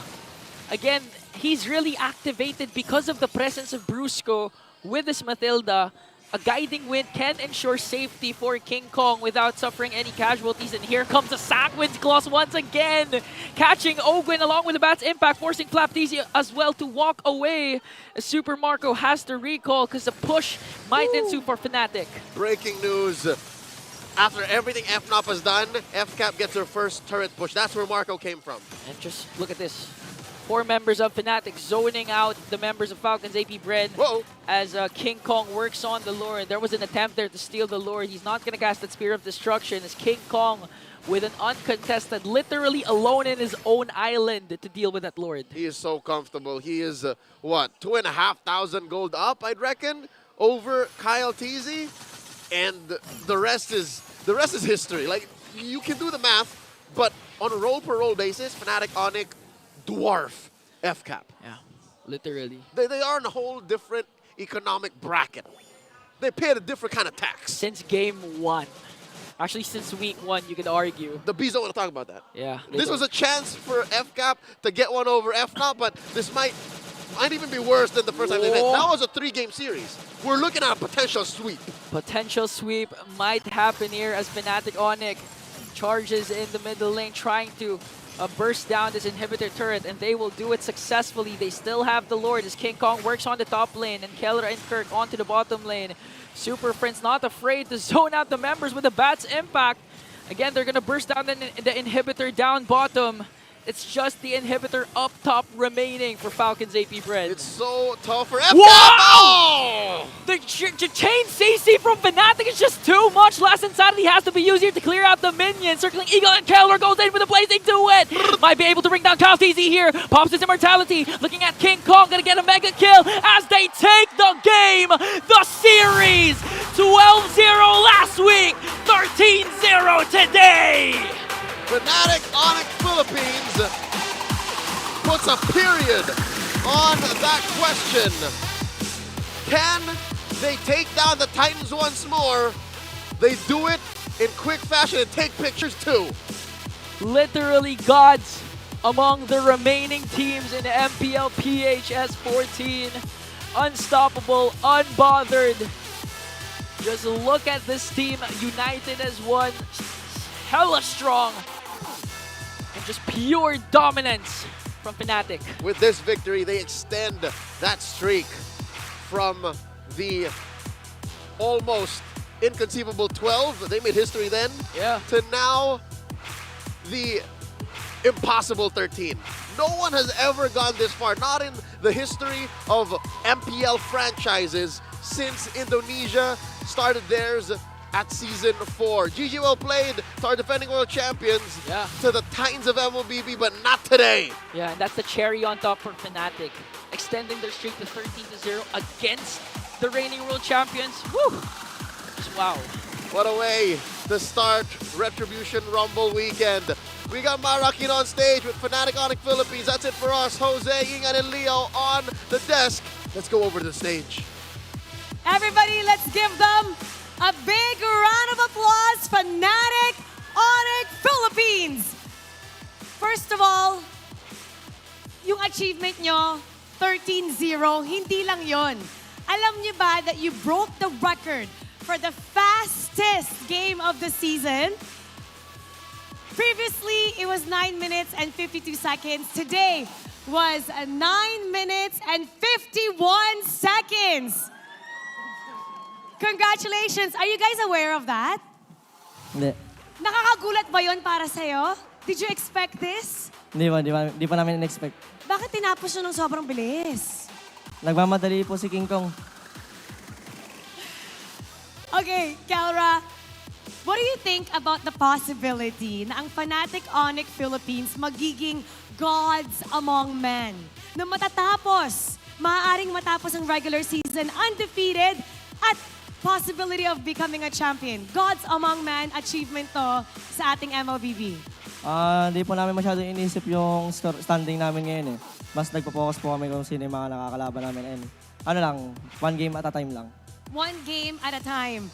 Coach, what are you thinking right now? Hindi ko alam kung nasa-stress ka, gumaganto ka, you're breathing hard. Like, what are your thoughts right now? Parang satisfied ka ba sa nangyari today? Or you're already thinking ahead of the next game? What are you thinking? Definitely satisfied, happy. Performance ngayon, again. Pag naglalaro si King, lalo na yung funny, well, dahil sa support ng mga kampi niya, parang di ako nagiging coach, nagiging sobrang fan lang ako eh. Pero yun nga, again, si Vince, naglabas ng bagong kabaliwan ngayon na araw.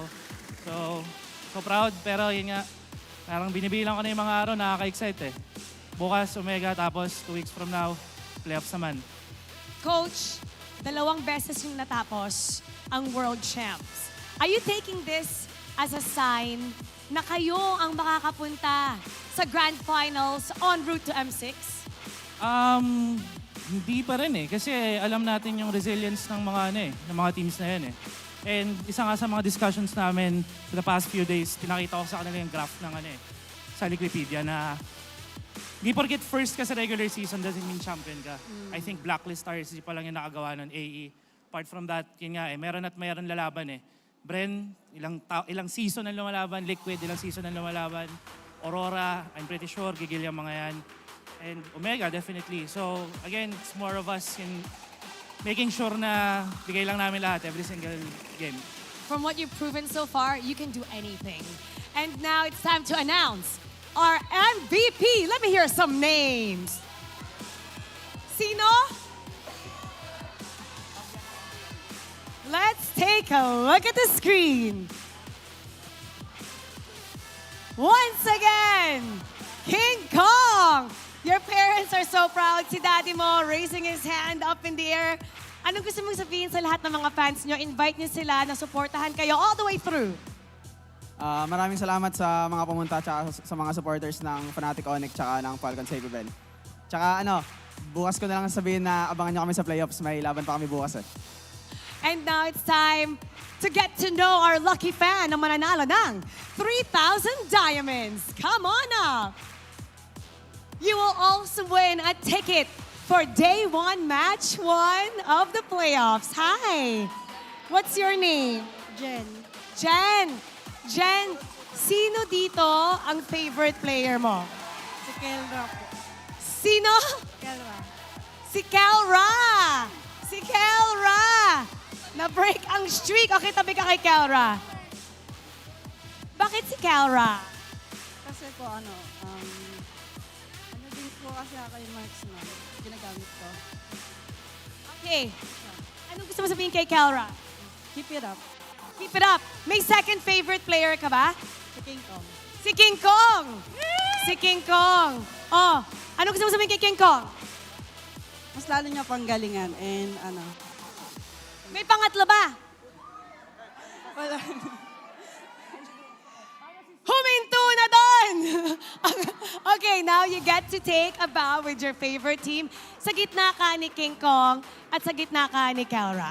Go right in between them. All right. Congratulations to Fnatic Onic Philippines. You may now take your bow and take your walk of victory. Fnatic Onic Philippines, undefeated, en route to the playoffs. Tignan natin how long the streak will continue. They're really hard to beat. We're gonna break that down game for you, so we're gonna go back to our panel. Pass up. 14 and 0. Gods, bro. Absolute gods. Sheesh. Wait, 14. Are they 13? Sorry, 13 and 13 and 0. I'm You're getting excited. You're getting I'm trying to get excited, but you know what? In my brain, it is possible. Yeah. And Are you working tomorrow? I am. You might be saying that tomorrow. There you go. So we'll see tomorrow for sure. But for now, it was probably the most unexpected result I've seen in a matchup so far. With that lineup specifically winning at 9 minutes and 51 seconds. Yeah. Part of me thinks that, you know, looking back at the draft of Falcons APBren, they first picked Phovius, then they went to Angela Moskov, and they leaned more into the Angela Phovius idea. I feel like in an alternate universe, maybe Kyle Daisy would have picked up an Alice first, so they already would lock in an Angela-Alice combo, which again last year was like, actually no, heading into MSC had the 90% plus win rate globally. And we are still in that meta. But anyways, looking back at this, really Falcons APBren only had one person to reach Super Prince as that Sicilian, and it was unfortunately their own jungler. Not so clear cut for the Phovius to do it. You still have to wait for Sinner's Marks to be applied. And you're not going to fully flicker, go forward, and try to reach out just to get that Sicilian down. When you have a strong mid laner with really great reach, a high sustaining roamer, it's gonna be easy for an alpha. Great combinations coming in by Super Friends, Kirk and King Kong together, making the most out of the crowd control that they can dish out and the sheer damage, and it was just clear cut for King Kong and a very clear cut road to becoming MVP of game number 2. I threw up all my expectations for that game, honestly, because everything that I thought would work out the way it didn't. Everything just, I don't know. Again, you're not supposed to see an early game Sicilian pop off that quickly. Yeah. You're not supposed to see like an Angela get blown up in 2 skills, especially not in 9-8 minutes, right? So obviously everyone's expectations were probably off a little bit there, even on the other desk. And I think that, you know what, Sicilian definitely does feel like an underrated pick in a lineup like this, where you have a very solid front line, you're pretty safe with the Matilda, and you have an alpha that's getting all the attention. Super Prince could actually go crazy here. Yeah. And not to mention Kelra waiting on the wings, right? One of the most aggressive gold laners here in the league, probably in the world. Yeah, one of the reasons why Fnatic Onic Philippines were able to get the spike that they did is, again, I believe it was the second major team fight for the second turtle. It was very difficult for that Phobius to even survive. Getting hit on with everything, the Bat's Feast, free hits from Kelra, who finally got out of the gold lane during the second turtle, or maybe right after, because he was able to push back Super Marco and just be able to join the fight already there.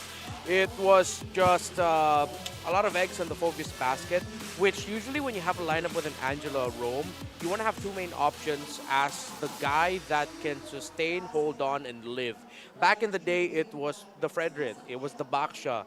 Xborg isn't really built like that. He's gonna pre-hit somewhat, yes, okay, but mainly he just wants to survive Last Insanity, get the Retribution, and the XP laner should cover.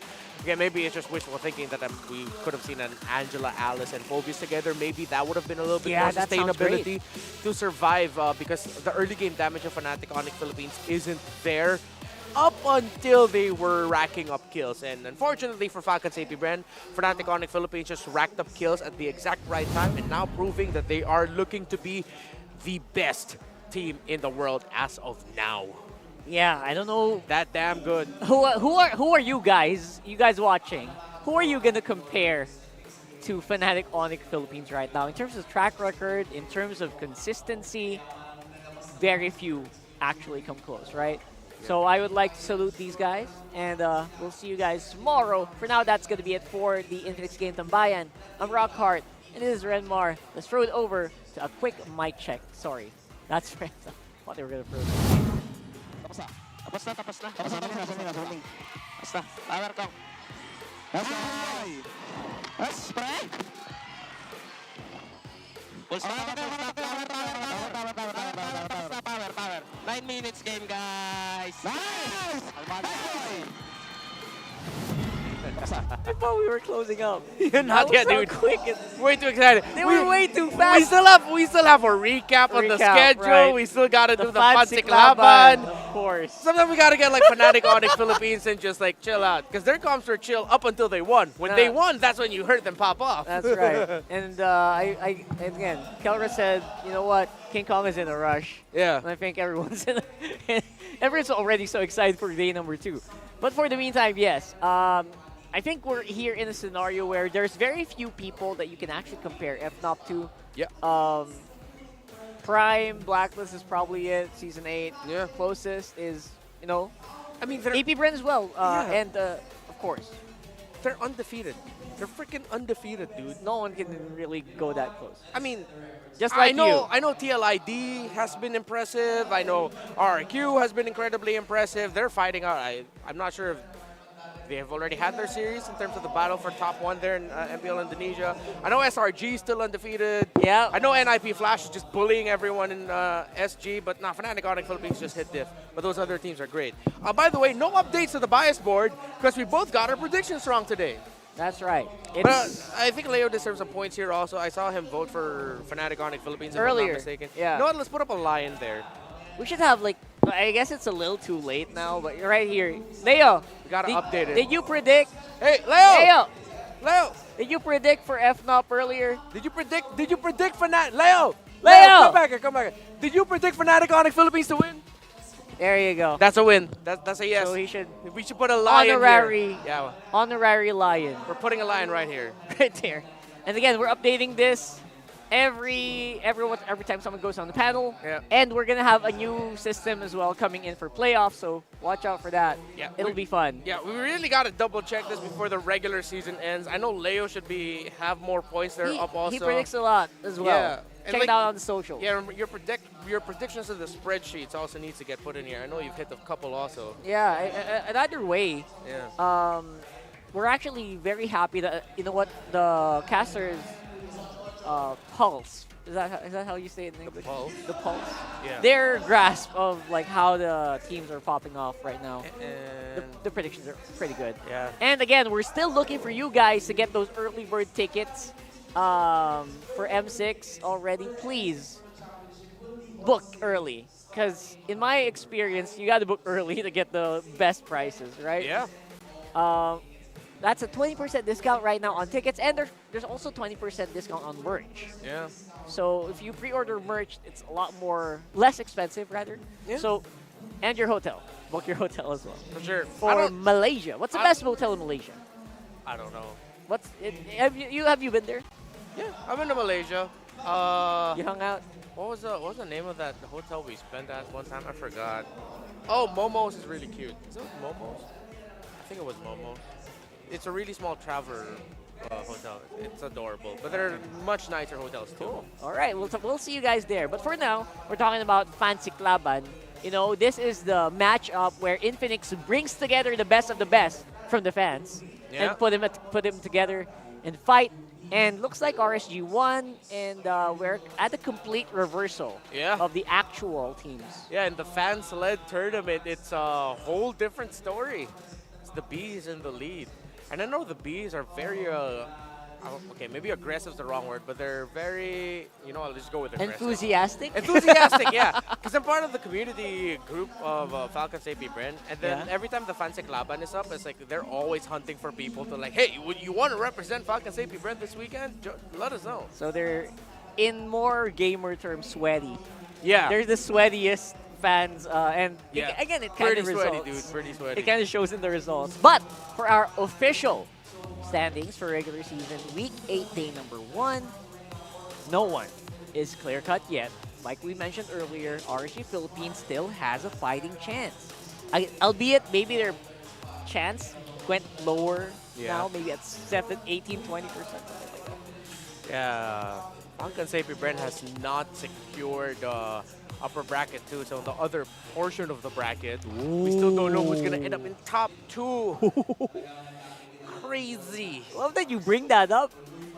Smart Omega in the upper bracket? What universe is this? It might be. It might be. Who knows? That'll be interesting to find out. And again, that's happening tomorrow because now FNOP is going to face Smart Omega. Yep. Oh my Yeah, that's a crazy story. God. Hayes used to be part of Omega. Coach Why Not used to coach Omega. Keller used to be there. Fnatic Onic Philippines still acknowledge Omega as the poison. Bro.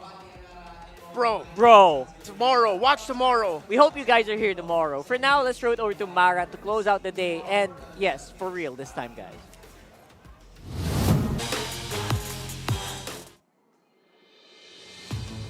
Tuloy-tuloy pa rin ang sorpresa na lumalabas. Brothers fighting alongside one another and a streak still running. Ano pa ba dapat ang ating abangan? Malalaman natin bukas as the battle continues to fulfill that final playoffs bracket. Ako po si Mara Aquino. Kita-kits bukas. This has been MPL Philippines Season 14, the Retribution Rumble Weekend. Keep it good vibes, everybody. See you tomorrow.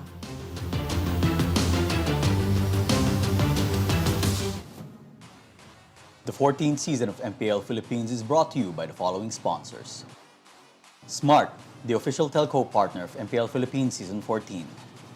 The official tournament phone of MPL Philippines, Infinix GT20 Pro. Official suppliers, EMC Asia and Index Salon. Don't miss any MPL action by following our official Facebook and subscribing to our YouTube channel. Follow MPL PH on TikTok for more content. Experience the lakas ng Pinas playoffs of MPL Philippines Season 14 action live at Green Sun Hotel. Grab your tickets now via official MPL PH website.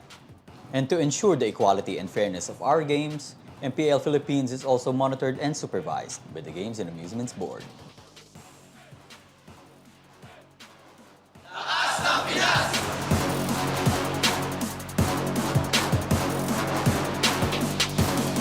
Lakas ng Pinas!